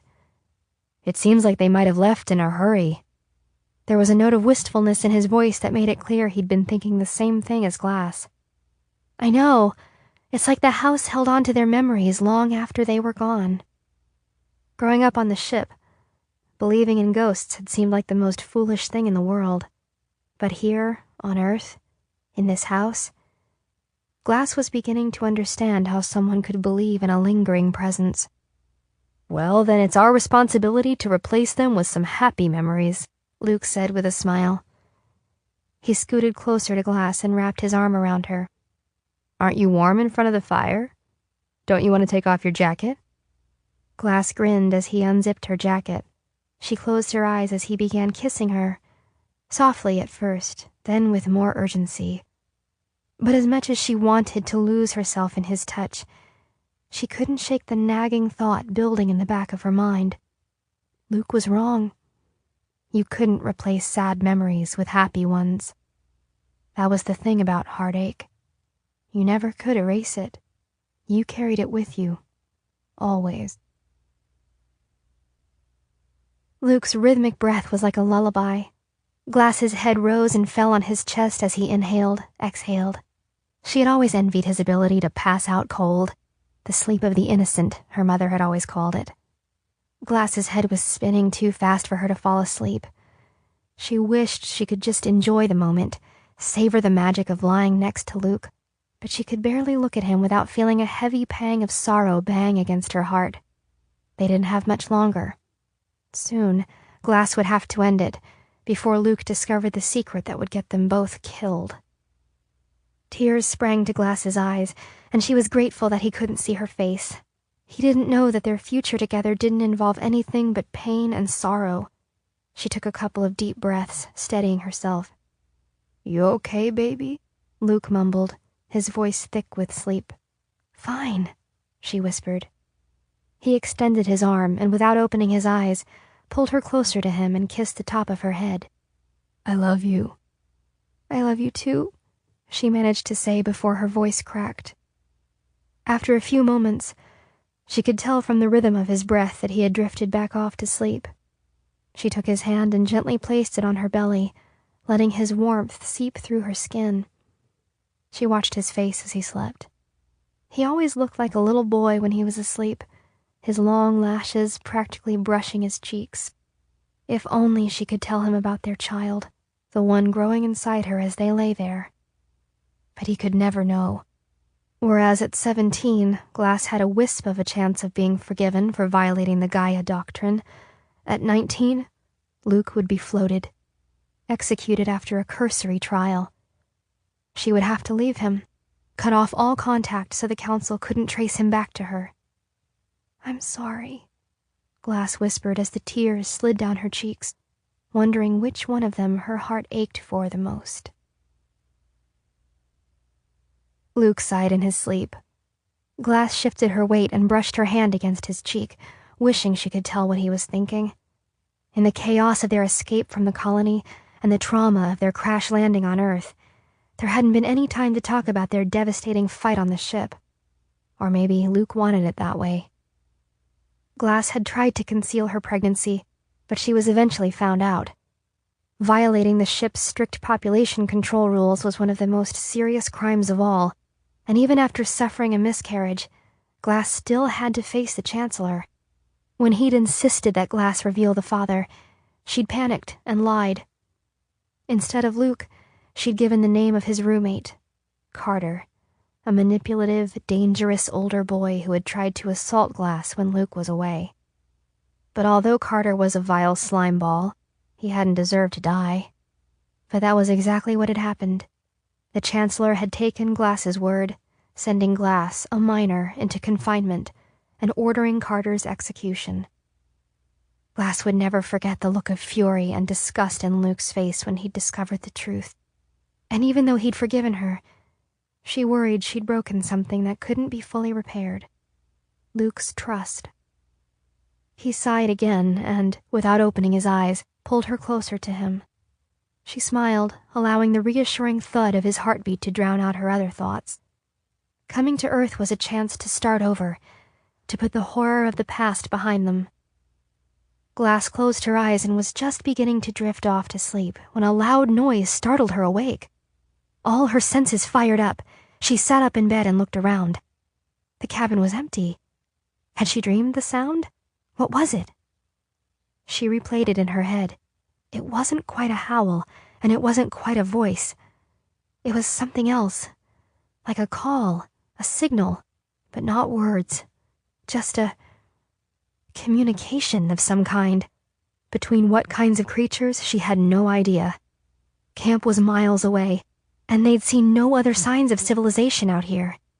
They were totally alone. It was probably just the sound of the wind against the cabin roof or something. She had nothing to worry about. Glass lay back down, pressed herself into Luke's warm, relaxed body, and finally fell asleep. Chapter 16. Bellamy. Bellamy wasn't used to sitting on his ass doing nothing. He didn't like feeling helpless, useless.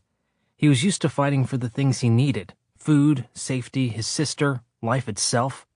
And having to depend on other people drove him crazy. Yet that tendency was what got him into this mess in the first place. If he hadn't been in such a rush to get on the dropship with Octavia, the Chancellor, his father, never would have been shot.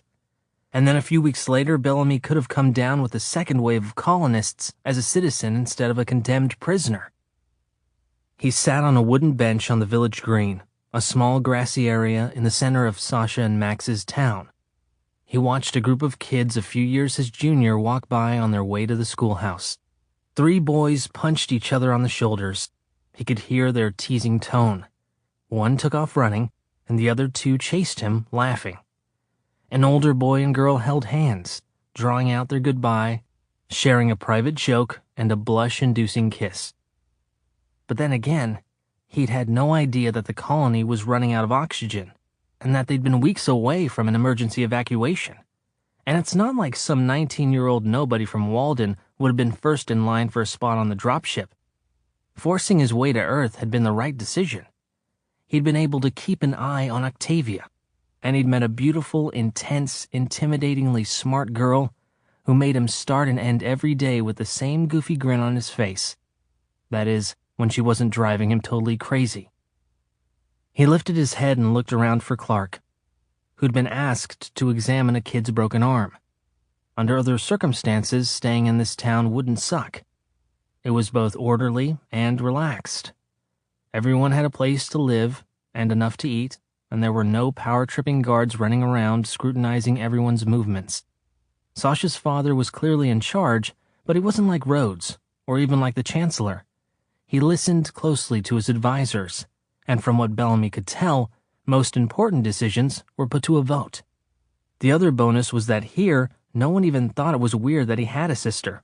They all had siblings, lots of them. Yet the peacefulness had an ominous quality in light of recent events. What if Rhodes came after them? What if Bellamy accidentally turned the Earthborn's quiet village into some kind of war zone?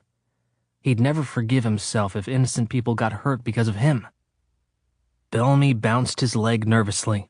His stomach had been in knots since they'd arrived here 3 days ago. He didn't know what to do. Max, Sasha, and their people wanted him to stay. They wanted to protect him. And it wasn't all that bad, staying in a place with a real roof over his head and delicious food that he hadn't had to track, kill, and skin himself. Bellamy couldn't deny it. A little kernel in his chest longed for a life this simple. He wanted Rhodes to forget about him, for his past to go away, for his life to be as easy as it was for those kids. He scanned the tree line and the path leading into town, searching for signs of intruders. Nothing. He'd hardly been able to sleep since he got here. He was too busy straining his ears in the overnight quiet, listening for the sound of approaching footsteps, the rustle of leaves that would tell him they were about to be attacked, that he was about to be taken. This was no way to live. The anticipation and dread were getting to him, and even the little town was starting to feel like a prison.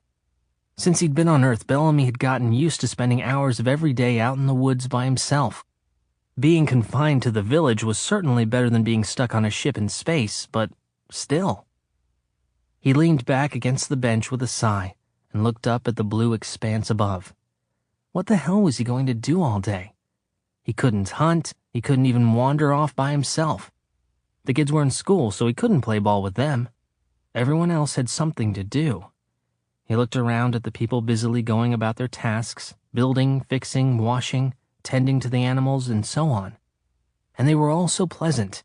It made him kind of uncomfortable. Every single person he passed wished him a good day.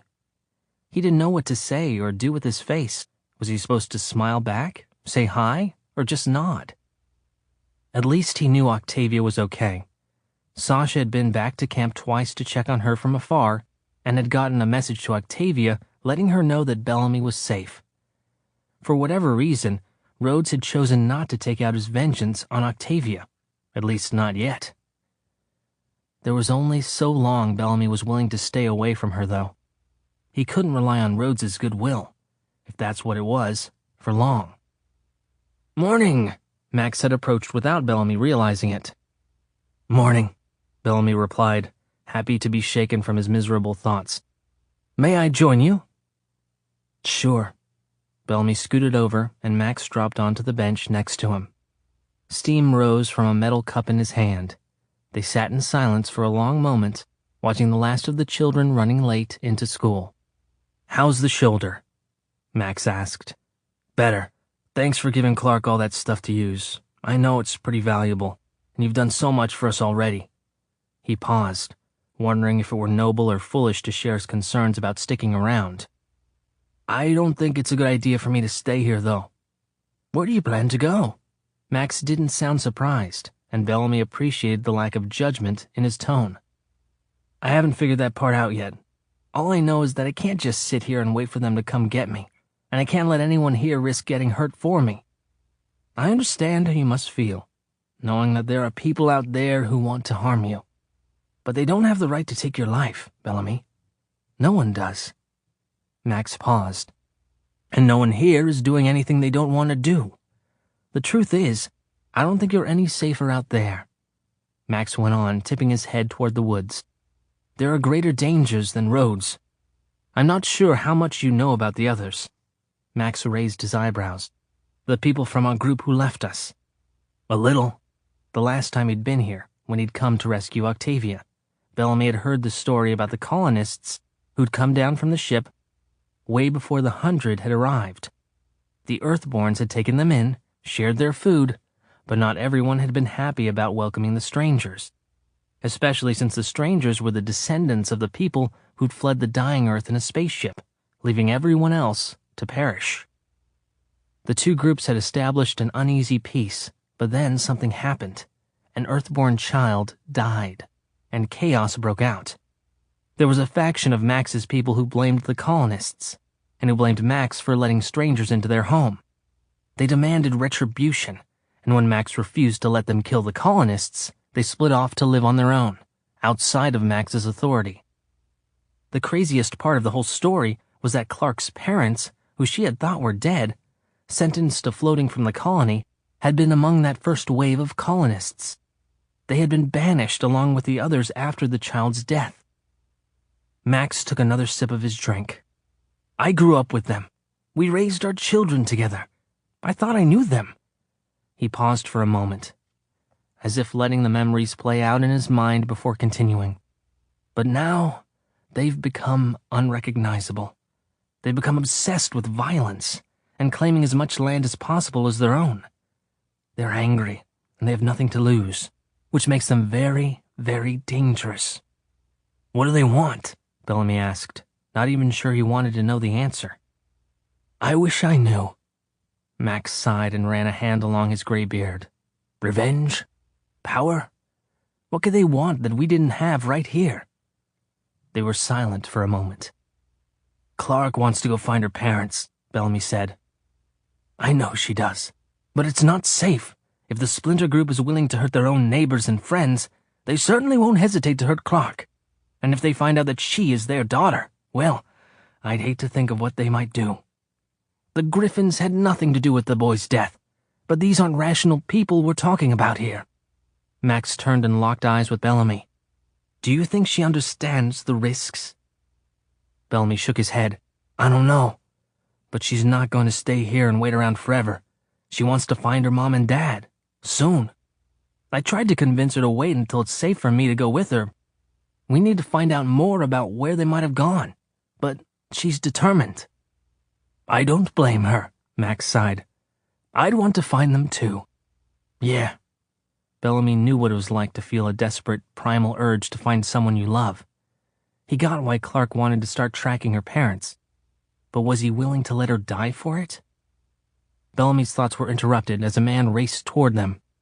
"Max," the man said breathlessly, coming to a sudden halt in front of their bench. "There's a group approaching the town. They're about 100 meters out. They'll be here in a few minutes. And, Max, they're armed." Bellamy's heart leapt into his throat as a wave of guilt crashed over him.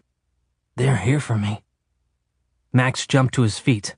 "Send out the signal, and dispatch a group to meet them and bring them in. Peacefully." The man nodded and ran off. Max turned back to Bellamy. "Follow me." Bellamy tried to remain calm, but a surge of anger and fear welled up inside of him, the same combination of feelings that generally prompted him to do something stupid. He trailed Max closely as they jogged down the path and toward the town's main hall, where people were already gathering, many bearing guns and spears. Clark, Wells, and Sasha ran inside a few minutes later, looking anxious but determined. Sasha joined her father at the front of the room, while Wells and Clark wended their way through the crowd to stand with Bellamy at the back. "Don't worry," Wells said to Bellamy as the crowd chattered anxiously all around them. "We're not going to let them take you." But that wasn't what Bellamy was worried about, not really. He was more worried about what would happen when the Earthborns refused to hand him over, what Rhodes would do if he didn't get his way. Max raised a hand, and the room fell silent. "As most of you know, we have some visitors coming," he called out, his voice commanding but calm. "They're being brought in now. We will meet with them, hear what they want, and then we will decide what to do." A tide of murmurs and muffled questions rose up from the crowd. Max held up his hand again, and everyone quieted down. "I know you have a lot of questions. I do too. But let's start by listening. Remember, there's no peace without peaceful exchange." A tense silence settled over the room. A few minutes later, a handful of Earthborns led in a group of Rhodes's guards. They had been relieved of their weapons, but not restrained in any way. "Welcome," Max said. The guards were stony-faced and silent, their eyes darting around the room, strategizing and assessing. "Please make yourselves comfortable, and tell us why you've come." The guards exchanged glances. The eldest, a middle-aged man named Burnett, who Bellamy recognized from the prison cabin, stepped forward. "We are not here to harm your people," Burnett said in the same cold, flat voice Bellamy had heard countless guards use before dragging someone off to confinement, making them disappear forever. He scanned the room until his eyes landed on Bellamy. Every muscle in Bellamy's body tensed up, and he had to fight the urge to bolt to the front of the hall and wrap his arms around Burnett's thick neck. "We are under orders to collect our prisoner. That's all. You are harboring a fugitive who must answer for his crimes. Hand him over, and we'll leave you in peace."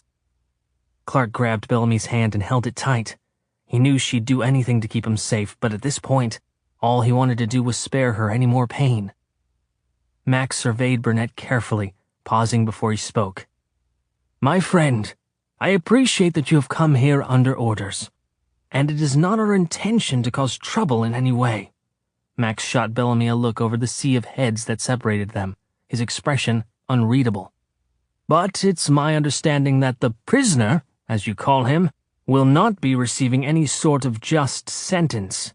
If he returns to your camp, he will be executed." A sea of shocked gasps and whispers rippled over the crowd. An Earthborn woman near Clark and Bellamy turned to stare at them, taking in their frightened expressions and clasped hands, and her expression changed from confusion to resolve. 3 men who'd been standing near Bellamy's side exchanged glances, then took a few steps so they were standing between Bellamy and the guards. "And we are not in the business of sending young men to their deaths," Max finished. Burnett shot an amused look at one of the other guards, and a small smile crept across his face. "It wasn't a request," he said. "You understand there will be consequences to your refusal, don't you?" "Yes," Max replied calmly, though his eyes had grown cold. "You've made yourself very clear." He turned toward the other Earthborns. "I believe I can speak for everyone here when I say that we will not be accomplices to this unjust punishment, but I will allow them to decide." There was a long pause.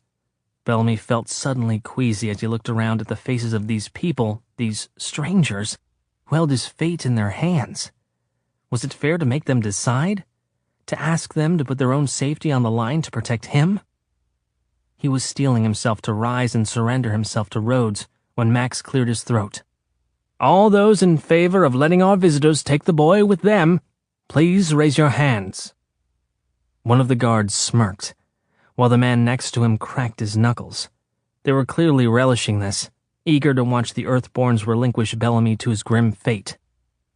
But to Bellamy's shock, no one raised their arm. "What the?" he whispered as Clark squeezed his hand. "All in favor of letting Bellamy, Clark, and Wells stay here under our protection?" Countless hands shot into the air, blocking Max, Burnett, and the other guards from view. Bellamy's knees began to buckle as an overwhelming tide of gratitude rose within him. The adults back at the colony had never offered Bellamy so much as a crumb of kindness. Never.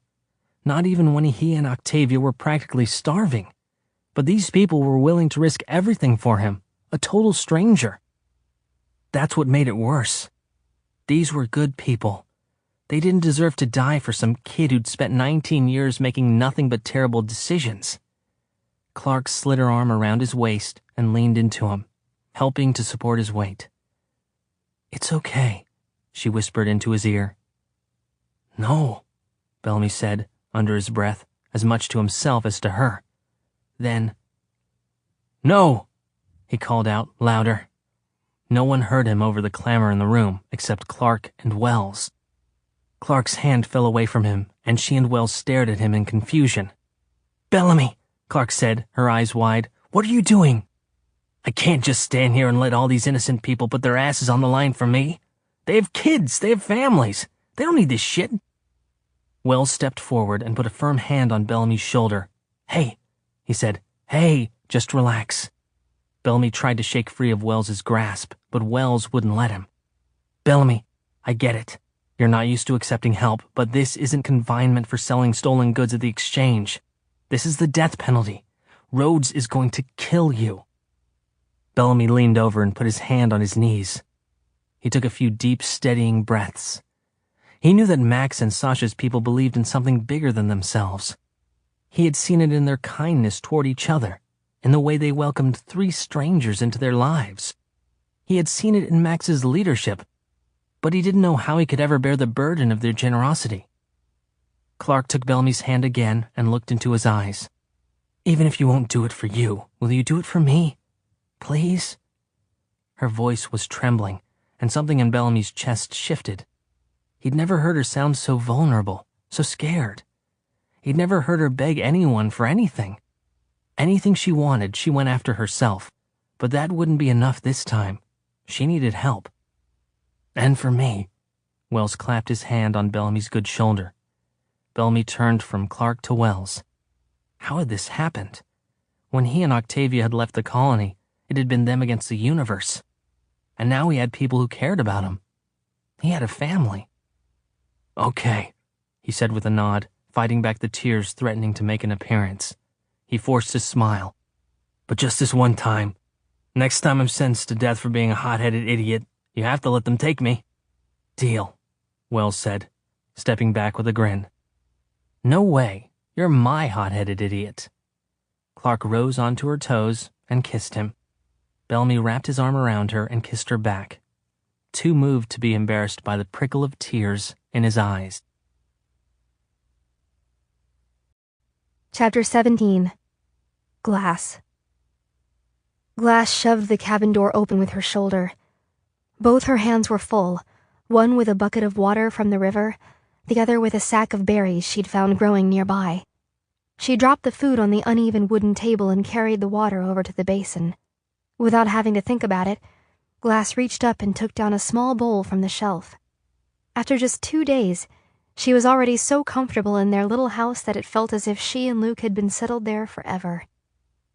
Their first morning in the cabin, they had stepped outside cautiously, scanning for signs of Earthborns, but there was no hint of any other human life. Slowly their comfort and confidence grew and they trekked a few meters away in an attempt to find food. They were both so focused on their search, they almost didn't notice a deer grazing nearby. Glass raised her head to call Luke over, and just before his name left her lips, she saw it, standing just feet from her. It was young. Was there a special name for a baby deer? Glass strained to remember. And so beautiful. Its soft brown muzzle twitched as it sniffed the air, and its wide brown eyes were sweet and sad. Glass was afraid to move for fear of scaring it away. She wanted Luke to see it too, but she couldn't make a sound. She and the deer stared at each other for a long moment, until finally Luke turned and saw it. He froze. She could tell from the look on his face that he was as awestruck by the animal as she was. The three of them stood there, locked in a silent exchange. Finally, a distant rustle in the trees sent the deer bolting off into the woods with barely a sound. Glass let out a sigh as it disappeared. "That was incredible," she said. "Yeah," Luke agreed, but his expression was serious. "What's wrong?" she asked, surprised at his reaction. "It's just, if we don't find something to eat, we're going to have to, he trailed off. Glass's heart sank. She had been so transfixed by the deer's expressive eyes, she hadn't stopped to think that she might be forced to eat it. The thought made her stomach turn. "Let's not worry about that now," she said. "Just keep looking." Luckily, they'd found the berries, and so far they'd been okay. But she knew deep down it was only a matter of time before something changed. They were running low on water-purifying tablets, and there was no pot in the house that would enable them to boil any water. There were weird bugs that scuttled across the floor in the pre-dawn hours, waking Glass from a dead sleep and giving her goosebumps. Luke just laughed at her as she scooted closer to him and pulled the blankets tighter over them both. And there had been the constant, nagging worry about what would happen next. Would they be able to stay here? Could it really be that simple? She remembered learning about Earth seasons. The pretty fall leaves meant that soon enough, winter would come, and they'd have to figure out how to survive the cold. She did her best to push those thoughts away, though. Winter was a worry for another day. Today she just wanted to live out the fairy tale in their fantasy cabin under the tall canopy of trees. Luke stepped through the doorway, stomping mud off his boots. Leaves clung to his thick, wavy hair. A waft of piney crispness floated off of him and filled her nose. Glass inhaled deeply. Just being this close to him and breathing in his scent made every nerve in her body tingle. "Dinner?" She held up the dish of berries with mock solemnity. "I made you something special tonight." "Ah, berry stew," Luke grinned. "My favorite. Is it a special occasion?" She cocked her head to the side and smiled mischievously. "It can be." Luke stepped across the room in a couple of quick strides, hugged her, and pulled her into a deep kiss that felt like it would never end. Later that night, they fell asleep entwined together by the fire. Glass had nodded off quickly. With each night they'd spent in the woods, Glass had grown more and more relaxed, the anxiety and stress of the past few weeks slowly fading from her memory. She had started to sleep deeply, almost hungrily, as if sleep offered her a nourishment she had long craved. When the first noise came through the window, Glass incorporated it into her dream. She only woke when Luke sat upright next to her, her body rolling off his as he jumped up in a panic. She opened her eyes, snapping instantly into consciousness. That's when she saw it. A face at the window of the cabin. Someone was staring at them. An Earthborn, she saw in the reflected light of the dying fire. She could tell from the long hair and bulky clothes. None of the colonists dressed like that. They didn't carry themselves like that. Terror and adrenaline shot through her body, flooding her veins and firing up her brain. She heard screaming in the distance, but it took her a moment to realize the sound was coming from her own mouth. Luke jumped up and reached for the gun he had taken from camp. Shirtless and barefoot, he whipped open the front door to the cabin and bolted into the darkness. "Luke, no!" Glass called after him, a note of desperation in her voice. "Don't go out there!" But he had already disappeared from view. Panic gripped her chest, threatening to bring her to the ground, but she pressed forward, stumbling after Luke, gasping for air as she tried to call his name. Glass ran outside, searching blindly in the dark until her eyes adjusted. She was flooded with relief when she saw Luke standing a few meters away, his back to her. He held the gun high in the air, pointed at the sky. Facing him, forming a half circle, were 3 men and 1 woman. They were dressed similarly to Sasha, in a combination of animal skins and wool, but that was where the similarities ended. Their faces were like cruel masks, and their eyes glinted with malice as they exchanged delighted glances with one another. Luke and the Earthborns were engaged in a silent standoff. The Earthborns stood with their arms raised, spears poised at shoulder height, ready to attack. They seemed to be waiting for some kind of signal. Before he could stop her, Glass ran toward Luke. He wrapped a strong arm around her and pushed her behind him. She could feel every muscle in his body tensed, ready for a fight. She stuck her head out from behind him and called out to the Earthborns. "Please," she said, her voice cracking. "We're not here to hurt anyone. We're friends of Sasha's. Please don't hurt us." "Oh, you're friends with Sasha, are you?" one of the men said, his voice harsh and mocking. "Well, in that case, we'll kill you right away instead of leaving you half dead for the animals. It's only polite." Luke tried to push her further behind him. There was a long, terrifying pause as each side waited for the other one to act. Finally, one of the Earthborns, the man whose face she'd seen at the window, stepped forward menacingly. "We tried to warn your friends. We showed mercy by only killing one of them. Yet instead of realizing that you aren't welcome here, you brought down more of your kind. Enough is enough," he spat. "That's not what happened," Glass cried. "We didn't know. There was no way to communicate with them. But there are no more of us coming, I promise." Her voice broke, both from fear and from the sad realization that it was true. Whoever hadn't made it onto one of the dropships was gone forever. The Earthborn woman sneered at Glass. "You promise?" she snorted. "We learned the hard way what happens when you trust outsiders." She nodded at the man, who raised his arm and aimed his spear directly at Luke's heart, cocking his arm back. "Don't move!" Luke shouted. "Please! I don't want to hurt you, but I have a gun. Don't force me to use it." The man paused as if considering Luke's words, but only for a moment. Then he took another careful step forward. Glass's ears rang with the sharp crack of the bullet. It echoed off the tree trunks and bounced back at them. Luke had fired into the sky, pointing the gun away from the Earthborns, but it had been enough to scare them. They jumped and scattered, disappearing into the darkness. Glass was so relieved to see them retreating that at first she didn't realize what had happened. There had been a little flurry of motion right as Luke fired the shot. Had one of them thrown something? She turned back to Luke, and her blood froze in her veins. He stood facing her, his eyes wide and startled. His mouth was open, but no sound came out. She ran her eyes down his body, following his arms down to his hands, which grasped his left leg tightly. Blood poured out from between his fingers. A wooden spear lay on the ground near his foot. "Luke!" she cried. "Luke, no!" Luke sank to his knees. Glass ran to him, throwing herself on the ground next to him.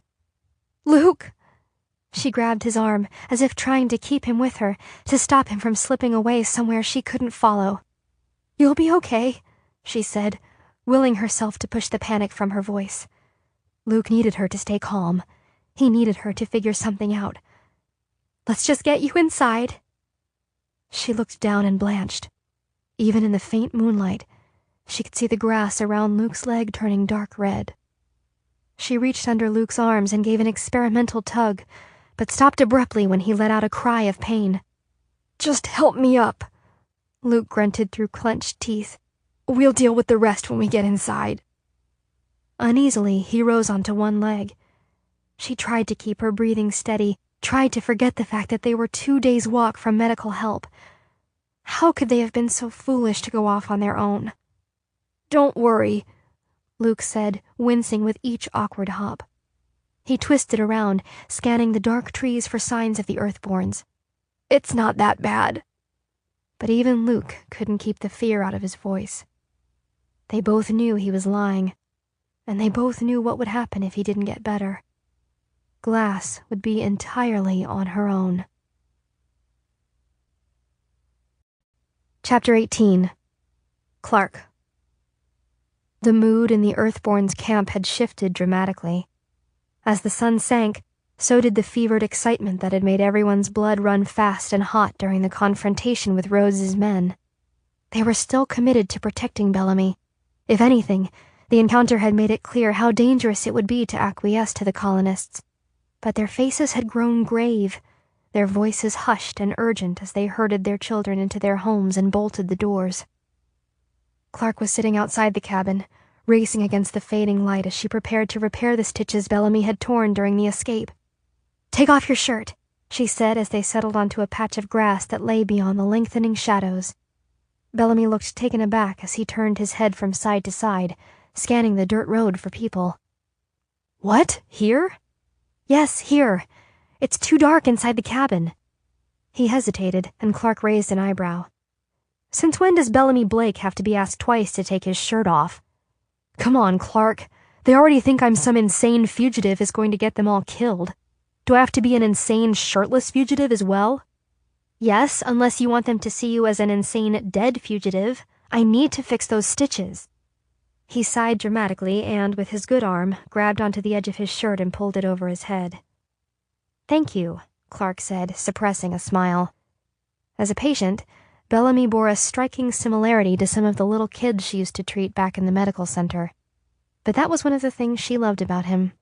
He could be a deer-hunting, arrow-shooting warrior one moment, and a goofy kid splashing around in the stream the next. She admired the way he threw himself into every role, living every moment to the fullest. The last few weeks on Earth had been exhausting and terrifying, but also completely magical as she learned to see the untamed planet through Bellamy's unexpectedly romantic viewpoint. Unlike most of the 100, who'd always choose gossiping around the fire over exploring the woods, Bellamy seemed to prefer the company of trees to people. Clark loved walking with him in the forest, watching his brash attitude slip away as he looked around in wonder. She had Bellamy lie down while she threaded the needle she'd just sterilized over the fire. "Do you want me to see if they have painkillers?" Clark asked, placing her hand on Bellamy's arm. He squeezed his eyes shut and shook his head. "No, I've caused enough trouble already. I'm not taking their medicine." Clark pressed her lips together but didn't argue. She knew better than to go head-to-head with Bellamy when he was in one of his stubborn moods. She pressed a little harder on his arm, both to keep him still and to steady herself. "Okay. Take a deep breath." She slid the needle into his skin, forcing herself not to move as Bellamy flinched and groaned. The best she could do was to work quickly and accurately and make the procedure as short as possible. "You're doing great," she told him as she brought the needle back around and prepared for a second stitch. "If I didn't know better, I'd think you're enjoying this," Bellamy said through gritted teeth. "Everything okay here?" a voice called. Clark didn't turn around, but she could hear Max, Wells, and possibly Sasha walking toward them. "Super," Bellamy said before she could answer. "Just indulging Clark's sadistic side, pretty standard." He let out another groan. "I let her do this to me every night." "Don't move," Clark said. She tugged gently on the thread and watched in satisfaction as the skin pulled tight. "You don't want me to slip and accidentally sew your lips shut?" She could hear the smile in Sasha's voice as she said, "You two make a strange couple." "Says the Earth girl dating a boy who fell out of the sky," Bellamy managed through clenched teeth. Clark tied a small knot and snapped off the extra string. "All done." She squeezed Bellamy's knee to let him know to sit back up. He looked down at the stitches and nodded. "Nice job, Doctor," he said loudly so the others could hear. Then he smiled and pulled her close. "Thank you," he whispered before kissing the top of her head, then reaching for his shirt. "You should head inside," Max said, shooting a glance at the trees surrounding the village. "I don't think your people are going to cause any trouble tonight, but there's no reason to make it easy for them if they do." Wells cleared his throat. "I wanted to talk to you about that." We know it's only a matter of time before the guards come back, and most likely with more people and a lot more guns. And from what we know about Rhodes, he won't be overly concerned about hurting innocent people. He'll consider harboring Bellamy to be an act of war. He paused and glanced at Sasha, who gave him a small nod. I think it'd be safer to move everyone back inside. Underground. Into Mount Weather. Max stared at him. Underground, he repeated bitterly, twisting his mouth just as Rhodes did when he said the word sister. It's a fortress, isn't it? Clark said. If it could keep out 100 kilotons of radiation, surely it could keep out a few guards. Max shot Sasha a look Clark couldn't quite read, but it was enough to make her bite her lip nervously. When he spoke, his voice was strained. We're well aware of Mount Weather's capabilities. Our people lived there for centuries, entire generations entombed. They lived and died without ever glimpsing the sky. When we finally came back above ground, we vowed to stay there. We'd never let anything, or anyone, force us underground again. As someone who'd grown up on a space station, who still got a thrill from her first breath of fresh morning air, Clark could understand where Max was coming from. But if it came down to living underground or dying above, then the choice was clear. Rhodes isn't going to stop until he gets what he wants, she said, and he won't care how many of your people he has to kill along the way. Max's face hardened. We've fought off attackers before, he said. We know how to defend ourselves. Not against people like this, Wells said. These are trained soldiers, a small army. I know the other Earthborns are dangerous, but they've got nothing on Rhodes's men. Max fell silent, and although his expression remained stern, Clark could tell he was considering Wells's words. Sasha spoke first. Dad, we should listen to Wells. He knows what he's talking about. I don't want to go underground any more than you do, but in this case I think it's the right thing to do. Max stared at her with a look of mild surprise. Then something in his face shifted, as if he were looking at his daughter in a new light, accepting that she'd gone from child to confidant. Clark's heart throbbed painfully as she thought about her own father and the long hours they'd spent discussing Clark's medical training or his own research. In the year leading up to his arrest, he'd begun treating her like a trusted colleague, a friend. Would she ever get the chance to tell him all about her adventures on Earth? Would she ever get to share the questions she'd been saving especially for him? Finally, Max nodded. Okay, we'll do this calmly, and we need to emphasize to our people that this is only a precaution. We'll send out the signal and get everyone moving right away. Wells, you come with me. You can brief us on Rhodes and his strategy while we evacuate. After conferring with some of his advisors, Max decided to move everyone inside Mount Weather that night. He sent a few engineers ahead to make sure that the fortress was ready for an influx of people, and spent the rest of the evening going from house to house explaining the situation. By midnight, everyone in the community had gathered at the base of the mountain, prepared to spend the night in its depths for the first time in decades. Most people carried food and clothes, leading children who clutched their favorite toys. Max stood by the enormous metal door built into the hillside, which had been propped open to let the stream of people file in. Bellamy and Clark hung back until nearly everyone was inside, as did Wells, who was standing watch with Sasha. Is there anything I can do? Clark asked Max as they approached. Just make sure everyone's settled. There are more than enough rooms, but some of them are hard to find. If anyone seems lost, you can tell them to wait for me. I'll be down in a few minutes. Clark nodded, took Bellamy's hand, and led him through the door and down the first flight of steep, narrow stairs that seemed to descend down into the belly of the earth. They'd both been inside Mount Weather before, but that was when they'd believed the Earthborns were their enemy, so they hadn't spent a great deal of time admiring the incredible setup. This was no dark cave. This was a sophisticated bunker that had been built by the best engineers in America to withstand the cataclysm. Clark and Bellamy made their way down the first residential corridor, a brightly lit hall lined with bedrooms on either side. At the end, a woman stood holding the hands of two small, scared-looking girls. Do you need any help? Clark asked. All these rooms are full, the woman said, a note of anxiety in her voice. Don't worry. There's a whole other section the next level down, Clark said. If you just wait here, I'll run ahead and find it. My doll's tired, one of the little girls said, holding a wooden toy in the air. She needs to go to bed. It won't take long. And you know what you can do in the meantime? You can tell my friend here all about your doll. What? Bellamy shot her a look. I'm coming with you. No extraneous activity for you. Doctor's orders. Bellamy rolled his eyes, then sighed and turned to the little girl. So, she heard him say as she hurried off, what's your doll's favorite way to hunt? Does she like spears or bows and arrows?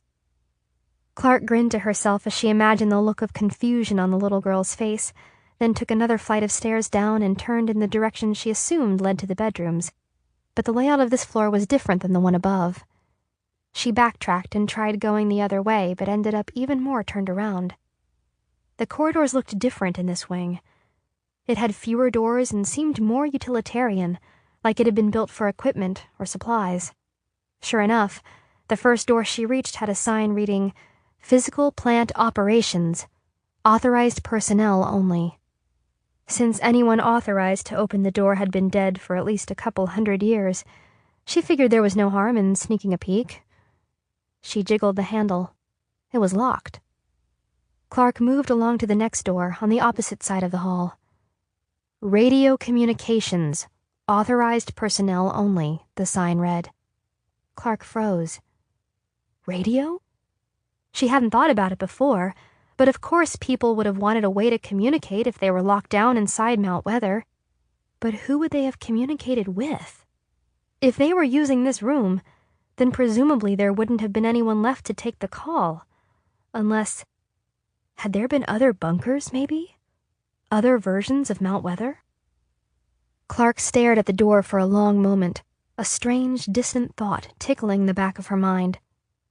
She couldn't quite put her finger on it, but something about this door, that sign, those words, felt familiar. She tried the handle, but this room was locked too. Clark? Did you find more rooms? Bellamy's voice was faint, but there was a tinge of worry to it. Clark? I'm here, she called back, spinning around and hurrying down the hallway toward his voice. They finished helping everyone get settled, then went with Max, Wells, and Sasha to take inventory of the supplies. On their way to the old cafeteria, Max explained to them that his people had kept Mount Weather up and running all this time, just in case of an emergency like this. So you're pretty familiar with this place, then, Clark said.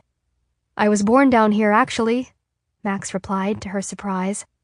I was the last Mount Weather baby. A few months after I was born, it became clear that the radiation levels were finally safe, and we all moved back to the surface. I still spent a lot of time down here, though. It was my favorite place to explore because the adults hardly ever came inside. I can imagine. So, speaking of exploring, Clark said carefully, trying not to sound like she was snooping, I found a radio room today. Do you know what it would have been used for? Mostly for fiddling with, honestly, Max said with a shrug. Every generation has had a system for sending out signals on a regular basis. But no one, not once, has gotten a reply. As far as we could tell, there was just no one out there to respond. Clark felt an unexpected wave of disappointment, but then another question surfaced through her sea of confused thoughts. Did the scientists who came on the first dropship use it? Max looked at her quizzically, as if trying to figure out where she was going with her questions. Actually, yes. Well, they tried anyway. They asked a lot of questions about the radio, and I even let them in to try it out, but I told them what I just told you. Clark cut him off. You have the key? Yes, I have the key. Do you want to go in? Yes, please. That would be great, actually. Bellamy shot Clark a questioning look, but she looked away, letting her mind wander in pursuit of a memory she wasn't sure was ever hers to begin with. Clark forced herself to take a deep breath, just like she did before assisting Dr. Lahiri with a complicated surgical procedure. But this time, she wasn't about to use a scalpel to expose someone's tricuspid valve. She was bracing herself to enter the exchange. Clark hated the vast hall that was always packed, no matter when you went. She hated haggling for a good price, and she really hated having to make small talk with the attendants, pretending like she cared whether a t-shirt was 10% earth fibers or 15. But it was Wells's birthday tomorrow, and Clark was desperate to find him the perfect present. Yet just when she had gathered the courage to step inside, Glass and Cora came her way, prompting Clark to duck around the corner. There was no way she could pick a present for Wells with them watching, making loud comments about her selections as if she couldn't hear them. She'd just have to come back later. They were scrutinizing scraps of fabrics with the same care Clark reserved for tissue samples in the lab. "I just don't see any harm in looking." A man's voice drifted down the hall, making Clark stop in her tracks. "David, you know there won't be anything even close to what we need at the exchange. All that technology was snatched up years ago. We could check the black market on Walden if you think it's worth the risk." Clark's breath caught in her chest as she peeked around the corner. It was her parents. Clark's mother hadn't gone to the exchange in years, and she couldn't remember her father ever going. What in the world were they doing here in the middle of the day when they were supposed to be in their respective labs? "The radio works," her father was saying. "We just need to find a way to amplify the signal. It'll be simple, really. We just need a few pieces of equipment." Which is all well and good, except for the fact that there's no one on the other end to hear us.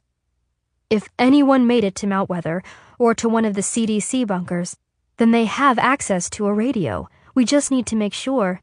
"Do you know how crazy you sound?" her mother said, lowering her voice. "The chances of it working are infinitesimally small." "But what if I'm not crazy? What if there are people down there trying to make contact with us?" He fell quiet for a moment.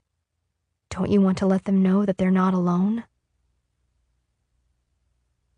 To their credit, Bellamy, Wells, and Sasha didn't balk when Clark told them about her parents and how she thought they might have known about the radio in Mount Weather. It was crazy, but no crazier than Bellamy and Wells discovering that they were brothers, or Clark learning that her parents had been on Earth the entire time she'd been mourning their deaths.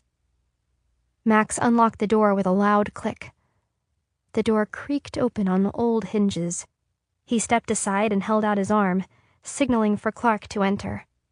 She took a hesitant step inside. It was small. No more than 3 or 4 people could fit comfortably, and one entire wall was covered with speakers, switches, and dials. The other 3 walls were hung with various instructional signs. Clark's eyes landed on a poster that showed various flags next to long strings of numbers.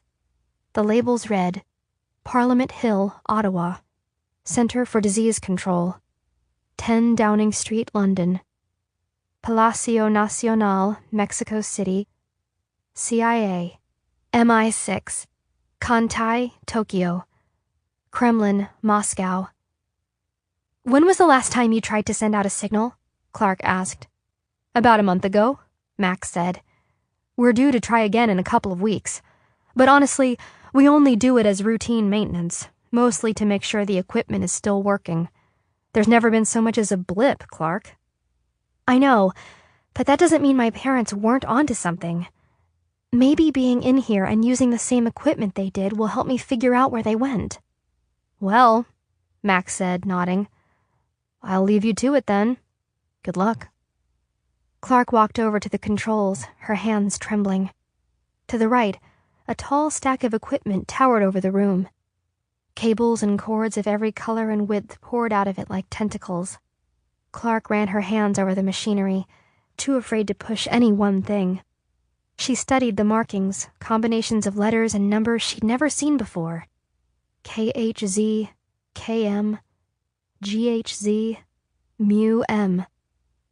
One switch seemed straightforward enough. It read on-off. Claire took a deep breath and flicked it up with a snap. She sucked in her breath as the whole apparatus lit up like it had been shocked to life. Lights flashed. Its guts seemed to whir and grind. Clicks and crackles emanated from somewhere deep inside. Then a low, soft hiss filled the room, growing louder and steadier. It was mesmerizing. The sound of possible life out there, somewhere.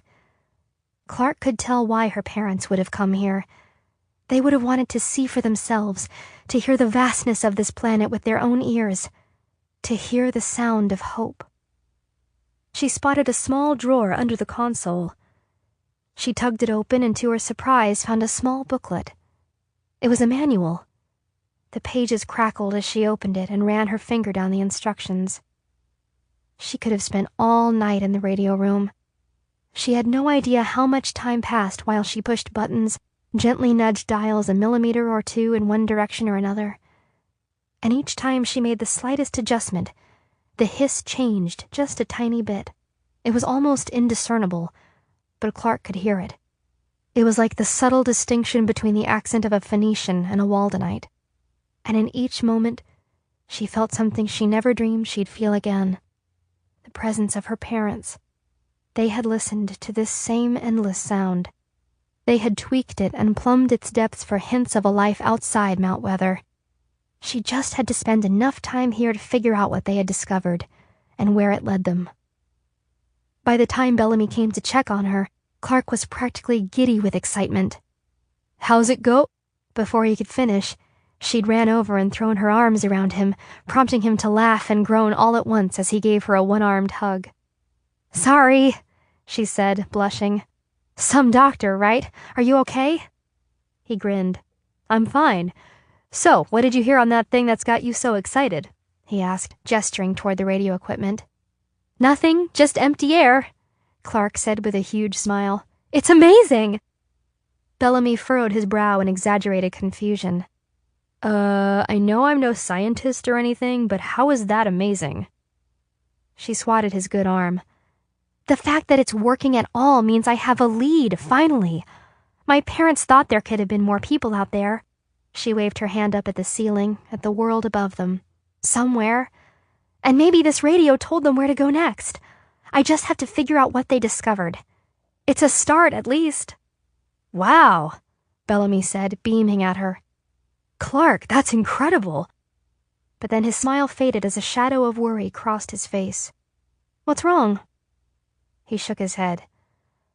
"I don't want to be a total buzzkill," he said apologetically. "And I'm really glad you found a lead. But that doesn't change how dangerous it is out there." She grabbed his hand and interlaced his fingers with hers. "I know, but that's not going to stop me." "Then I'll go with you." Clark smiled. "I was hoping you'd say that." She rose up onto the balls of her feet to kiss him. "In fact, we should go soon. Tomorrow. Now." Clark stepped back to stare at him. "Bellamy, what are you talking about?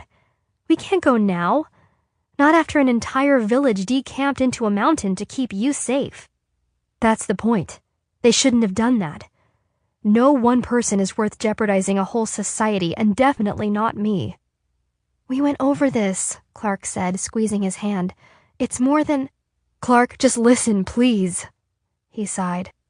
"I don't know how to explain it. It's just, not a lot of people have loved me in my life. And it seems like every time someone cares about me, they get hurt. My mom, Lily, Octavia." He trailed off. Clark's heart ached for the little boy who had no one to look out for him, who grew up too fast. "Do you think if they knew that beforehand, it would have changed their love for you one tiny bit?" Clark asked, holding his gaze. I just hate being the reason people are always in danger. I'd never be able to live with myself if anything happened to you." He ran his finger along her cheek and gave her a sad smile. "I'm not like you. I can't stitch you back up again." "Are you serious? I was a mess when I got here, after everything that happened with my parents, Wells, Lily, and then Talia. I was broken, and you put me back together." "You weren't broken," Bellamy said, his voice soft as a caress. "You were the strongest, most beautiful girl I'd ever seen. I still can't figure out what I did to get so lucky. What do I have to do to convince you that I'm the lucky one?" She kissed him, harder than before, letting her lips convey everything she hadn't found the words to say. Bellamy broke away, then placed his hand on her waist and grinned. "I think you might be on the right track." though I could probably use a little more convincing." He pulled her to him, then stepped backward so he was against the wall, laughing as she grabbed onto his shirt and began to pull him down to the floor. Chapter 19. Wells. Wells hadn't slept all night. He tossed and turned for hours on the hard mattress. It wasn't so bad for an underground bunker, and it sure beat the ground back at camp, but his mind had been running non-stop, and he felt every bump and wrinkle beneath him. Two upsetting pictures jostled for control of his exhausted brain. A no-man's land waiting to be claimed by the most terrifying thought. The first was an image of Bellamy's still, cold body alone in the woods, the moss stained red with his blood. The second was no better. Dozens of Earthborns sprawled out in the grass and on their front porches, many of them children, massacred by Rhodes and his men. He must have drifted off at some point, though, because when he opened his eyes, his head was on Sasha's stomach. She was running her fingers through his hair. "Are you okay?" she asked softly. "You were having a nightmare." "Yeah, I'm fine," he said, though that couldn't have been further from the truth. Wells couldn't bear the thought of giving up his friend and brother, Bellamy. He would rather die himself than hand him over to a man like Rhodes. But he couldn't come to grips with the terrible risk the Earthborns had assumed by protecting Bellamy. As with so many decisions he had seen his father face, Wells knew there was no easy answer. Sasha let out a long sigh but didn't say anything. She didn't have to. Wells loved how they could be on the same page without having to say anything at all. "It'll all be over soon," she said, still playing with his hair absent-mindedly. "We'll scare Rhodes off and he'll decide Bellamy's not worth all the trouble. And then everything will go back to normal." Wells pushed himself up so he was leaning against the back of the bed next to Sasha.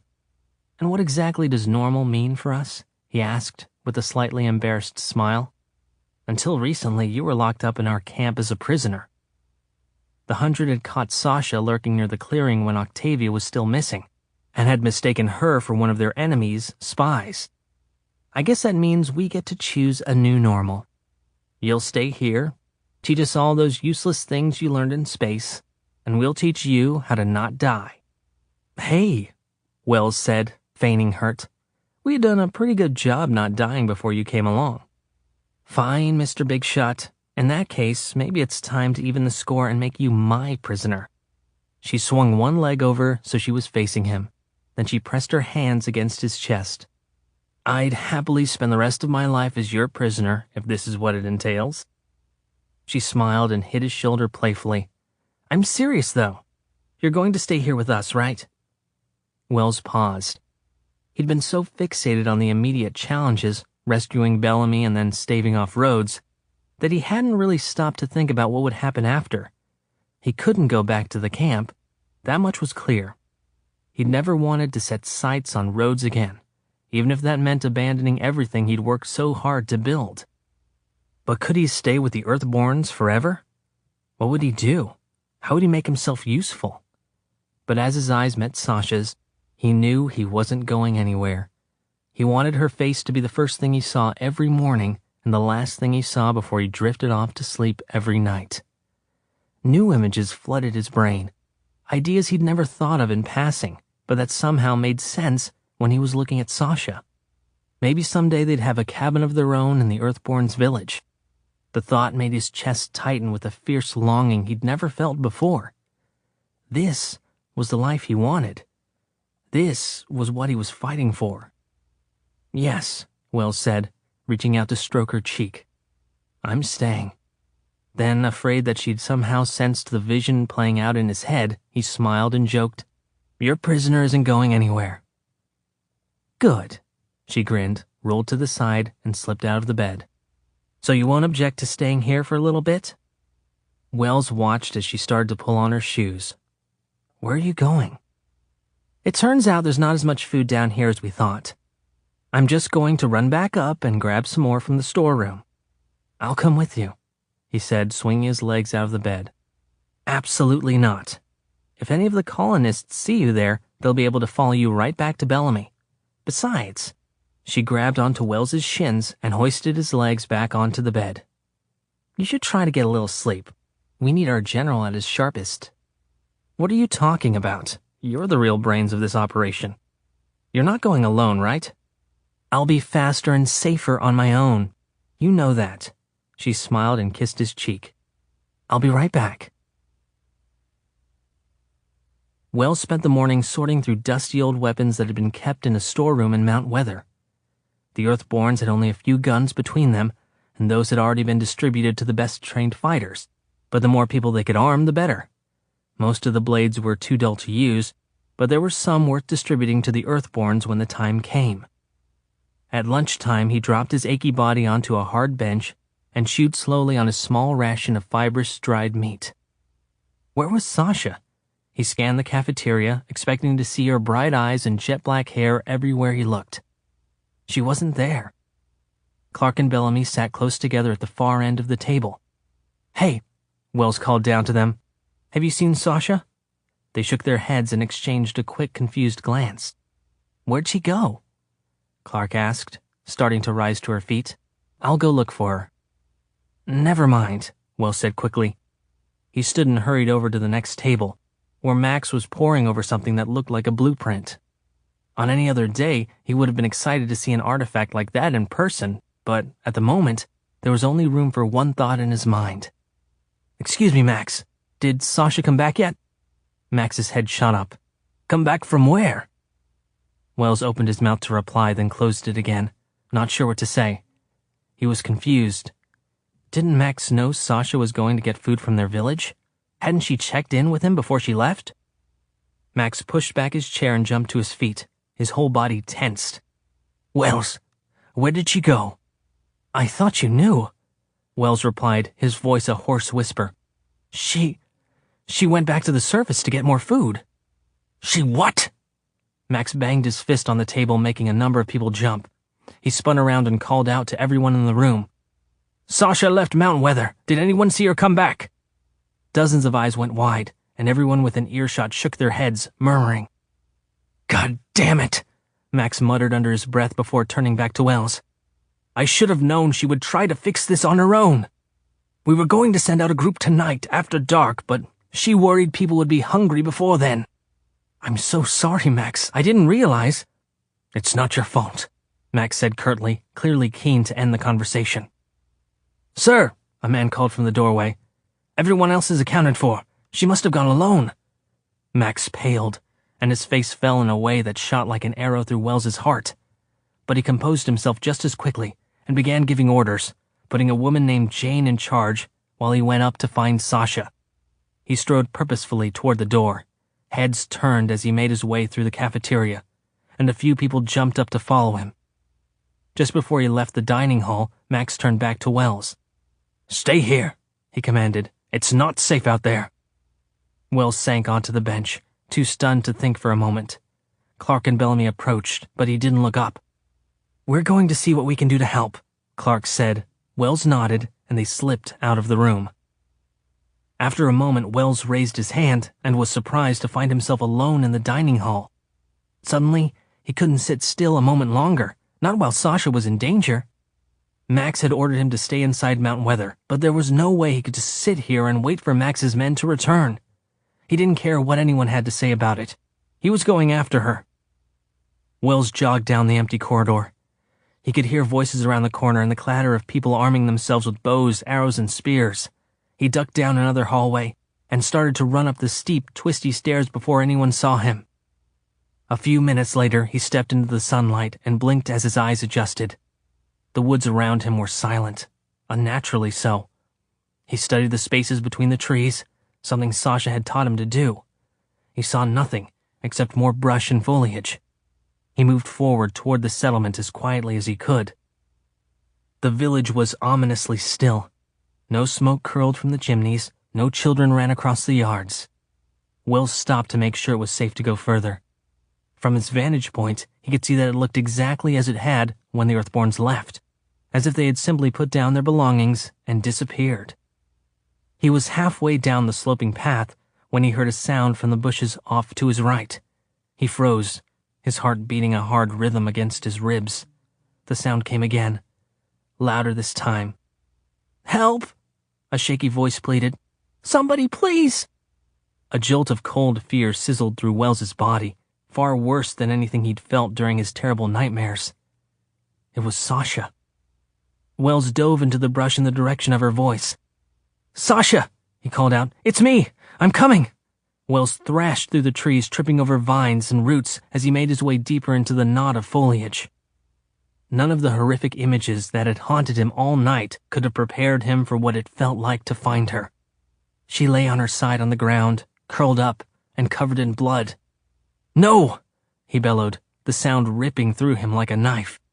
He flung himself on the ground next to her and grabbed her hand. Her stomach was stained a deep red. He raised the edge of her shirt and saw a deep wound in her abdomen. "Sasha, I'm here. You're safe now. I'm going to get you back home, okay?" She didn't answer. Her eyelids fluttered as she slipped in and out of consciousness. He picked her up carefully. Her head lolled to one side, bouncing as he ran back up the hill and toward the main entrance to Mount Weather. Wells moved as quickly as he could, panting and ignoring the painful stitch in his side, and the risk of attack by Rhodes's men, who were certainly still in the vicinity. "Come and get me," Wells wanted to scream. "Come and try to hurt me so I can rip you to shreds." Several meters out, he heard someone call his name. A troop of Earthborns materialized from the woods around him. They had been on their way out to find Sasha. "She's alive," Wells said to them, his voice desperate and strained. "But we need to get her back inside. Fast!" The Earthborns formed a circle around him, jogging at his side with their weapons raised. They approached the rock face that concealed the heavy front door to the bunker. One of them flung it open, and Wells rushed inside. Max stood just on the other side of the door. His face lit up with hope when he first saw Wells, then crumpled when his eyes fell on his daughter.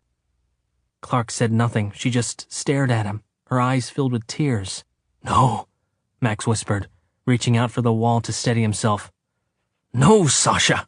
He staggered forward and placed his hands on either side of her face. "Sasha, sweetheart." "She's going to be okay," Wells said. "We just need to get her to Clark." One of the Earthborn women sprinted ahead while Max helped Wells carry Sasha down the stairs. He felt as if he was moving through a dream or watching from above as he carried Sasha along the corridor.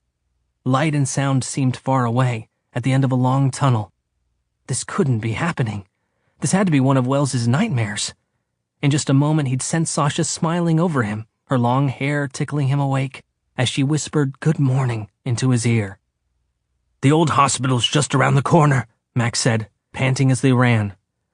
They turned a corner, and Max shoved the door open, holding it as Wells rushed inside and laid Sasha down on an operating table. While Max ran to turn on the lights, Wells gripped her hand. It was cold.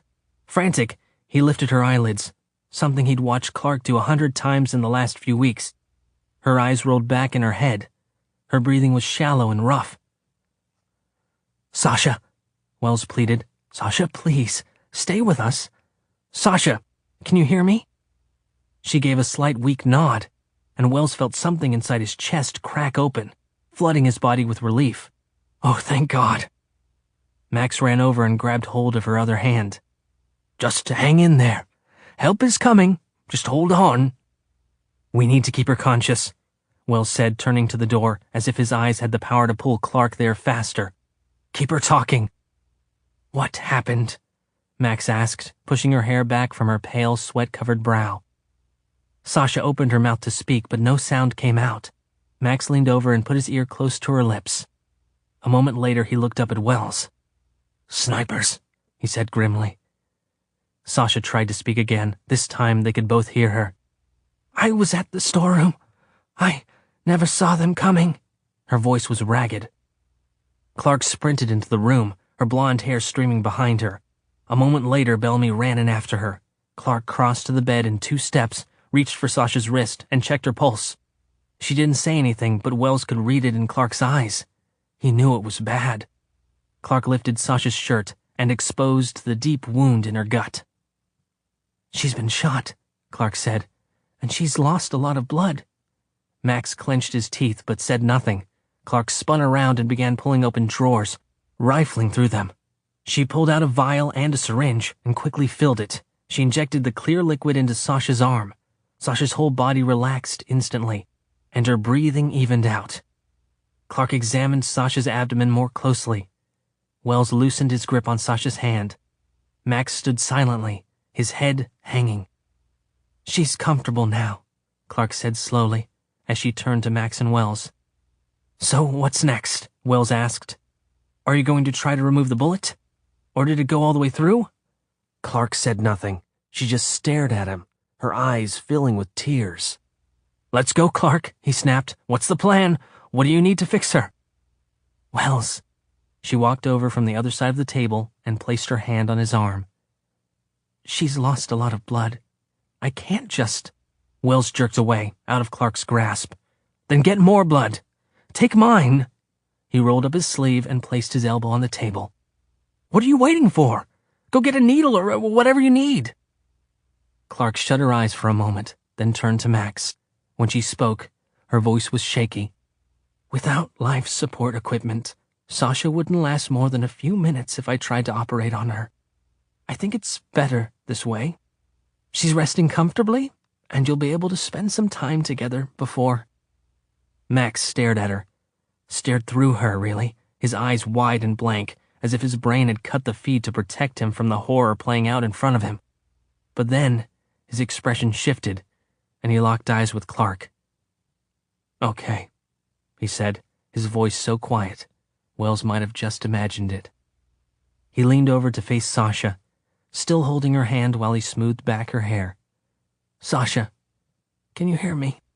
I love you so much. More than anything. I love you," Sasha breathed, her eyes still closed. "I'm sorry."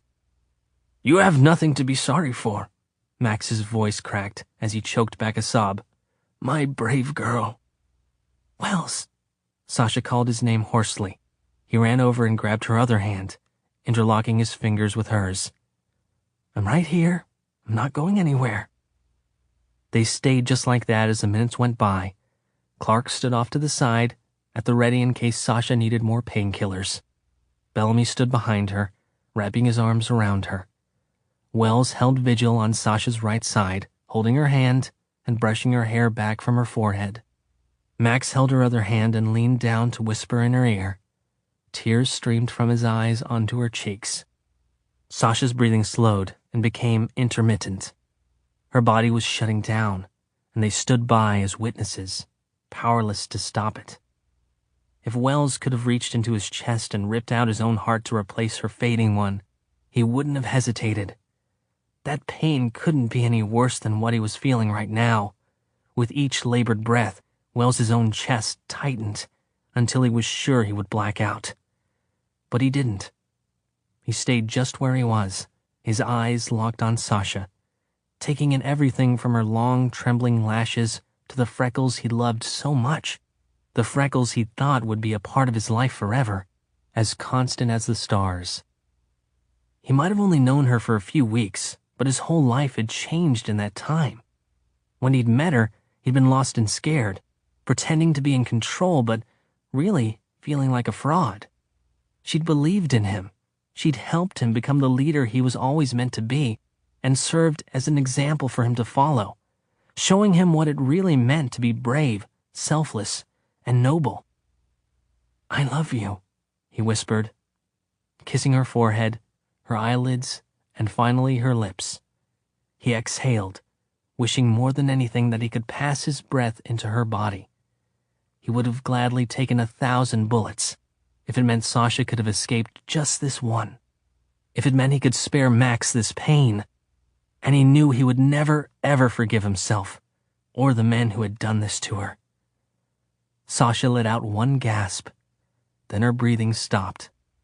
Clark broke away from Bellamy and ran over to start performing CPR, while Max and Wells looked on in silent agony. After the longest few minutes of Wells's life, Clark brought her head to Sasha's chest, held it there for a moment, and looked up, tears streaming down her face. "No," Wells moaned, unable to meet Clark's face, unable to look at Max. It was over. Someone, maybe Bellamy, put an arm around him, but Wells could barely feel it. All he could feel was the weight crushing his chest, as his ribcage caved in on itself. And then everything went black. Chapter 20. Glass. Luke was burning up with fever. Glass could tell just by looking at him. His eyes were glassy, and although his face was flushed, his lips were dry and gray. She racked her brain for all the things her mom used to do when she was sick as a little kid. She put a wet cloth on Luke's forehead. She uncovered him and took off his shirt, letting the cool air from the window wash over his sleeping body. She sat him up every couple of hours and tipped a cup of water to his lips, urging him to drink. But there was nothing she could do about the horrible wound on his leg. The spear had cut Luke deeply. Glass had almost fainted when she dragged him inside, laid him out on the floor, and ripped open the leg of his pants to see it. Through the blood and dirt, she saw startlingly white bone.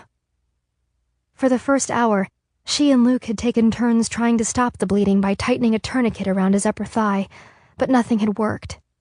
Glass watched in horror as Luke grew pale and the wooden floor became slick with blood.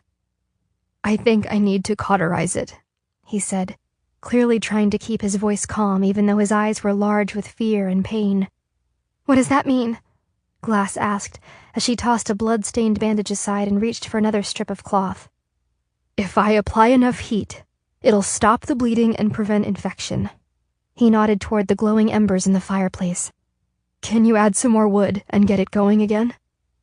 Glass hurried over and threw a few smaller pieces of kindling into the dying fire, holding her breath as she watched them ignite. "Now grab that metal thing," Luke said, pointing at the long, thin tool they'd found leaning against the fireplace the first night. "If you place it directly in the flame, it should get hot enough to do the trick." Glass had said nothing, but watched in growing horror as the metal began to turn red. "Are you sure about this?" she said hesitantly. Luke nodded. "Bring it over here. Just be careful not to touch it." Glass walked over and knelt down slowly next to Luke. He took a deep breath. "Now, on the count of 3, I need you to press it against the wound." Glass started to tremble, the room suddenly spinning around her. "Luke, I can't. I'm sorry." He winced as a new wave of pain washed over him. "It's okay.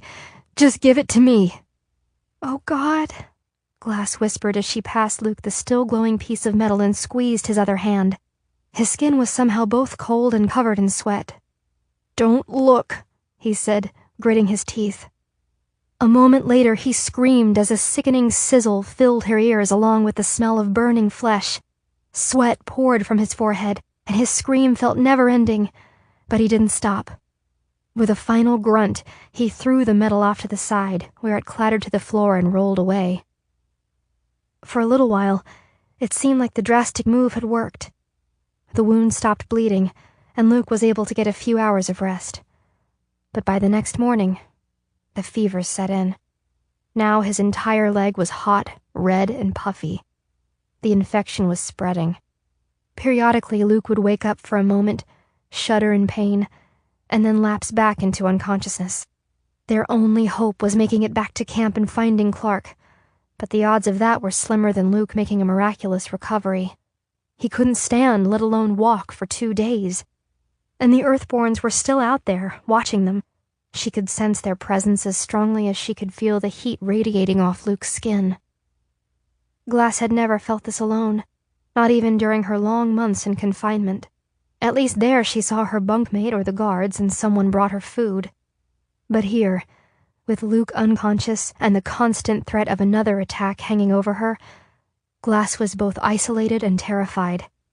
There was no one to call for help. Glass kept one eye on Luke and one eye on the woods surrounding the cabin. She listened so hard her head hurt, straining to catch the slightest snapping of a single twig, anything that would warn her if they came back. Glass stood by the front door, nervously scanning the leaves for anything out of place. The cool forest air washed over her face, taunting her with the memories of everything she and Luke had enjoyed together.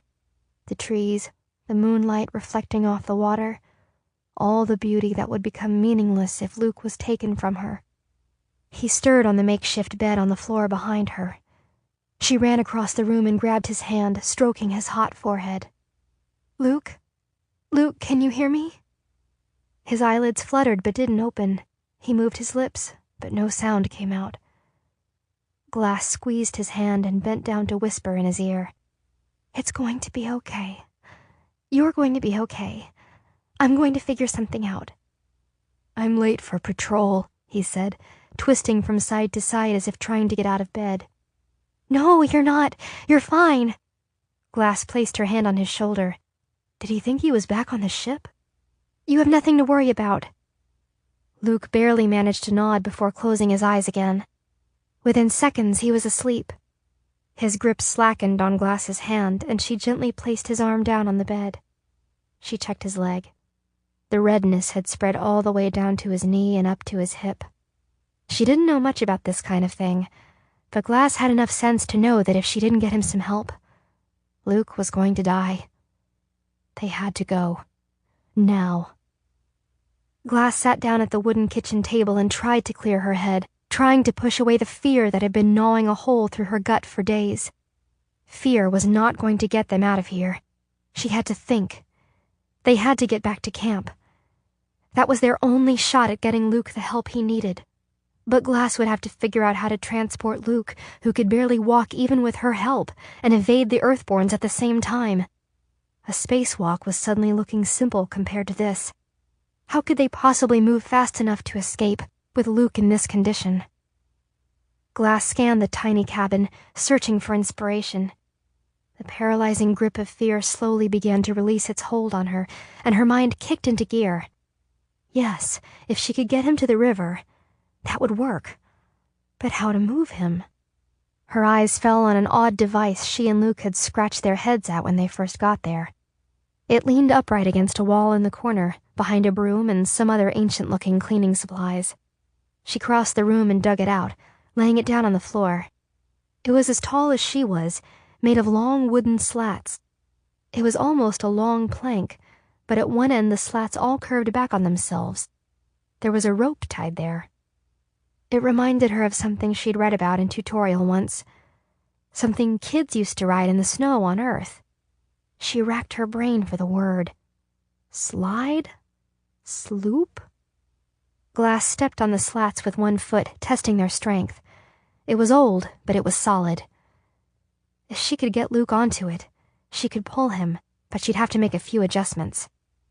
She stood up, grabbed a few items from around the room, and laid them out on the floor next to the sled. It was a sled. She was sure of it. Now she just needed to make it work. She arranged and rearranged things into different configurations, testing them, then trying again. Glass shook her head grimly. If someone had told her 6 months, or even 6 weeks, ago that she'd be rigging a contraption out of junk she'd found in an abandoned cabin on Earth to carry her mortally wounded boyfriend through the woods, she'd have laughed in their face and asked if they'd gotten into the illegal moonshine they sold on Arcadia. She stepped back and surveyed her handiwork. It was going to work. It had to work. Glass would use the rope to pull Luke along behind her. To keep him in place, she had cut a blanket into long strips that would secure him around the waist, arms, and good leg, all tied to the top of the sled. It was pretty rudimentary, but with any luck, it would get them to the water. That was all she needed. Glass crossed to Luke and gently roused him. "Luke," she whispered in his ear, "I'm going to move you, okay? We need to get back to camp." He didn't respond. Glass slid her hands under his arms, crossed her arms over his chest, and, with a grunt, eased him onto the floor. He flinched as his injured leg moved, but didn't wake up. She pulled him onto the sled and fastened the sheet around him. Glass squatted down, grabbed the rope and looped it around her hands, and rose to a standing position. She took a few steps forward, and Luke moved along the floor behind her. It had worked. Glass grabbed Luke's gun, though she wasn't sure she had the nerve to use it, and lumbered toward the door. At the last second, she turned back and snatched a pack of matches off the table in case she'd need to start a fire during their journey. The weight behind her was awkward and threw her off center, but she would have to get the hang of it. Without a backward glance, she stepped out of the cabin, dragging the sled behind her into the narrow clearing that circled the house. Thwack! Glass spun her head around, searching for the source of the sound. Thwack! It came again. She glanced at the forest. In the twilight, every shadow looked like it could be an enemy. She lunged back toward the cabin, yanking Luke behind her. She caught movement out of the corner of her eye and felt something whiz by her ear. Glass strained against the weight of the sled and heard Luke groan in pain. She yanked open the door and charged through it as an arrow smacked in the doorframe, quivering where her head had been only a split second before. The sled slid in after her, and Glass dropped the harness and slammed the door shut, just as 2 more arrows thudded into it. She leaned against the closed door, gripping the gun in her suddenly clammy hand. She looked around the cabin. Could she barricade the door? Would they break in through one of the windows? She latched the door and tentatively lifted Luke's gun, steeling herself. If one of the Earthborns broke in through the window, could she fight them? Could she bring herself to fire a gun at another living person? Even if she did, there was clearly more than one of them. One girl who had never before fired a gun was no match for a group of murderous Earthborns. From the sled, Luke groaned. "It's going to be all right. I'll figure something out," she said, wincing at the lie. How could she escape a cabin that was surrounded by angry Earthborns? She peered through the corner of a window. The graying light played tricks with the shadows, but there was movement out there. Figures darted between the trees, their hands gripping bows and axes. Glass leaned against the door and closed her eyes. This was it. This time they would finish off Luke and kill her too. She listened for the sound of footsteps, the crash of windows, the feel of the door being smashed open behind her. No sound came but the wind and the rush of the river. They were expecting her to come out. Had they been outside the entire time, waiting for her to emerge so they could get a clean shot? They had her cornered. There was nowhere to go, nothing to do but hope that they'd get tired of waiting and batter down the door or crash in through the windows. Her mind raced, searching for any way out. Even if she was able to distract them long enough to get away from the cabin without being riddled with arrows, what then? Frantic, she cast her eyes around the room, desperate for something, anything she could use as a distraction to buy them some time. Nothing. She was about to let out a scream of frustration when she realized there was something in her hand. She'd been clutching it so tightly she'd almost forgotten about it. Glass uncurled her fingers, and there, squashed in her palm, were the matches she'd grabbed on her way out the door. A desperate, foolish plan formed in her mind. If she couldn't outrun them to the river, she would need to find a way to escape that didn't call for running. Before she had time to think better of it, she set to work. Glass crawled across the floor and sat under the window by the front door. She wrapped a strand of the ripped bedsheet around the end of a piece of firewood and struck a match. She lit the sheet and, a few seconds later, she was gripping a burning torch. As the flame flickered and grew, Glass took a deep breath and counted down. 3, 2, 1. She jumped up and with a quick glance out the open window, aimed for the pile of dried firewood Luke had stacked up against the wall of the cabin before he'd gotten hurt. She dropped back down to the floor and waited. There was silence, and for a painful moment, she thought her plan had already failed. Then she heard it. A sharp crackling, followed by a soft whoosh as the pile of wood caught fire. The cabin began to glow as the flames caught on the brush and spread outward toward the woods, just as she'd hoped. Glass turned to Luke. He hadn't moved. His breathing was shallow, and his brow twitched as he lay, barely conscious, by the fireplace. If Luke died, Glass would die too. She knew that as clearly as she knew her own name. The sound of the flames was growing louder, and within a few minutes the air in the cabin began to change. Glass cursed to herself when she realized the foolish thing she'd done. The house may have been made of stone, but that wouldn't stop the smoke from suffocating them if the fire encircled the whole place. A little bit of smoke was just starting to waft in through the open window, visible in the flickering light of the fire. Glass moved closer to the door, getting ready for a quick exit. As the smoke began to fill the room, she pulled the blanket off of Luke and doused it with the last of their water. Outside, she could hear voices calling to one another across the clearing. She knelt next to Luke and pulled the soaked blanket over both of them. The air grew warmer, and she could see orange flickering against the window from under the edge of the blanket. Now the voices outside were laughing and cheering. Let them think they'd won. Let them think she was already dead. Perhaps they would be too shocked to chase her when she and Luke made their escape. Luke shifted on the sled, a low moan escaping his lips. "I'm sorry," she said. "I should have gotten you help sooner. We shouldn't have stayed so long." The air was boiling now, so hot Glass could almost feel her skin melting and peeling away. The smoke was coming in through the window in thick billows, making it hard to see anything, hard to breathe. They huddled under the blanket, Glass trying to guess just how much longer they could survive before it was too late. If they waited too long, the flames would be around the whole house, and there would be no way to escape. They would suffocate if they stayed here in the smoke. Eyes stinging, Glass pushed herself off the floor and ran to the door. It was now or never. Glass yanked open the door and peered out. Night had fallen outside, and the roaring flames were playing havoc with the shadows, casting flickering orange and black lights across the clearing and on the trees. She grabbed the sled's rope, hunkered under the blanket, and charged through the door. She gasped as she passed from the furnace of the cabin into the cooler night air. Luke moaned as she pulled him across the bumpy ground downhill toward the river. For several long seconds, she ran with only the crackling of the fire behind her. She heard the first shouts as she reached the boat and started pushing it into the water. The firelight and smoke hadn't been quite enough to cover her escape. "Luke," she said as she pulled him up, "you have to help me, just for a moment." His eyes twitched open and she could feel his muscles straining to move. He stood on his one good leg, and she slipped under his arm. Together they stumbled forward, and she tried to slow his fall as he almost collapsed into the boat. She tossed the sled in after him and began pushing the boat down the slope into the water.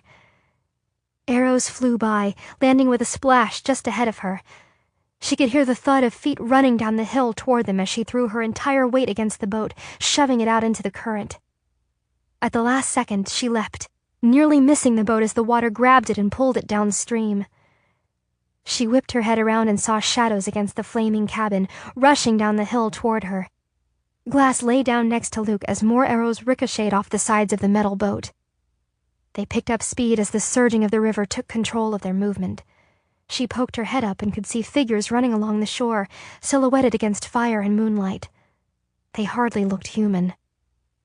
She kept her head down as the river swept them around a curve, and the last arrows pinged off the boat.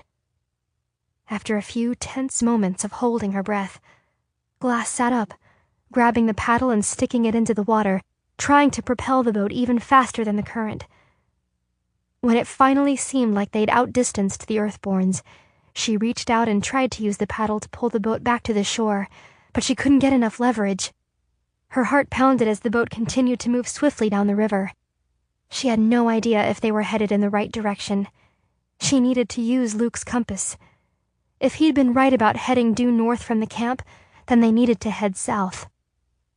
It took nearly another half hour for the river to narrow to the point that the thick brush slowed them down. Eventually, Glass was able to drop into the chilly water and yank the boat onto the shore. She pulled the compass out of her pack and set it on the ground, the way Luke had showed her. Thank goodness they had been heading south. At least, southeast. It wouldn't be too difficult to get back on track, she hoped.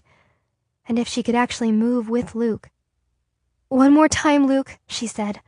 "I just need you to get up and walk with me one more time." He groaned, but when she pulled him out of the hull of the boat, he cooperated, letting her help him to stand. He staggered a few feet through the shallow water before finally dropping on the bank. Relieved of their weight, the boat rode higher in the water, and the brisk current pulled it away into the night. Working quickly and silently, Glass maneuvered Luke back onto the sled and took up the rope again. "Just hold on, Luke," she thought to herself as she threw her entire weight against the sled and broke into a run. The sounds of the river faded as they made their way deeper into the woods, but Glass was too afraid to stop and look behind them. She had to keep moving. She had to find help for Luke, even if it was the last thing she ever did. Chapter 21. Wells. It was entirely his fault. All of it. Wells slammed his fist into the rock wall, hard. Blood dripped down his knuckles, but he didn't feel any physical pain. All he felt was the weight of his own stupid, selfish mistakes piling higher and higher, threatening to topple down and crush him at any moment. He never thought he could feel worse than he did after Clark was arrested or after his mother died. But this was the lowest Wells had ever been.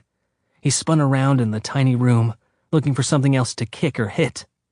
There was just his narrow bed, the bed Sasha had slept in just hours ago, and now she was dead.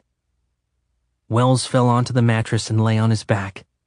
The ache in his chest was so strong and solid, he felt like he could pick it up and hold it in his hands. He covered his face with his arms. He just wanted to block out the light, turn off his brain, and push away everyone and everything. He wanted blankness. He wanted to drift into the deep and endless silence of space. If he were back on the ship, he wouldn't hesitate before wrenching open an airlock and hurtling himself into the void. He would end it if he could. He would take himself out of the equation if he thought it would help everyone else. But he was too ashamed to leave everything behind. Not when he'd made such a mess of things. But how could he possibly put things right? There was no smoothing things over between the Earthborns and Rhodes. There was no bringing Sasha back. There was no fixing Max's broken heart. If only he had stopped himself before he set all of this in motion. If only he hadn't made the leak on the airlock worse, then the drop ships wouldn't have had to leave so suddenly. They would have had more time to prepare the ships, and maybe they could have sent more people down. Instead, everyone who didn't fight his or her way on board was up there dying as the oxygen dwindled. If only he hadn't staged a fake attack to break Bellamy out of prison, maybe Rhodes and the others wouldn't have been so afraid of the aggressive faction of the Earthborns. Maybe they wouldn't have been so quick to the violence that killed Sasha. And if he hadn't gotten involved with Sasha in the first place, maybe she could have gone on living a long, peaceful life without him. Wells thought he would suffocate under the pressure of all these thoughts. His breath came in shallow gulps, and he felt clammy with panic. There was nowhere to go, nothing he could do, nothing worth saying. He was trapped. Just as he thought he might run for the door and escape Mount Weather, he heard a familiar voice saying his name. He opened his eyes and saw Clark, outlined by the light from the hallway. "Can I come in?" she asked. Wells jerked upright, then scooted back and leaned against a wall, burying his head in his hands. Clark lowered herself onto the bed next to him. They sat like that in silence for a few minutes. "Wells, I wish there was something I could say," Clark finally said. "There's nothing," he said flatly. She placed her hand on his arm.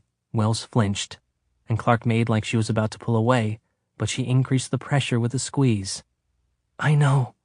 I've lost a lot of people too. I know the words don't make any difference." Wells didn't meet Clark's eyes, but he was glad she knew better than to start babbling about how Sasha was in a better place. He'd had enough of that when his mother died. But at least then, there'd been a part of him that had managed to believe it. He'd imagined his mom on Earth, her spirit returning to humanity's real home instead of being sentenced to spend eternity among the cold, unfeeling stars. But this was different. Sasha had already been where she belonged. Now, she was nowhere, exiled from the world she'd loved far, far too soon. "I'm so sorry, Wells," Clark whispered. "Sasha was incredible. She was so smart and strong and noble. Just like you. You made an inspiring team." "Noble?" The word tasted bitter in Wells's mouth. "Clark, I'm a murderer." "A murderer? Wells, no. What happened to Sasha wasn't your fault. You know that, right?" "It was absolutely my fault. 100%. Wells rose from the bed and began pacing the room like a confined prisoner, counting down the hours to his execution. "What are you talking about?" Clark watched him, her eyes full of confusion and concern. "I'm the reason all of this is happening. I'm the selfish bastard who leaves a trail of destruction behind him wherever he goes. Everyone up there," he jabbed a finger skyward, "would be alive today if it weren't for me." Clark rose from the bed and took a few hesitant steps toward him. "Wells, you're exhausted. I think you should lie down for a few minutes. You'll feel better after you've had some rest. She was right. He was exhausted, but it wasn't entirely from the strain of watching the girl he loved die in front of him. The effort of holding in his terrible secret was what had truly drained every last ounce of strength. He dropped back onto the bed. Clark followed and wrapped her arm around him. He had nothing left to lose. He already despised himself. What did it matter if he made everyone else despise him as well? There's something I haven't told you, Clark. Her whole body tensed, but she remained silent and waited for him to continue. I broke the airlock on Phoenix. What? He wouldn't look at her, but he could hear the confusion and disbelief in her voice. It was already faulty, but I made it worse, so that the air would leak faster, so that you would get sent to Earth before your 18th birthday. They were going to kill you, Clark, and I couldn't let that happen. Not after what I'd already done to you. I was the reason you were confined in the first place. Clark still said nothing, so Wells went on, a strange, numbing combination of relief and horror spreading through his limbs as he voiced the words he'd feared ever saying out loud. I'm the reason they had to abandon the ship so fast, and the reason so many people got stuck up there suffocating. I did that to them.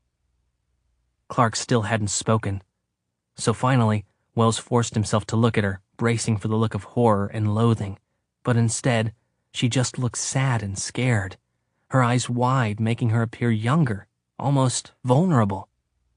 You did that? For me? Wells nodded slowly. I had to. I overheard my father and Rhodes talking, so I knew the plan. They were either going to kill you or send you to Earth, and I sure as hell wasn't going to let it be option A. To his surprise when she spoke, there was no rancor in her voice, just sadness. I would have never wanted you to do that. I would have rather died than endanger so many lives. I know. He placed his head in his hands, his cheeks burning with shame. It was insane and selfish. I knew I wouldn't be able to live with myself if you died, but I can't live with myself now anyway. He let out a short, bitter laugh. Of course, now I realize that the right thing to do would have been just to kill myself. If I'd thrown myself out of that airlock, it would have saved everyone a lot of pain and suffering. Wells, don't talk like that. Clark had scooted back in order to face him and was looking at him with dismay. Yes, you made a mistake, a big one.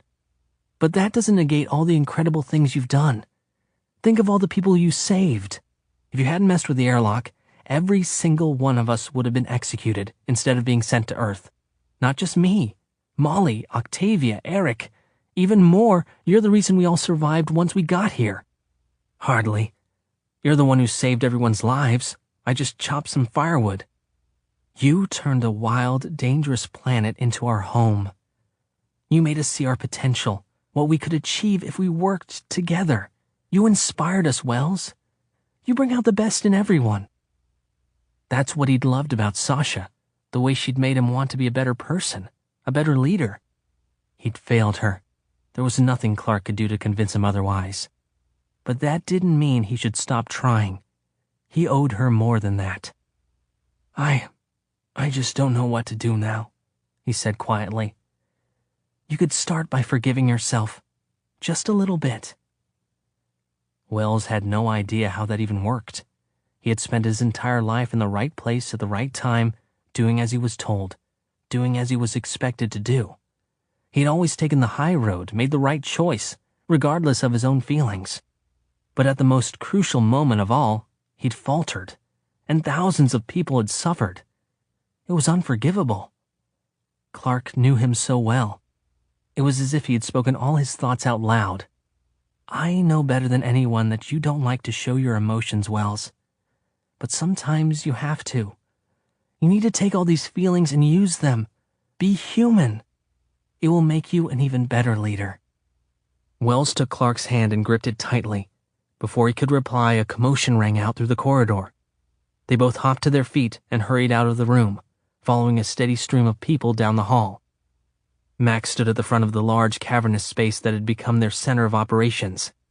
His face looked ravaged, and his shoulders stooped on his gaunt frame. The fire was gone from his eyes. "We have visitors," he announced, beckoning towards someone out of sight. As he spoke, hundreds of heads shot around to see who had entered the bunker. "Don't worry. None of them were armed. We checked." Wells and Clark let out a loud sigh of relief as they recognized the dozen or so members of the 100 filing inside. Eric and Felix led the pack. "Did Rhodes send you?" Max asked. The entire room held its breath, waiting for their answer. "No," Eric said, shaking his head, his voice as steady and calm as ever. "We came to join you. We want nothing to do with Rhodes or the other colonists anymore." Max eyed them shrewdly. His years of experience had clearly sharpened his ability to assess people's character. "And why is that?" Eric met his eyes without wavering. "They've completely taken over. It's not the home we built anymore. There's no discussion, no cooperation. Rhodes tells everyone what to do, and the guards make sure they do it. It's just like being back on the ship. The prison cabin they built for Bellamy is already full, and the guards beat one woman up so badly, I'm not sure she's going to be able to walk again." He paused and turned to face the Earthborns, who were staring at him uneasily, then scanned the crowd until he spotted Wells. "Everything was so much better when you were in charge, Wells. You stood for something worth fighting for." The grief that had lodged in Wells's chest loosened its grip, and a faint glimmer of hope flared up in him. Max cleared his throat, and all eyes turned to him. "You're welcome to stay with us, then. We'll help you get settled shortly. But first, do you have any insight into what Rhodes might be planning?" "We do," Felix said, stepping forward. "That's why we came when we did. I volunteered to work with the guards, so I heard their discussions. They don't believe there are two separate groups of Earthborns. They think you're dangerous, and we couldn't get them to believe that you aren't. They think you're all working together." "They're planning an attack," Eric interjected, "a big one. And they have more weapons than we realized at first. We discovered that they've been hoarding guns and ammo in a secret cache in the woods." The room filled with whispers and anxious murmurs, but Max hardly flinched. His old bearing had returned, and some of the light had returned to his eyes. "Are you willing to fight with us?" he asked the newcomers. Eric, Felix, and the others nodded vigorously. Gratitude and pride surged in Wells's chest. "Very well, then. I think we may have an opportunity now that we have your support." He shook his head grimly. "We might have started this to help your friends, but it's clear this conflict was inevitable. It was just a matter of time before Rhodes drew us into a fight. Better we deal with it quickly before—" he took a deep breath, "before even more people get hurt." Bellamy ran over to Eric. "What about Octavia? Did she come with you? Is she okay?" "She's fine, but she didn't come with us. It was a tough decision, but she felt she had to stay with the kids, especially now that things have gotten more and more dangerous." Eric's face softened, and he placed a hand on Bellamy's shoulder. "Don't worry," Wells said. "Once we kick Rhodes' ass, we'll be able to bring them all here. Octavia, the kids, and anyone else who wants to join." Bellamy nodded, the wistfulness in his eyes hardening into resolve. Wells could tell he was gearing up for a fight. They all were. Max was already deep in conversation with his deputies, and it was clear they had already started discussing battle plans. He looked over at Wells, who averted his gaze, still unwilling to meet Max's eyes. Certainly, the last thing Max needed was a reminder of the boy who got his daughter killed. But then, to his surprise, Max called his name. "Come over here, Wells. We need you." Chapter 22. Clark. Clark had been spending every free minute in the radio room, and today was no different. After their strategy meeting with Max, they had gone their separate ways to prepare for battle. Eric had told them that Rhodes was preparing his guards to attack just before dawn the next morning. That was 8 hours from now. They had all agreed it was best to wait for the colonists to come to Mount Weather, where the Earthborns would have the advantage. They had their solid bunker, protected by the rock formation surrounding them on all sides. They also had intimate knowledge of the terrain, which Rhodes and his men did not. A group of Earthborns had already been dispatched into the woods, climbing high into the trees where they would be invisible to anyone on the ground. As soon as the advancing colonists passed below them, the Earthborn fighters would drop down from the trees. The Vice-Chancellor and his men would be trapped between the Earthborns outside and the ones waiting to attack from inside Mount Weather. It was a shaky plan at best, but it was all they had. They would have to rely on the element of surprise, and a lot of luck. While the others paced the hallways anxiously, waiting for the signal to get in position, Clark sought the solace of the radio room. She could almost feel her parents there, and that gave her comfort and hope. The quiet also gave her a chance to try and process everything Wells had told her.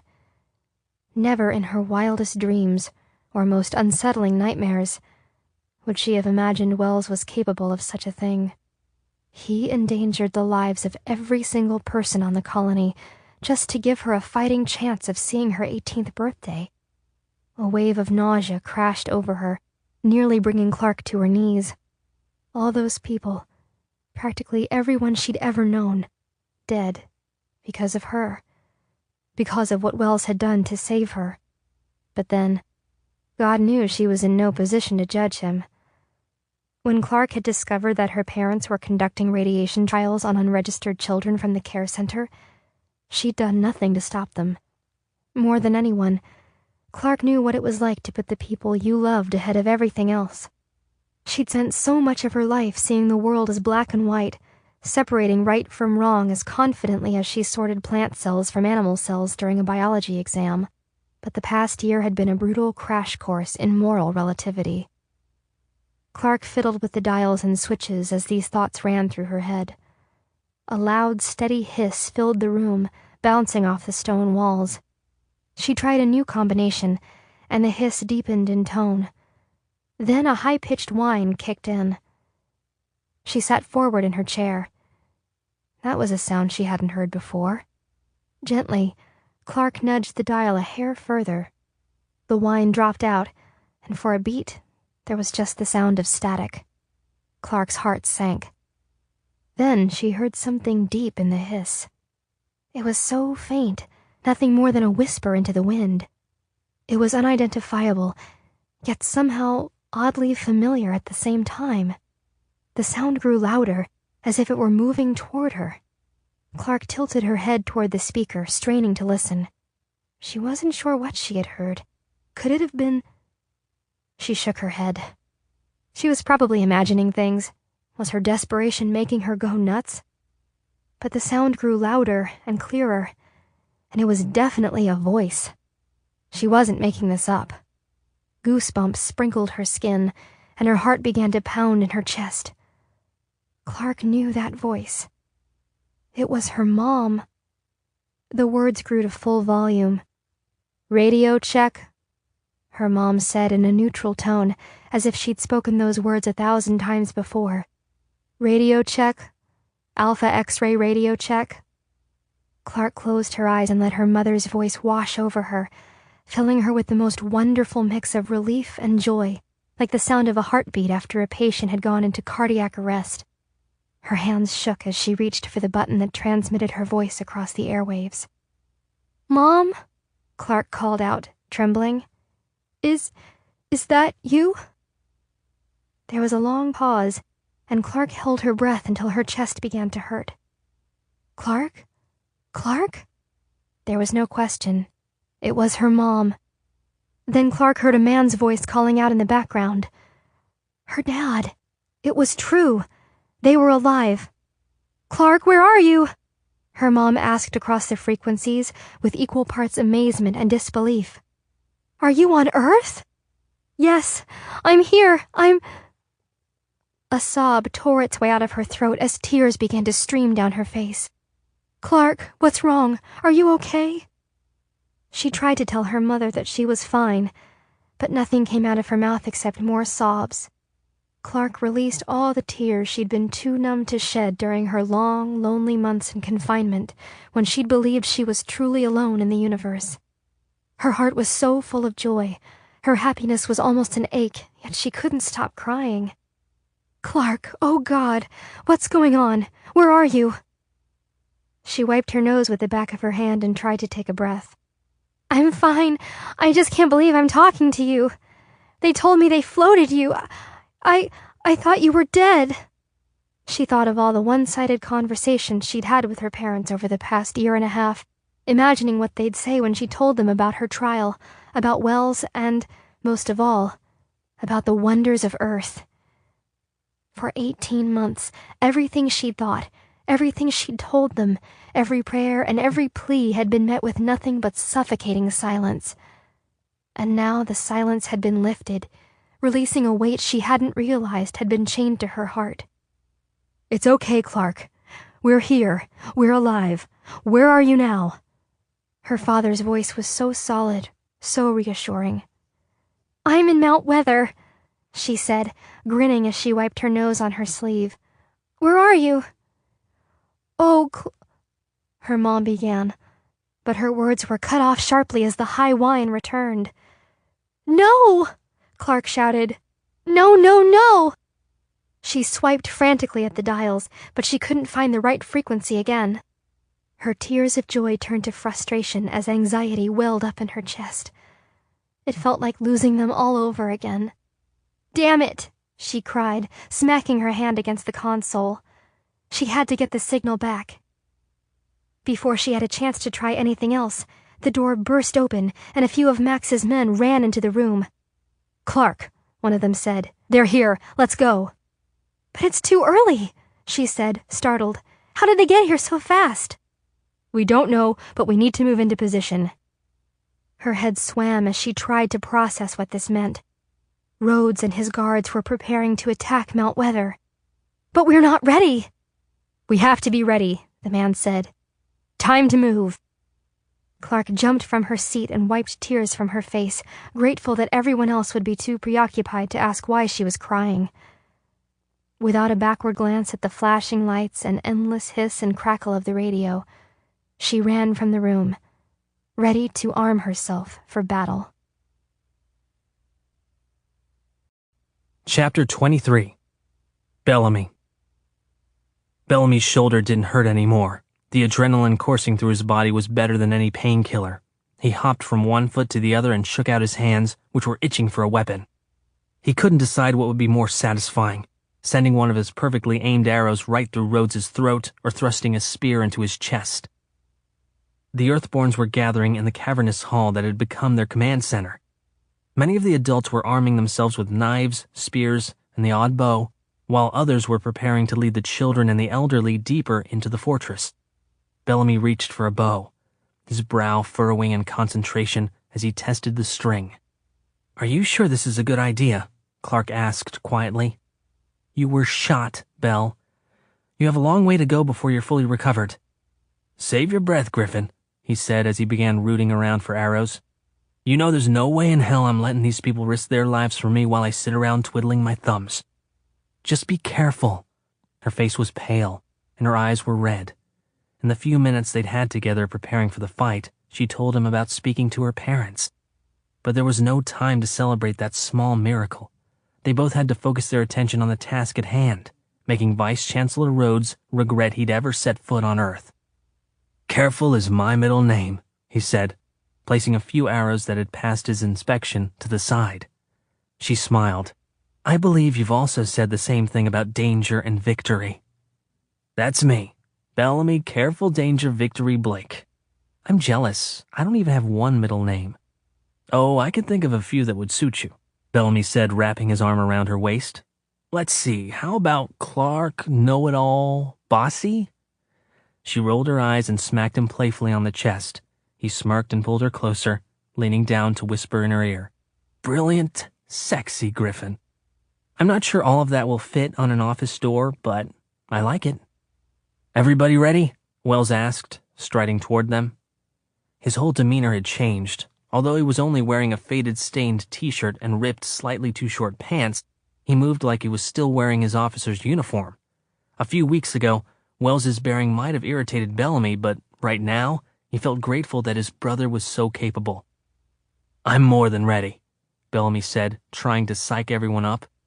He reached over to bump fists with Felix, who was pale and shifting from side to side nervously. "I can't wait to kick some colony guard ass." Bellamy shot Wells a devilish grin.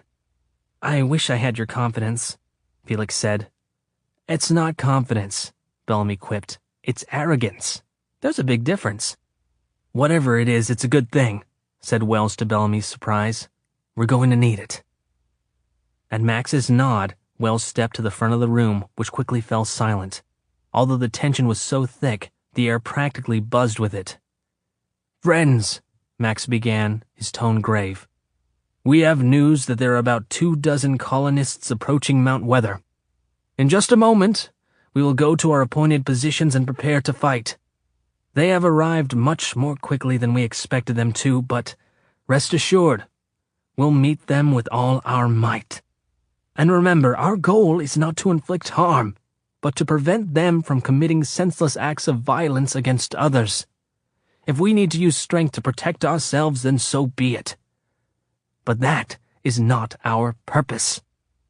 He turned to nod at Wells, who cleared his throat as he prepared to address the crowd.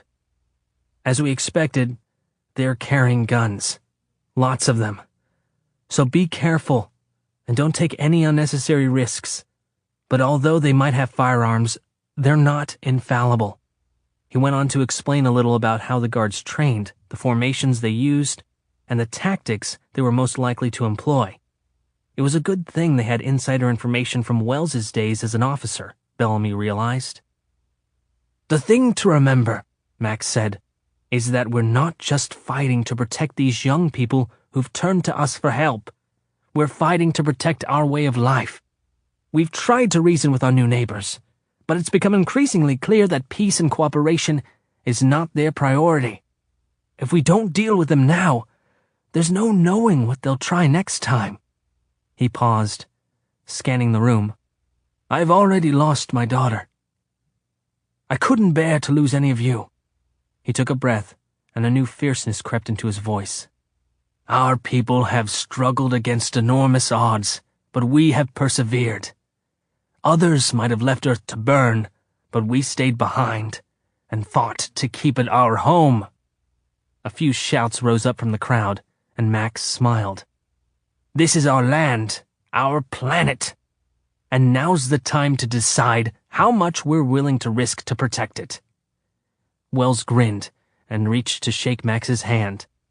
The older man clasped it in his, then pulled Wells toward him and clapped him on the back. Is everyone ready? Wells asked, turning back to the crowd. A battle cry shook the rough stone walls as everyone raised their fists in the air and gathered up their spears, arrows, and knives. They headed for the exits, growing silent as they slipped outside and took their positions in the darkened woods just outside Mount Weather. Clark slung a bag full of medical supplies over her shoulder and reached for a long knife. Where are you going? Bellamy asked, his excitement giving way to cold fear. She raised her chin and gave him her most determined stare. People are going to get hurt out there. They need me. Bellamy opened his mouth to protest, but shut it when he realized how selfish that would be. Clark was right. As the person with the most medical experience, it made perfect sense for her to be on the ground. Just be really, really careful, okay? He said. She nodded. You promise? I promise. Bellamy put his hand under her chin and tipped her face up to his. Clark, whatever happens, I just want you to know. She shook her head and cut him off with a kiss. Don't, she said. We're going to be fine. He smiled at her. You're getting the hang of this arrogance thing. I learned from the best. He kissed her again, then grabbed his bow and started walking toward the stairs. Bellamy, Wells called, jogging over to him. Listen, I know you're not going to like this, but we think it's best for everyone if you stay inside. What? Bellamy narrowed his eyes. You can't be serious. There's no way in hell I'm staying in here. I'm not afraid of roads or any of them. Just let them try to bring me down again. That's the thing. You're too much of a target. You'll endanger everyone around you. I know you're a great fighter, one of the best we have, but it's not worth the risk. Bellamy stared at Wells, fighting the anger and indignation bubbling up from his stomach into his chest. What the hell was Wells thinking, trying to keep him out of the battle? As if dating the Earthborn leader's dead daughter somehow made him Max's second-in-command. But the vile thoughts taking shape in his brain disappeared as quickly as they arrived. Wells was right. This was about a lot more than Bellamy and his revenge. He needed to do what was best for the group, and in this case, it meant lying low. He shot Clark a rueful smile as he set his bow on the floor, then turned to Wells and held out his hand. "Be careful out there, man, and give Rhodes hell for me." Wells grinned as he took Bellamy's hand and pulled him in for a hug. "I'll see you soon." Wells stepped back and glanced at Clark. She nodded at him, then turned to Bellamy. He wrapped his arms around her waist, held her close as she rested her cheek against his chest for a long moment while he kissed the top of her head. "I love you," he said as she pulled away. "I love you too." "Take care of her, Wells," Bellamy called as he watched them make their way toward the stairs. Wells turned to meet his eyes and nodded. "And take care of him, Clark," Bellamy said, a little softer this time. "Take care of each other." A moment later, they were gone. Bellamy wasn't sure how many miles he'd logged pacing the hall, but it was impossible for him to stand still. He had to keep moving. The bunker was eerily silent. 15 minutes passed, then 20. Bellamy couldn't take it. He slipped out of the room, ran up the circular stairs, and cracked open the door to Mount Weather. He stood in the shadows of the hall listening for a sign that the battle was about to begin. Finally, a long, low whistle echoed across the hilltop, followed by 3 short chirps. Rhodes's men were close. Bellamy held his breath. Seconds later, the first shot rang out, then another, then too many to count. The night sky lit up with gunfire, and dozens of spears and arrows whizzed down from the trees in a blurred swoosh. Agonized cries and shouts rose up, as if from the earth itself. Then, as if they were materializing from thin air, wounded men and women began stumbling out of the forest into the clearing outside Mount Weather. Some were colonists, others were Earthborns. All were covered in blood and writhing in pain. It was instant carnage, as bad as anything Bellamy had seen when the dropships crashed. Without thinking, Bellamy bolted through the door. He snatched up a club from the hand of a fallen Earthborn and began swinging it wildly in every direction. He was doing some pretty good damage, too, until 3 Earthborns swooped down on him, grabbing him by the arms and practically lifting him off his feet. They hauled him backward into the entrance to Mount Weather. Bellamy kicked and tried to break free. "Let me go," he yelled. "I want to fight." "You need to stay out of sight," one of the women admonished. And Bellamy instantly felt remorseful. How had he let himself get carried away again? He stopped struggling and began running toward the door. The Earthborns circled him for protection and ran alongside him. Just steps from the safety of Mount Weather's walls, a man to Bellamy's right let out a cry and fell to the ground. Bellamy froze and looked down in horror. Blood poured from the man's chest, but he raised his arm and gestured for Bellamy to keep moving. Bellamy did as he was told, leaping forward in a full sprint. It was just a few feet. He felt the attackers closing in from behind, practically breathing down his neck. He pushed his muscles harder than ever, his legs burning and his fists and elbows pumping up and down as he ran. Before he could reach the safety of the bunker, though, everything suddenly went silent. "Stop, Blake, or I'll shoot them all!" a man barked from behind. Bellamy came to a halt, panting for breath. He turned to see a group of bloodied and bruised colonists approaching, guns raised and pointed right at him. The 2 Earthborns guarding Bellamy stepped in front of him and raised their spears. Bellamy clenched and unclenched his fists. His heart pounded so hard, it shook his whole body. A colonist in a guard's uniform stepped out to the front of the group. It was Burnett, Rhodes's second in command. His eyes lit up when he saw Bellamy. "Step aside," Burnett commanded the 2 Earthborns standing between him and his prey. "Not gonna happen," one of the men replied, shifting his club from one shoulder to the other. "What does this boy mean to you?" Burnett growled. "Why would you die to protect him?" "To keep Earth from being overrun by assholes like you," the Earthborn said calmly. "Get out of here," he called over his shoulder to Bellamy. Bellamy backed slowly toward the door. More colonists gathered behind Burnett, guns raised. Bellamy turned to run. He heard 2 sharp pops, then the dull thud as 2 bodies dropped to the ground. He gasped, but stumbled forward. Just as he wrapped his fingers around the handle of the bunker door, a voice called after him. "We have your sister." Bellamy froze, his chest constricted, as if Burnett's words had formed a noose around his neck. "What are you going to do to her?" he asked, as he turned around slowly, his voice strangled. For a boy so fixated on protecting his sister, it didn't take much for you to leave her behind, did it? "She had a life there," Bellamy said slowly, unsure if he was talking more to Burnett or to himself. "She was starting to know what it meant to be happy." Burnett smirked. "And now she knows what it means to be under arrest." White-hot anger surged through Bellamy's veins. "She hasn't done anything wrong." "Don't worry, we haven't hurt her, yet, but I suggest you come along with me quietly, or else I won't be able to do anything to assure Miss Blake's safety." Bellamy winced at the image forming in his mind. Octavia shackled in the prison cabin just like he'd been, her tear-stained face gaunt and pale as she cried out for help, cried out for her brother who'd left her alone with the enemy after swearing to keep her safe. "How do I know you're telling the truth?" Bellamy asked, stalling for time while he tried to figure out his next step. Burnett raised an eyebrow, then turned and let out a shrill whistle. Moments later, he was answered by the stomp of boots and a muffled cry. 4 guards appeared from behind the trees, dragging 2 figures between them. For the briefest moment, Bellamy was relieved to see that neither was Octavia. But then a fresh wave of cold horror ran down his spine. They had Clark and Wells. Each was flanked by 2 guards. Their hands were bound tightly behind their backs, and someone had placed gags over their mouths. Clark's eyes were darting back and forth wildly, wide and blazing with fear and fury. Wells was thrashing from side to side, desperately trying to escape his captor's grip. "So what I need you to do," Burnett said, "is come with us. Otherwise, you'll force us to do something we don't want to do." "Like hell you don't, you sadistic bastard," Bellamy thought. His eyes locked on Clark's. They held each other's gaze for a long moment. She shook her head ever so slightly, and he knew what she meant. "Don't do it. Don't give yourself up for us." But it was too late. Rhodes and Burnett had won. There was no way Bellamy was going to put Clark and Wells in any more danger. They'd already risked far too much. "Let them go," Bellamy said as he dropped his bow and started walking, hands raised, toward Burnett. "I'll do whatever you want."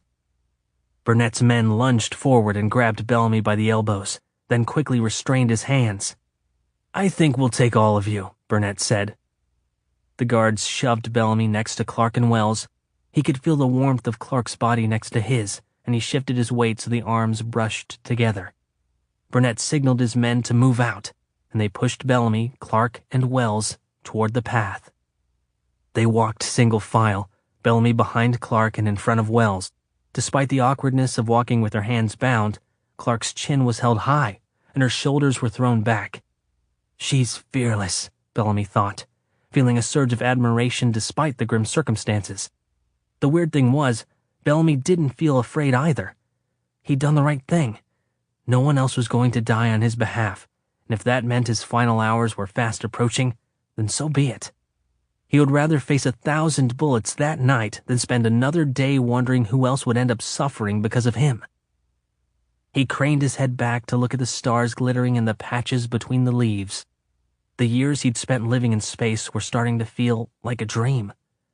This was his home now. This was where he belonged.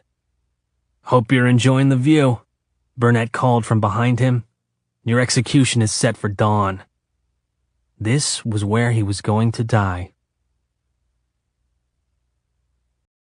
Chapter 24. Glass. Nothing about Earth seemed beautiful anymore.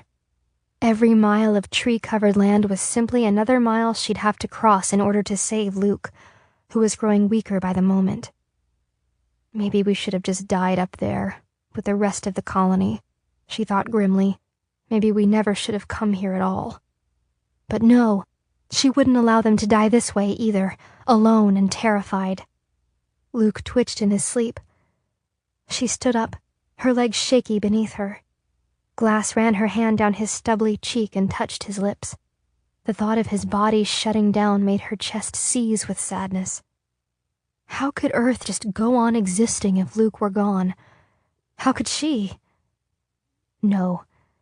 She couldn't just let him fade away out here in the woods. She owed him more than that.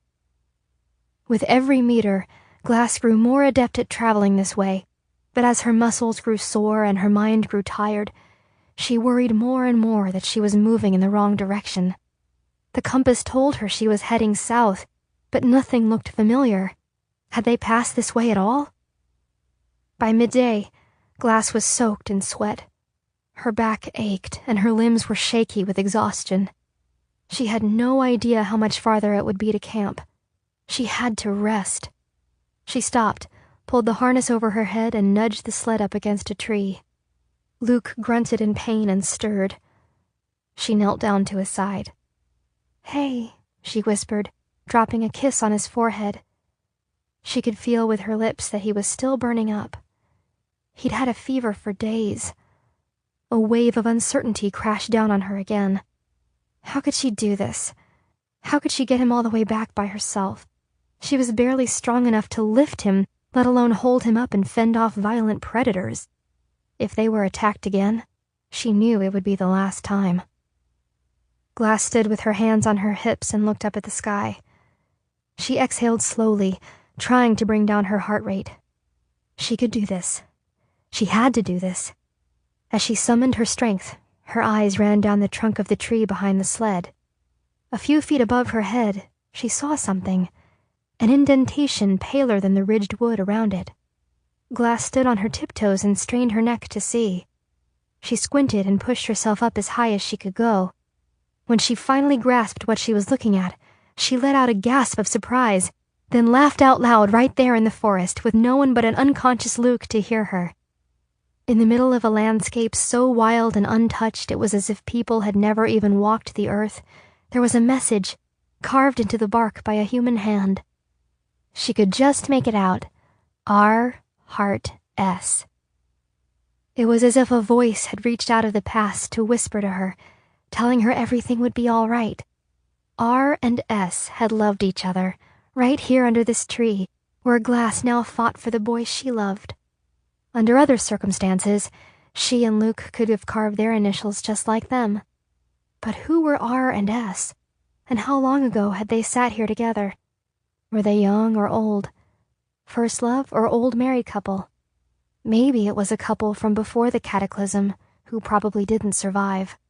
People who probably didn't know the extent of the horrors that awaited the human race.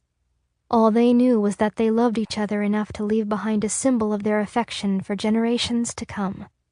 The sight of that long-forgotten emblem stirred something in Glass's chest. This couple could never have known that one day a girl from space would stumble upon their carving.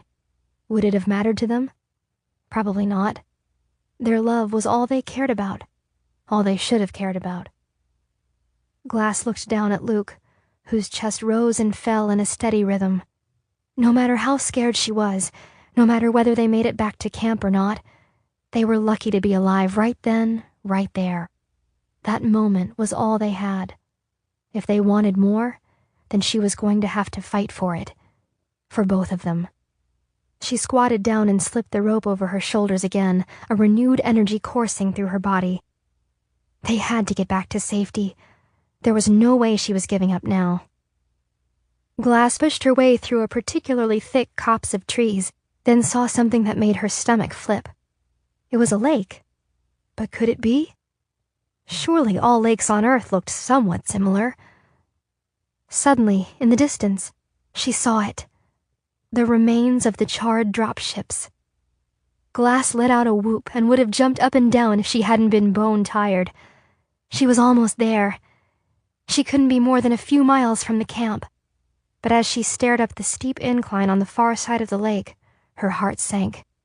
It would take hours to drag Luke around the water and back up to camp. Would he even make it that long? If not, she could only hope that her own body would quickly succumb to grief.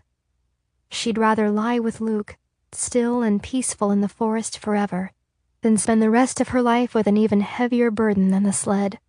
The weight of a broken heart. Chapter 25. Wells.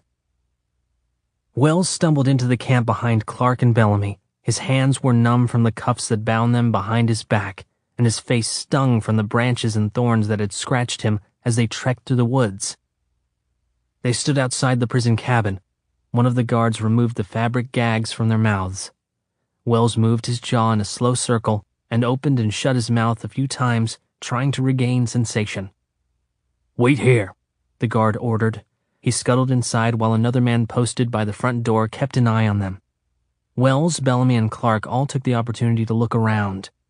The camp sprawled out before them, and Wells could tell at a glance that it wasn't the same place they'd left behind just a few days before. One look at Bellamy and Clark's wide eyes told him they saw it too.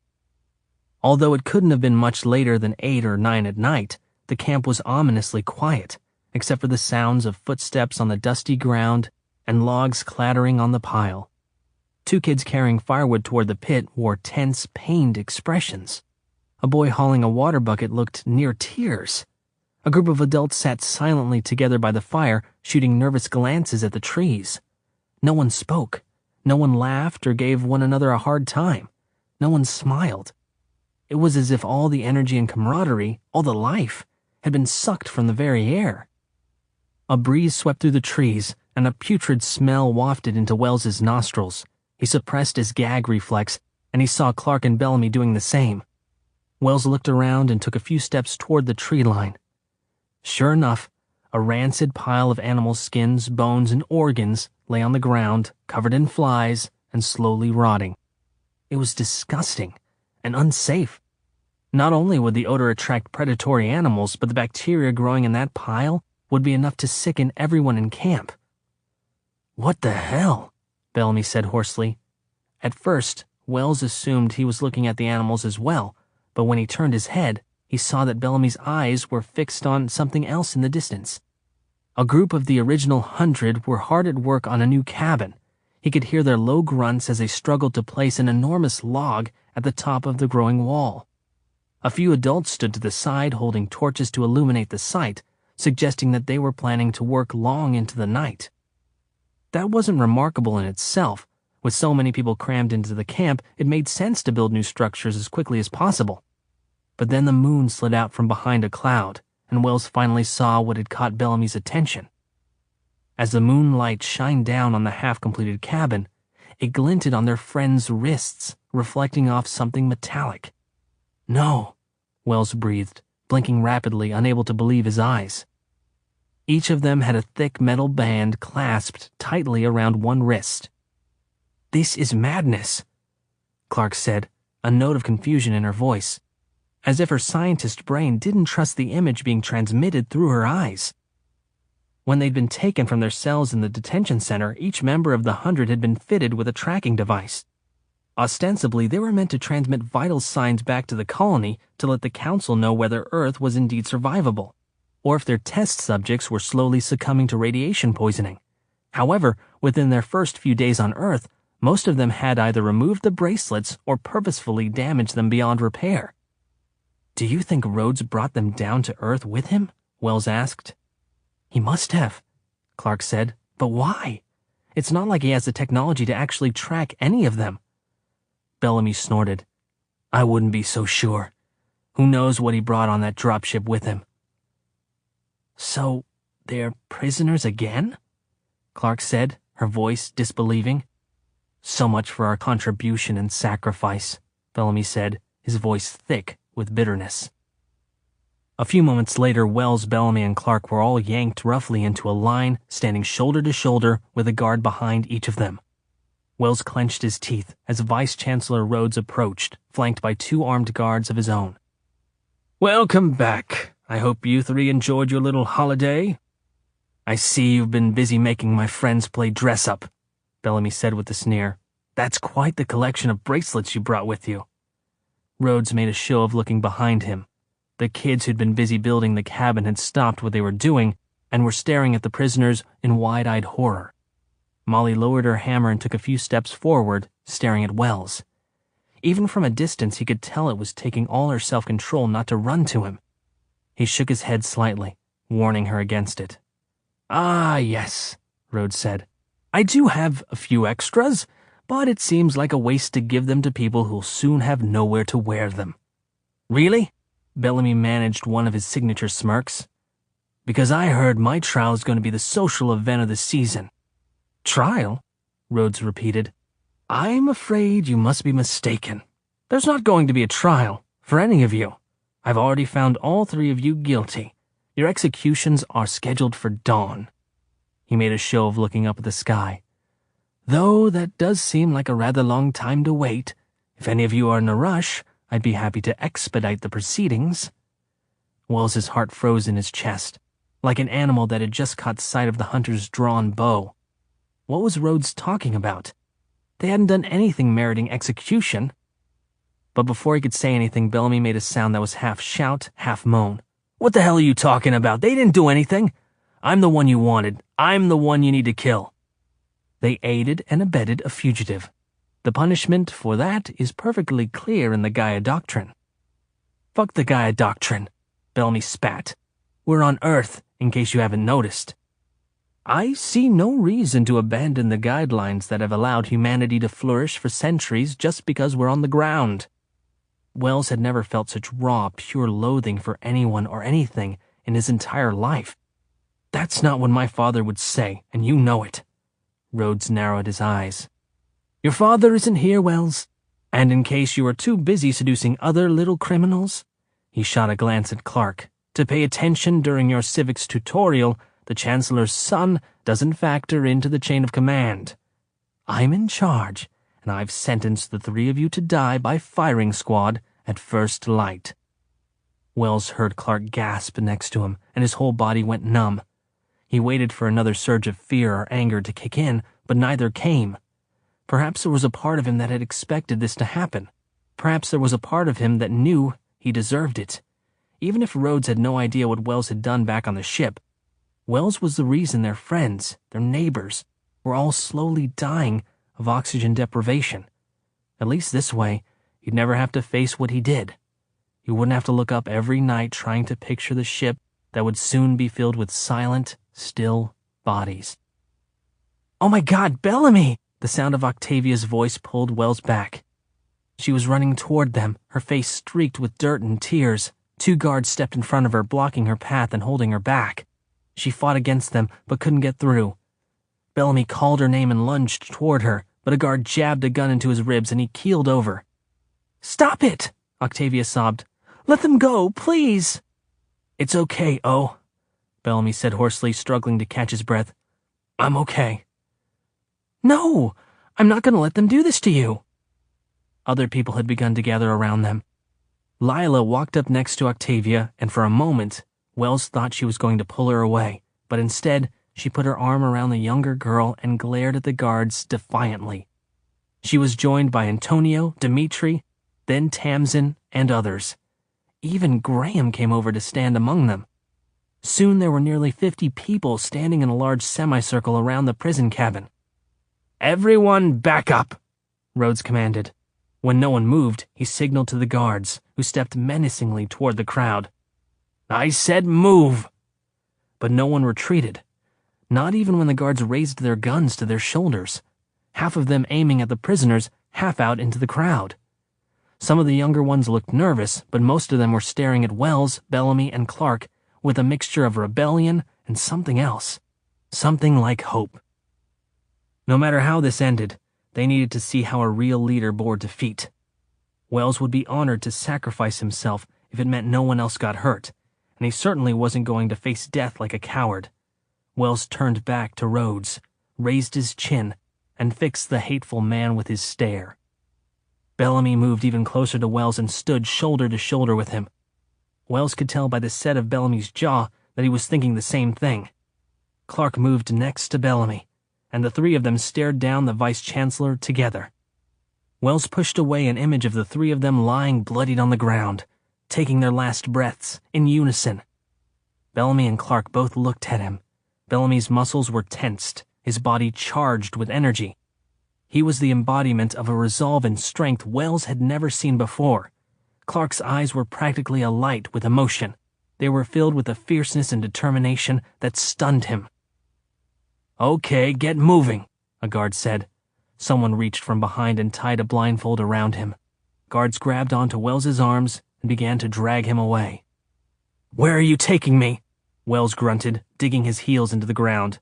With the blindfold covering his eyes, he focused as hard as he could on what he could hear.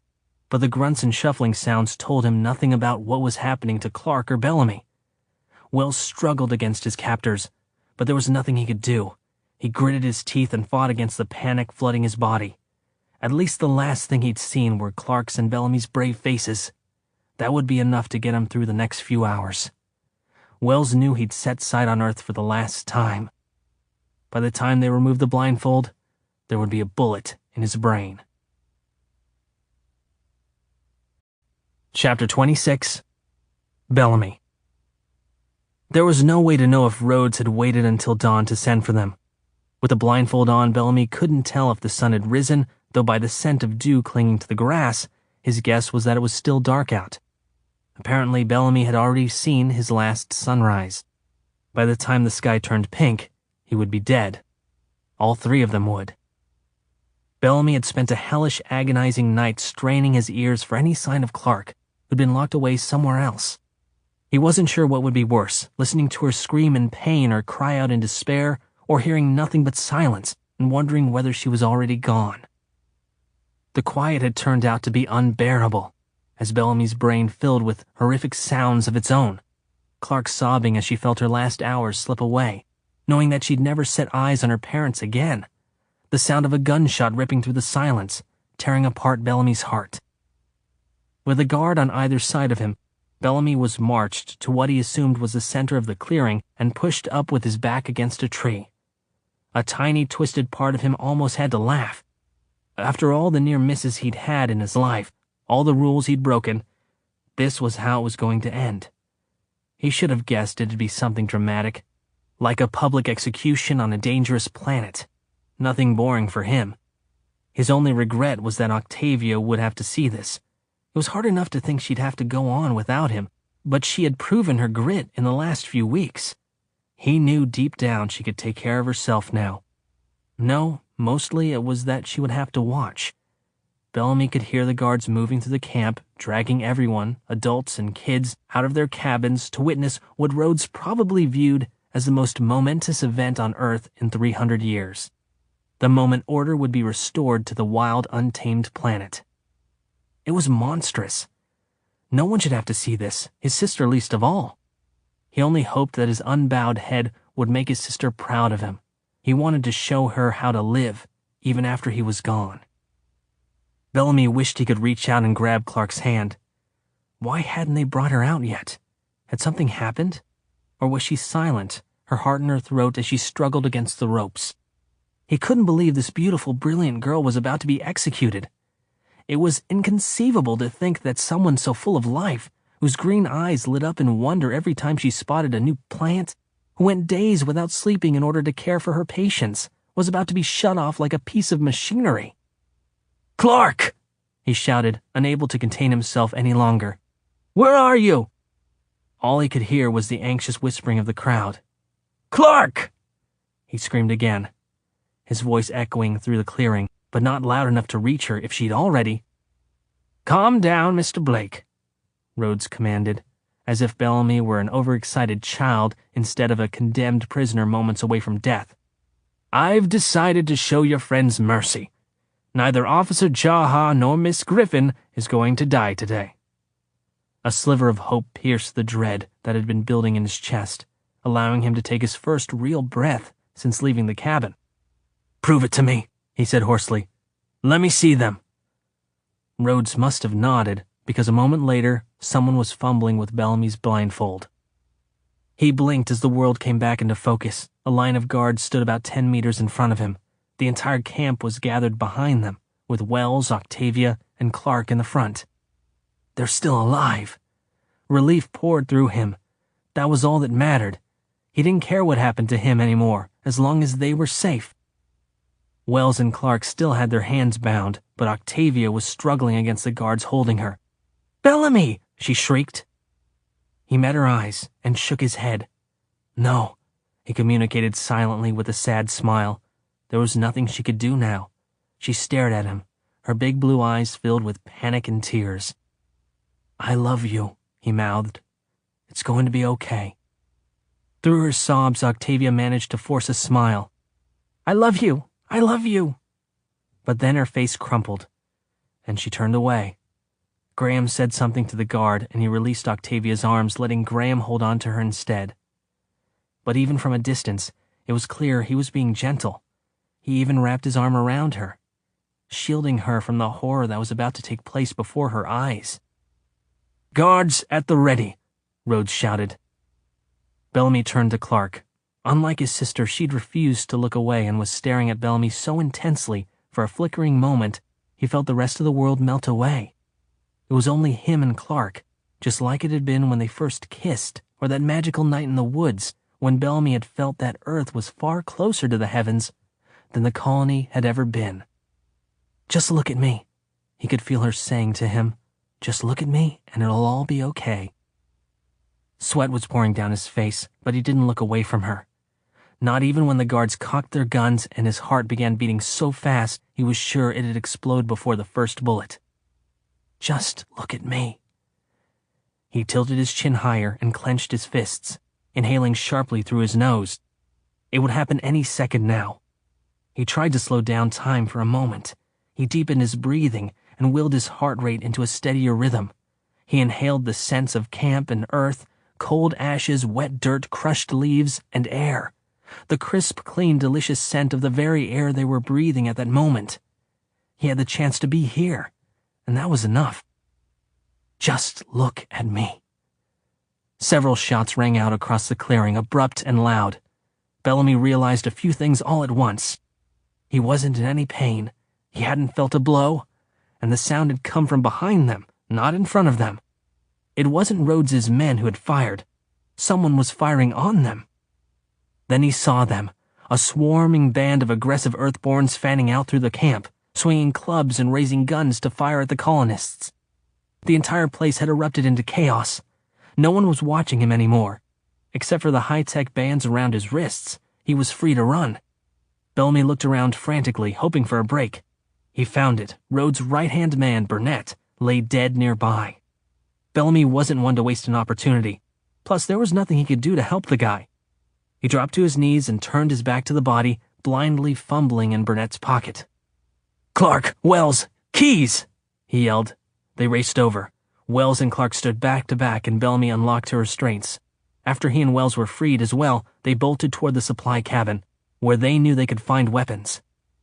Once they had armed themselves as best they could, Bellamy with a bow and arrow, Wells with an axe, and Clark with a spear, they headed into the fray, moving in a circle with their backs to each other. It was a brutal, dirty battle. All around them, the 100 and the colonists fought side by side. Barely taking the time to breathe, Bellamy aimed and shot, again and again. He was grimly satisfied to see his arrows finding their marks as a few Earthborn screamed and collapsed to the ground at the edges of the clearing. Bellamy's arms began to burn from exertion, but he was driven by a desperate, almost primal energy. "You good?" he shouted to Wells over the din. "Good," Wells grunted as he clubbed an Earthborn over the head with a sickening crack. "You?" Before Bellamy could respond, an Earthborn with maniacal eyes lurched at him. The man let out a cackling yelp as he swung an axe high in the air, aimed right at Bellamy's head. Bellamy sidestepped just as the blade came down. He felt a breeze as it whisked by his cheek. The Earthborn growled in frustration. Flush with renewed energy, Bellamy dropped into a low defensive crouch, bouncing on the balls of his feet, ready for round two.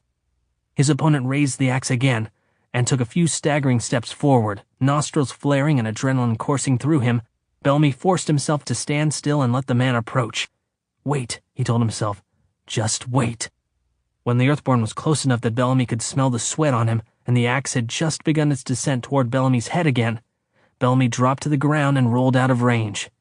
The Earthborn screamed in rage. Bellamy waited again, letting his enemy tire himself out. As the man got close, Bellamy squatted down low, pulled one knee into his chest, and with all his strength, kicked the Earthborn square on the side of his kneecap. The man's legs splintered under him, and he dropped to the ground like he'd been shot.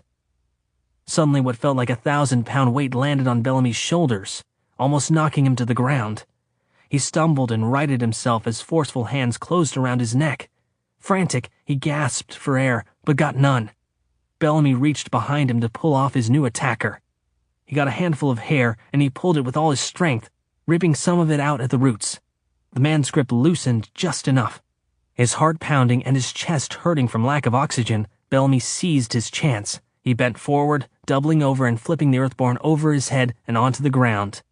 The man slammed into the dirt with a thud. Bellamy took a step backward, reached for his bow, and lined up an arrow, all in one smooth motion. Just as the man staggered to his feet, a nasty gleam in his eye, Bellamy let the arrow fly into his chest. Bellamy didn't stick around to watch the outcome. He turned back to see if Clark and Wells were okay. In the heat of the moment, they had somehow all gotten separated. As he turned to look, someone slammed into his shoulder, and he lurched sideways.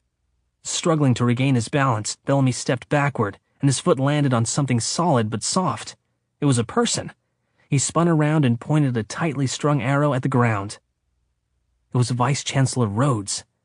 Rhodes was alive and conscious, but badly injured. There was blood coming from somewhere on his head, and his face and shirt were drenched in red. He was doubled over in pain, gagging and coughing. He couldn't speak, but he looked up and locked eyes with Bellamy. There was a pathetic, pleading look in them.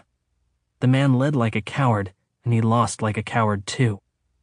Bellamy's whole body relaxed. With the toe of one boot, he pushed the Vice-Chancellor's shoulder back, so he was lying flat on the ground. Bellamy placed his foot firmly in the center of Rhodes's chest, pinning him down. It felt good to see him trapped like the rodent he was. Bellamy had a choice to make. He could either finish him off with one swift arrow to the heart, or he could let the bastard rot right here on the battlefield. His injuries looked bad enough to kill him. No one would argue that Rhodes deserved a better end. A powerful, satisfied feeling coursed through Bellamy, but something else awoke in him too. It wasn't an emotion he was used to, but he recognized it right away. It was pity.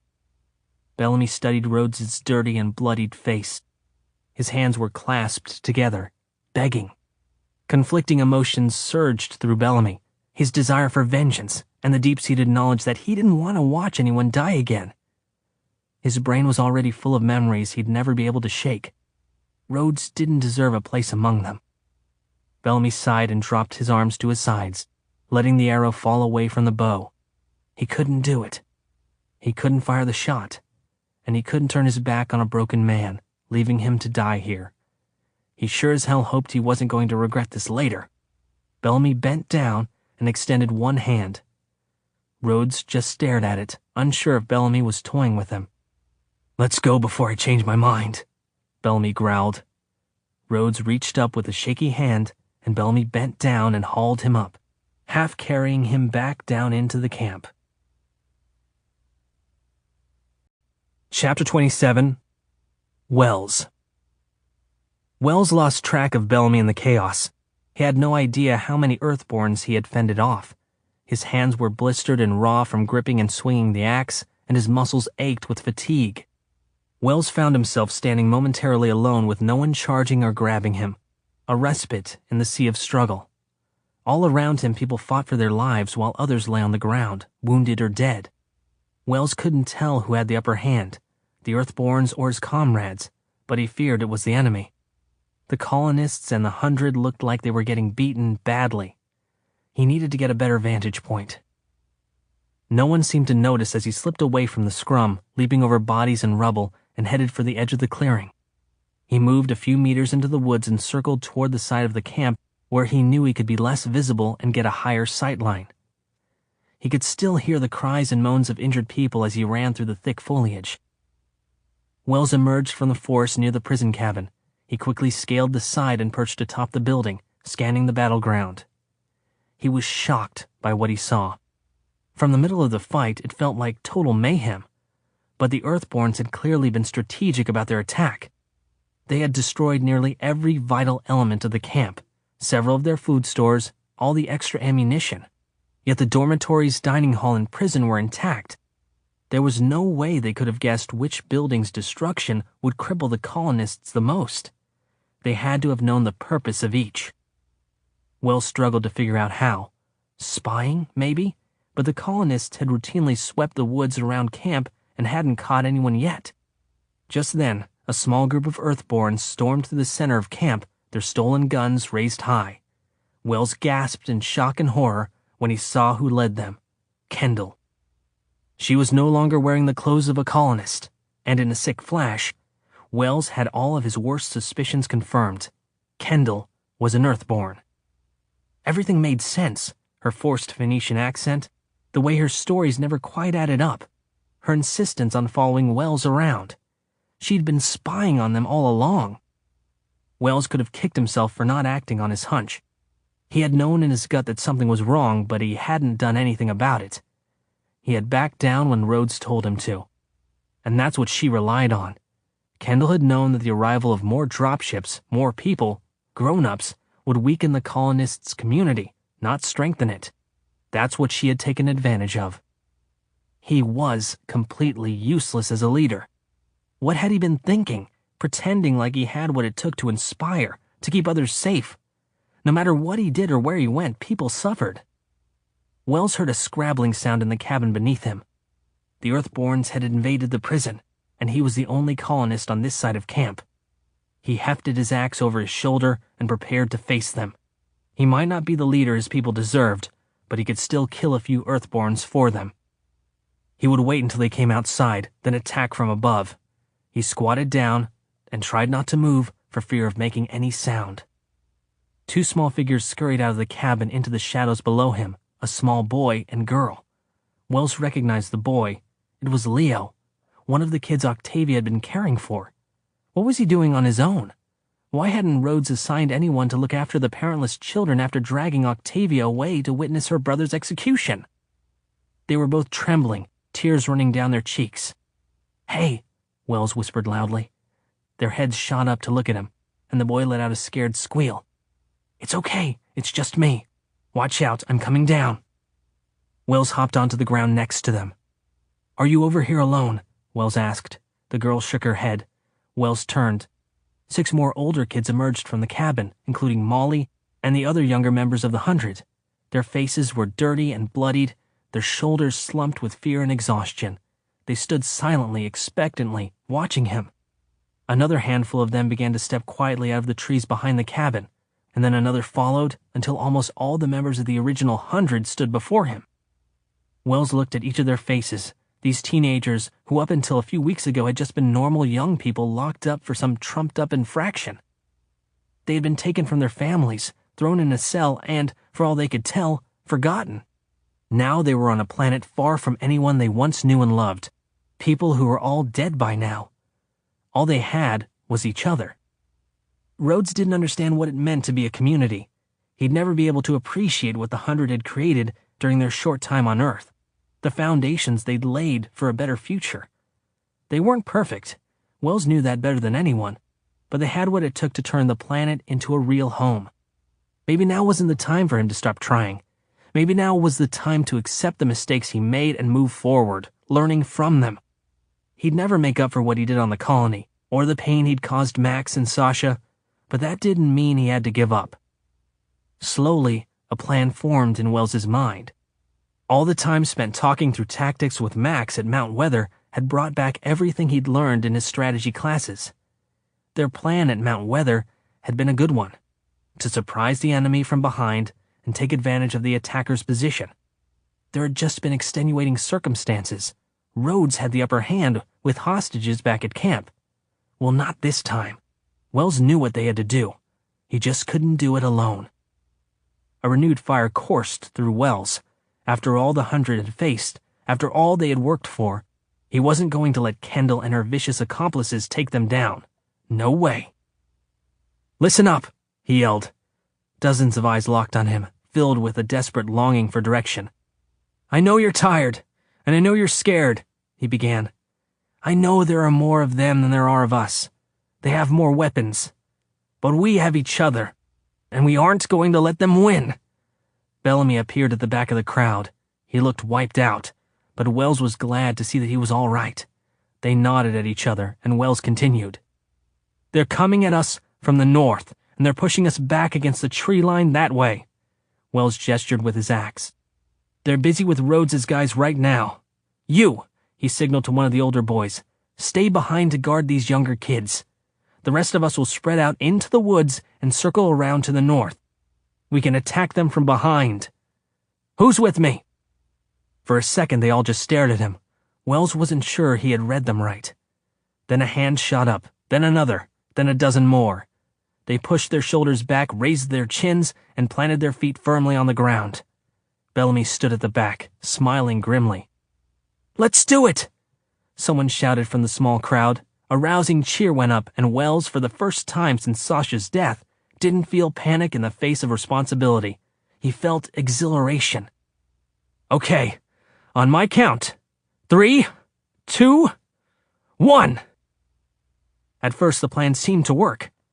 The 100 startled the Earthborns with the attack from behind, pushing them towards Rhodes's men, who kept up their defense on the opposite flank.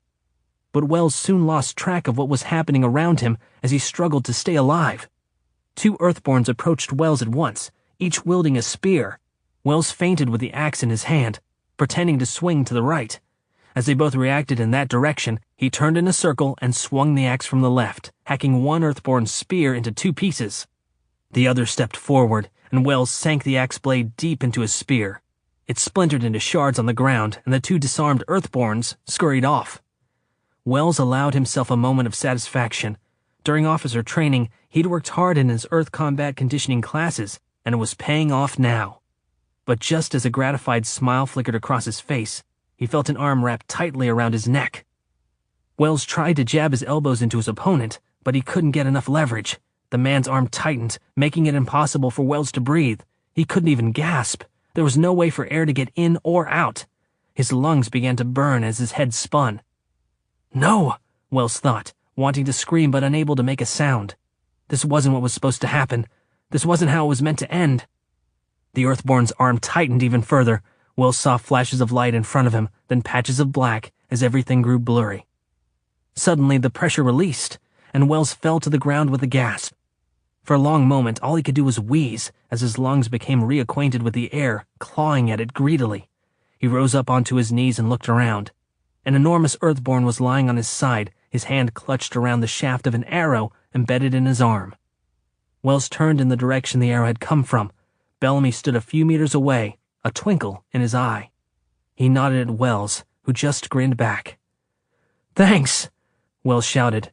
"No problem," Bellamy called back. Wells turned back in the direction of the camp. For a moment, his whole body seized with panic. From where he stood in the woods, he couldn't see a single other member of the 100 still fighting near him. He swore under his breath and gathered his last ounce of energy before barreling back out into the clearing, Bellamy close behind him. What he saw stopped him in his tracks. The 100 and the colonists, who could still stand, were gathered together in a group, their chests heaving as they caught their breath. The few remaining guards seemed to have captured someone of importance, a large Earthborn man with a wounded leg, who was being held at gunpoint. Several other colonists were speaking animatedly with a small group of Earthborns, seemingly negotiating terms, as the rest of the Earthborns sullenly surrendered their weapons and slowly backed away. Wells couldn't believe it. It had worked. They were negotiating a surrender. Filled with new energy, he and Bellamy raced over to where the remainder of the 100 were standing. Sure, they were exhausted and injured, but they were victorious. Together, they sent up an eardrum-rattling cheer that seemed to echo up to the sky and back. "Nice work!" Bellamy shouted over the celebratory din. "You didn't do too badly either, for a Waldenite," Wells yelled back with a grin. The assembled group danced around the clearing, hugging and cheering until a cry rose above the noise. "They're back!" someone screamed. Wells and Bellamy spun around to find a group of strangers stumbling out of the woods and into camp. They raised their weapons and stood their ground. Something about these new arrivals, though, was different. Wells quickly took in their clothes, their demeanor, their confused expressions. These weren't Earthborns. These were more colonists? The group stopped on the edge of the clearing. A woman stepped forward. "We found you," she said, breathing heavily, her voice weak. She looked vaguely familiar to Wells. He struggled to place her, and then it came to him. She had worked in his father's administration, in an office down the hall. They must have been on another dropship. One of the few that they figured must have veered off course. "Please, do you have anything to eat?" she asked. Wells hadn't noticed at first how gaunt she and the others looked. "It's okay," Wells said to the group. "They're from the colony. Someone please get them some food and water." A couple of kids scurried off. Wells stepped forward. He felt hundreds of eyes on his back. "Where are you coming from?" he asked. "Our dropship landed miles from here, way beyond the far side of the lake. We spent some time getting our bearings and recovering from our injuries. Then it took us several days to get to you. We followed the smoke from your campfires." "How many of you are there?" "We lost a few, but we started out as 115. Wells cast his gaze over the large group assembled behind her. Still more people emerged from the woods. "Were you the last ship to launch from the colony?" The woman nodded. Wells felt a question forming on his lips, but he wasn't sure he had the courage to ask it. He wasn't sure he really wanted the answer. "My father," he began. The woman's expression softened. She knew who he was, and who he was asking about. "I'm sorry," she said, her soft words still landing like a punch in the gut. She hesitated, as if unsure how much to share. "He was still in a coma when we launched. There were no more dropships available. The oxygen supply was essentially gone, and the ship was breaking apart. There were 5 or 6 hours left at most." A silent scream of grief and guilt surged up in Wells, but he held it in. If he let himself feel the full weight of his loss at once, he would surely break into pieces. His whole body began to shake. The image of his father slowly suffocating made Wells gasp for air, as if the Earthborn's hands were still wrapped around his neck. Wells staggered and almost lost his balance. He felt someone at his side steadying him. It was Bellamy. "Wells," Bellamy said. "I'm so sorry, man." His face was full of sympathy and something else. Pain? Wells nodded. In his own grief, he had forgotten that Bellamy had lost his father too. Lost him before he ever even met him. In fact, every single colonist on the planet had lost someone. Lots of people. All the family, neighbors, and friends they'd left behind had already perished, destined to sleep forever in a giant silent ship orbiting Earth. The colony had turned into a tomb. "It's a shame you never got to know him," Wells said, fighting to keep his voice even. Although he'd tried to prepare for the worst, he'd never been quite able to accept the fact that he'd never see his father step off a dropship. His face a mixture of surprise and delight as he saw the wonders of Earth, and how much his son had accomplished. He'd never join Wells around the campfire, listening to the happy chatter, and tell Wells that he was proud of him. A curious look came over Bellamy, and he smiled. "You know what, though? I think I kind of did get to know him." "What are you talking about?" Wells asked, racking his brain for a memory of when his father would have been able to spend real time with Bellamy. "From what I've heard, he was incredibly smart, hardworking, and deeply committed to helping others. Kinda like someone else I know." Wells stared at him for a moment, then sighed. "If you're talking about me, you've got the wrong idea. I'm nothing like my father. That's not what Clark told me. She said that you have all your father's best qualities, his strength, his honor, but that you have your mother's kindness and humor." Bellamy paused and looked thoughtful. "I've never heard you say anything funny, of course, but I figured I'd take Clark's word for it." To his surprise, Wells let out a small laugh before Bellamy's face grew serious again. "Listen, I know you've suffered in ways I can't really understand. No one should have to go through anything like this. But you're not alone, okay? Not only do you have 100 people who think you're a hero, maybe more than that, actually, but whatever, we'll count later. What I mean is that you don't just have friends. You have a family. I'm proud to have you as a brother." Bellamy was right. The pain of losing Sasha and his father and countless friends on the battlefield today would never go away. But Earth was still his home, where he belonged. The sorrow in his heart seemed to lift a little as he and Bellamy hugged and slapped each other on the back. Earth was where his family lived. Chapter 28. Bellamy. Bellamy paused in front of the door to the hospital cabin. Apparently, the vice-chancellor wanted to talk to him, but Bellamy wasn't exactly in the mood for a chat. He was exhausted from the previous day's battle and its grisly aftermath. He and Wells had already buried several Earthborns, then set about collecting the blood-stained weapons they'd left behind. The camp would be having a burial ceremony for the colonists and kids who had died in the attacks later that day. Thank God Octavia was okay, but not all of the 100 had been so lucky. Yet despite the terrifying attack and the devastating losses of several of their people, the mood in the camp was still brighter than it had been when Bellamy, Wells, and Clark had been marched in 2 nights earlier. People were laughing again, and the new colonists were asking the 100 for help and advice, no longer wary of angering Rhodes.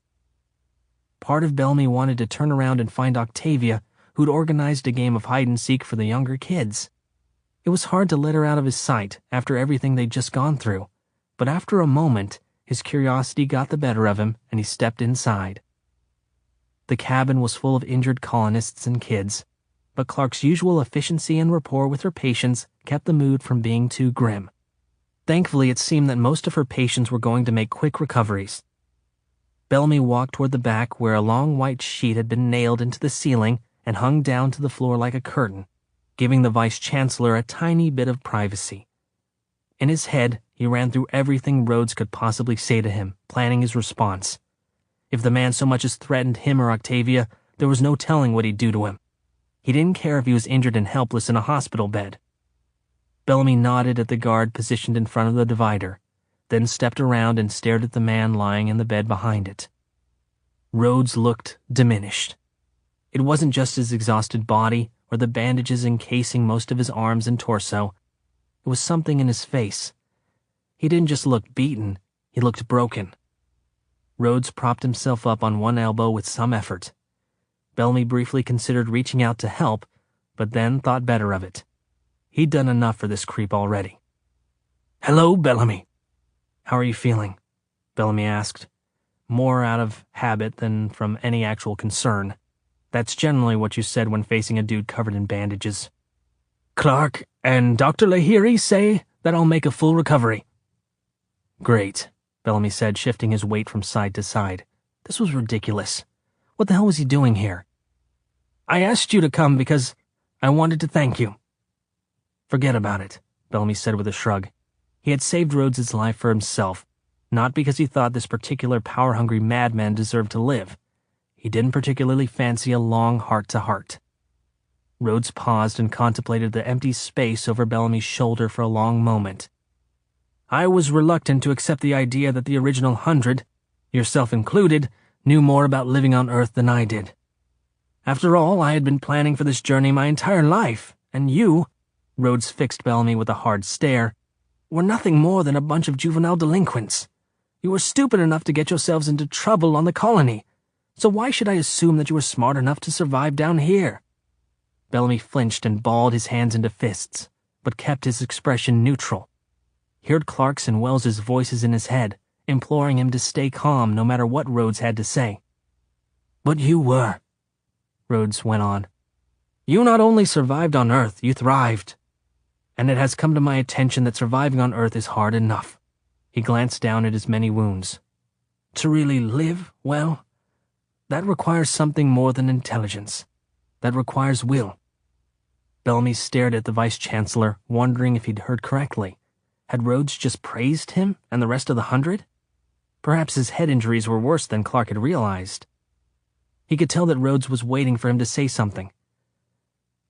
"I'm glad you see it that way," Bellamy said slowly, praying that Clark would come in to check in on her patient. Or anyone, really. He didn't want to be alone with the Vice-Chancellor for another second. "I hereby pardon you for the crime of kidnapping and the involuntary murder of Chancellor Jaha." Bellamy tried to keep the scorn out of his face as he nodded. "Thank you," Bellamy said. He'd sort of just assumed that was the case given the fact that he'd saved Rhodes' life. As if reading his thoughts, Rhodes continued. "That's not all. Effective immediately, I'm instating a new advisory council. Wells was right.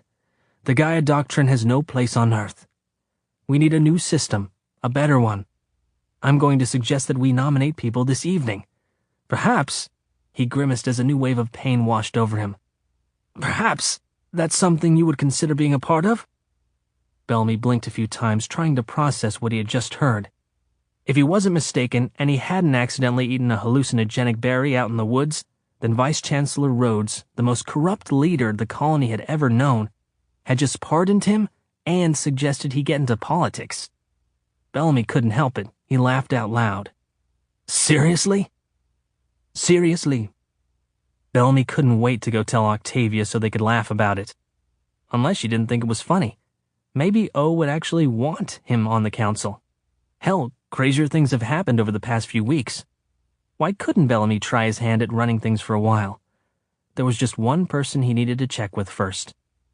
With a smile and nod, he turned and went to find Clark. Chapter 29. Glass. Every muscle in Glass's body felt like it was on fire. Her shoulders were rubbed raw from the rope. Her calves and thighs vibrated with exhaustion and threatened to give out any second. When she saw the corner of a wooden building peeking out through the trees, she let out a loud sob of relief. They had actually made it back to camp. Luke had stirred once or twice on their journey from the abandoned cabin. She'd stopped a few times to give him water and make sure he was still alive, anxiously holding her breath each time. Glass stumbled through the trees and into the clearing. It was as she feared.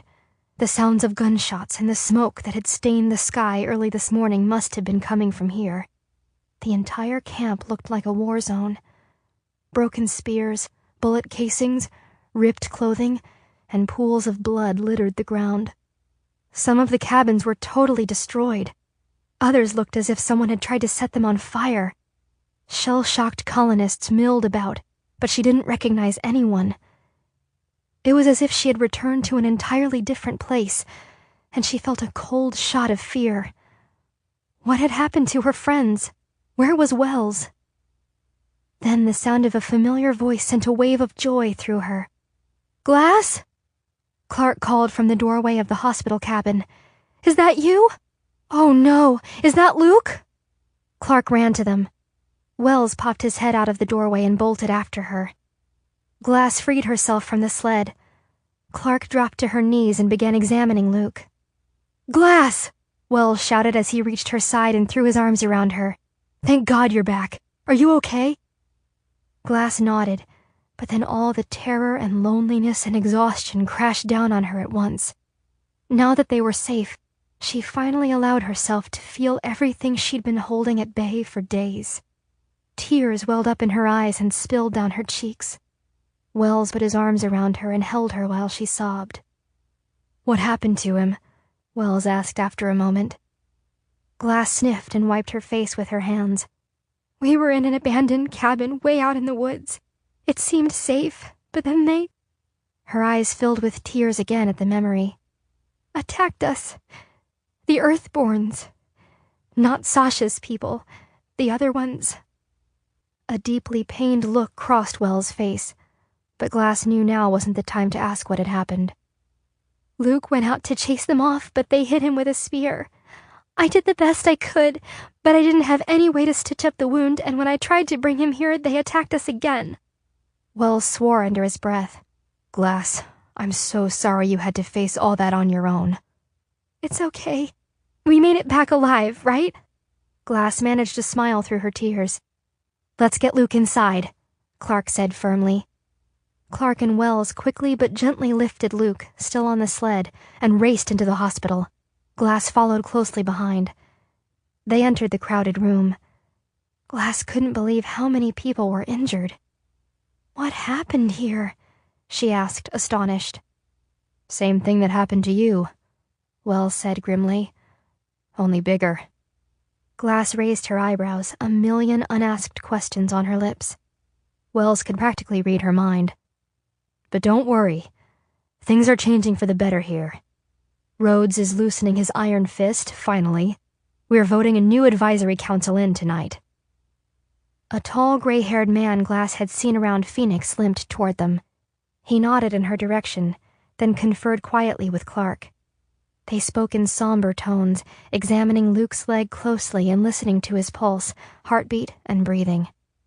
Clark filled a syringe from a small glass vial and injected something into Luke's shoulder. Then she began to clean his wound and suture it up. He flinched in his sleep, but didn't wake. Glass stood by helplessly. She had been so focused on getting Luke back to camp that she hadn't allowed herself to think about what they might tell her once they got there. Clark and the older man stepped over to her. She tried to read their faces for some kind of hint, but they were both totally impassive. "Glass, this is Dr. Lahiri," Clark began. "I trained under him on the colony. He's an excellent doctor." "Nice to meet you, Glass." Dr. Lahiri extended a hand and Glass shook it numbly. She was torn between her need to know Luke's condition and her desperate wish not to hear any bad news. She swallowed and willed herself to remain calm, no matter what they said. "You're very fortunate," Dr. Lahiri said with a smile. Glass let out a long sigh of relief. "He's going to be fine. But if you hadn't gotten him back when you did, he would have lost the leg, or worse." Dr. Lahiri put a steadying hand on her shoulder. "You saved him, Glass. You should be very proud of what you did for him." "It's going to be okay," Clark said, pulling her into a hug. "We've given him a high dose of antibiotics, and we will monitor him carefully. He's a strong guy, and he's lucky to have you." "I think it's the other way around," Glass said through her tears. "Do you want to sit with him?" Clark asked. "I can have someone bring you some food." Glass nodded and collapsed onto the bed beside Luke. She curled up next to him, her hand on his chest, feeling his heartbeat under her palm. She listened to his soft breathing, steadier now. For those few days in the cabin, she had thought all she needed in the world was Luke. She loved their little hideaway, their secret life, where no one bothered them and they could be alone all day long. But now, after she'd come so close to losing him and had tested herself in ways she didn't even know were possible, she felt different. Surrounded by these people who worked so hard and cared so much, Glass knew that she and Luke needed more than just each other. They needed their community. They were home. Chapter 30. Clark. They walked in silence. The only sound was the crunch of leaves under their boots and the rustle of the wind in the trees. The leaves had all brightened into vibrant yellows, velvety oranges, and deep reds. If she didn't need to keep her eyes on the ground in front of her, Clark could have gazed upward all day. Shafts of sunlight beamed down through the trees, showering Clark, Bellamy, and Wells in a golden glow. The air was much colder than it had been just days ago, and it smelled spicy and rich. Clark shivered, wishing she had another jacket. They were stockpiling the pelts of every animal Bellamy and the other hunters brought back, but their collection was still small. It'd be a long time before they had enough fur for everyone. Without a word, Bellamy wrapped his arm around her, holding her close as they continued through the woods. Max had sent word that Sasha's funeral would be held tomorrow, and they were on their way to Mount Weather. Wells was walking a bit ahead of them, but Clark knew better than to call out to him. With all the chaos and excitement of the past few days, Wells had barely had any time to process his losses, and he was clearly grateful for the chance to be alone with his thoughts. Yet that didn't stop her heart from aching for him as she watched him tilt his head back and scan the trees, as if expecting Sasha to drop down from one at any moment. Or perhaps he was taking in the sight of the brightly colored leaves, trying to accept the fact that he'd never get to comment on their beauty to Sasha, never see them float down and land in her dark hair. That was the worst part about losing someone, finding a place to store all the thoughts and feelings you'd otherwise share with them. When Clark had believed her parents were dead, there'd been times when she was sure her heart would burst from trying to contain it all. As they got closer to Mount Weather, however, Clark jogged ahead to catch up to Wells. She slipped her hand into his. There were no words Clark could offer to lessen Wells's pain. She just wanted to remind him that he didn't have to go through this alone. They were in it together. They reached the Earthborn's village just before nightfall. Max opened his door on the first knock, as if he'd known it was them. His cabin was heartbreakingly neat. All the machine parts and half-finished devices that had littered his table had been cleared away and replaced with countless dishes of food. Please, help yourself, Max said, gesturing toward the table. None of them felt much like eating, but they sat down with Max and told him what had happened since they had left Mount Weather. He'd learned about the attack, but hadn't heard about the vice-chancellor calling a vote for a new council. So you're on the council? He said to Bellamy, smiling for the first time that evening. Bellamy nodded, his face reddening slightly with embarrassment and pride. Yeah, trust me, I was as surprised as you were when they voted me in, but hey, I'm just giving the people what they want. Wells was voted in as well, Clark said. Actually, he was elected first, way before Bellamy. She smiled from one to the other. Bellamy returned hers. Wells didn't. I'm very glad to hear that, Max said, placing his hand on Wells's shoulder. Your people are lucky to have such a fine young leader. I know you're going to do your father proud, Wells. You're going to make all of us proud. Thank you, Wells said, meeting Max's eyes for the first time. As they helped Max clear the few dishes they used, he told them the plan for tomorrow. It's our custom to bury our dead at sunrise, he said. We believe that dawn is the time of renewal. Endings and beginnings are inseparable, like the moment before dawn and the moment after. That's beautiful, Clark said softly. After the cataclysm, Max went on, our ancestors suddenly had to struggle with the idea that light doesn't always follow dark, that one day, the sun really might not come up again. That's where the tradition started. It's gratitude, really, that the sun came up for one more day.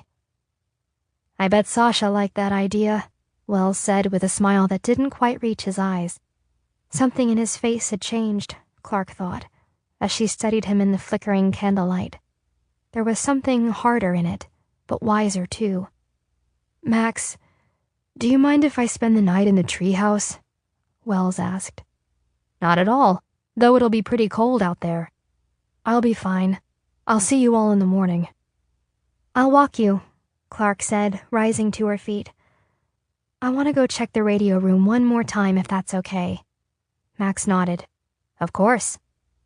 Bellamy stayed behind to keep Max company, and both Clark and Wells stepped into the night. Are you sure you're going to be okay out here by yourself all night? Clark asked as they approached the treehouse. Wells gave her a look she couldn't quite read, a mix of sadness and amusement. I won't be by myself, he said quietly. Not really. Clark didn't have to ask him what he meant.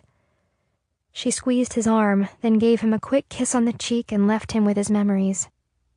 She walked quickly to the Mount Weather entrance and disappeared down into the bunker, back to the spot that had become so familiar to her. She fiddled with the radio dials, her fingers working from muscle memory. She moved through the standard combinations she liked to try, starting with the one that had worked the day she heard her mother's voice. Her desire to hear it again was physical, a craving. An hour passed with no results.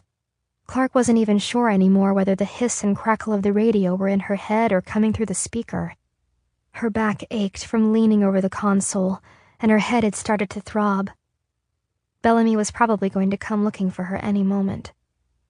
She stood up and stretched her arms over her head, then leaned from side to side and shook out her wrists. She knew she should shut down the system, but she wasn't quite ready. One more time, she told herself. Just one. Clark sat back down and began to adjust the dials.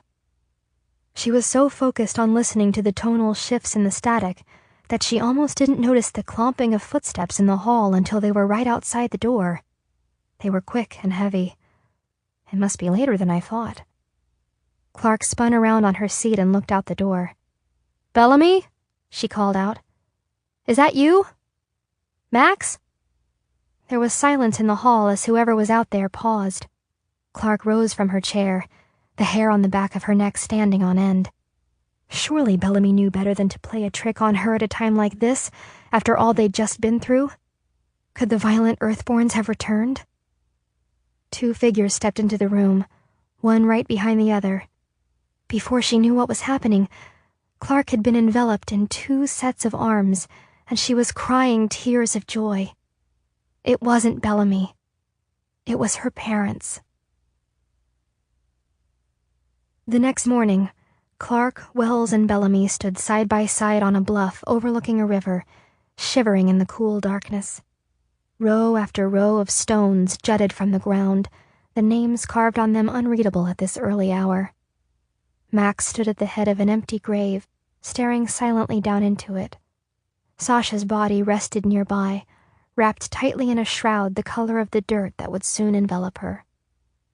Clark had spent all night talking to her parents, if talking was really the right word to describe the stream of words, sobs, and laughter that had poured out for hours after their reunion. Her parents were both much thinner than they had been the last time she saw them, and there was a lot of gray in her father's new beard, but other than that, they looked exactly the same. When she'd finally managed to stop crying, Clark's mom had unleashed a series of questions, asking about everything that had happened during Clark's trial, her confinement, and then her trip to Earth. But her father had barely managed a word. All he could do was smile and stare at Clark, holding her hand as if afraid that she would vanish into the air at any moment. She told them about being dragged from her cell, about the violent crash, about Talia and Wells and Bellamy and Sasha. As Clark spoke, she felt herself growing lighter. It was like she'd been carrying two sets of memories with her for more than a year. The memory of what really happened and how she'd imagined her parents would react. And now, every time her father smiled or her mother gasped, more of that weight broke off. Clark was desperate to hear about her parents' time on Earth, but by the time her mother had finished questioning her, it was nearly dawn. They decided that it was best for her parents to stay behind at Mount Weather rather than make a sudden appearance at Sasha's funeral. Although they'd gotten on well with the Earthborns, the memory of the first colonists' betrayal was still too fresh. Standing between Bellamy and Wells, Clark felt a strange mix of elation and sorrow. That seemed to be how things worked on Earth. There was too much happening, too much to process ever to feel one emotion at a time. She turned to the side to look at Wells, wondering if he felt the same way, or if his grief were all-consuming. The sun cracked the horizon line, sending orange and pink scouts racing ahead of it into the sky as Max laid his only child to rest. In a hoarse voice that made Clark's chest ache, he shared some of his favorite memories of Sasha, some of which prompted chuckles from the assembled Earthborns, while others left hundreds of eyes glistening with tears. As he wiped a tear away from his own eye, Max gestured to Wells and asked if he wanted to say anything. He nodded, let go of Clark's hand, and stepped forward to speak. The connection we feel to other people isn't bound by geography or space, Wells began. Although Clark could see him trembling, his voice was strong and clear. Sasha and I grew up in two different worlds, each of us wondering and dreaming about what was out there. I watched from above, never knowing for sure whether humans had survived here on Earth. I didn't know if we'd ever set foot on this planet again, or if it would happen in my lifetime. And she looked up. He pointed at the fading stars, still faintly visible in the dark blue sky, and wondered if there was anyone up there. Had anyone survived the voyage into space? Had people managed to stay alive up there all these hundreds of years? For both of us, getting answers to our questions seemed so unlikely. But a million tiny forces moved us toward each other, and we got our answers. We found each other, even if it was just for a moment. Wells took a deep breath and exhaled slowly. Sasha was my answer. Clark shivered, though this time it wasn't from the cold. Wells had said it perfectly. Everything about their time on Earth had been so unlikely, so astonishing. And yet these months were more real to her than all the years she'd spent on the colony. Clark could barely remember what mornings were like without crisp air, dewy grass, and birdsong. She could no longer imagine working long hours under the medical center's fluorescent bulbs instead of helping her patients heal in the sunlight, like their bodies were designed to do. She tried to picture what her future would have been like if none of this had ever happened, if she hadn't told Wells about her parents' experiments, if he hadn't reported them to his father, if she hadn't been confined, if Wells hadn't loosened the airlock, if the 100 had never come to Earth. But the scene just dissolved into blackness. There was nothing there but the past, This was her life now. Clark watched as a few of Sasha's friends lifted her body and gently laid her into the ground. She whispered a silent goodbye to the girl who helped make Earth their home, who'd brought Wells back to life when he'd been stuck in darkness. He would be okay, Clark told herself, as she watched him join the Earthborns in throwing handfuls of dirt into the grave. If she'd learned anything on Earth, it was that Wells was stronger than he realized. They all were.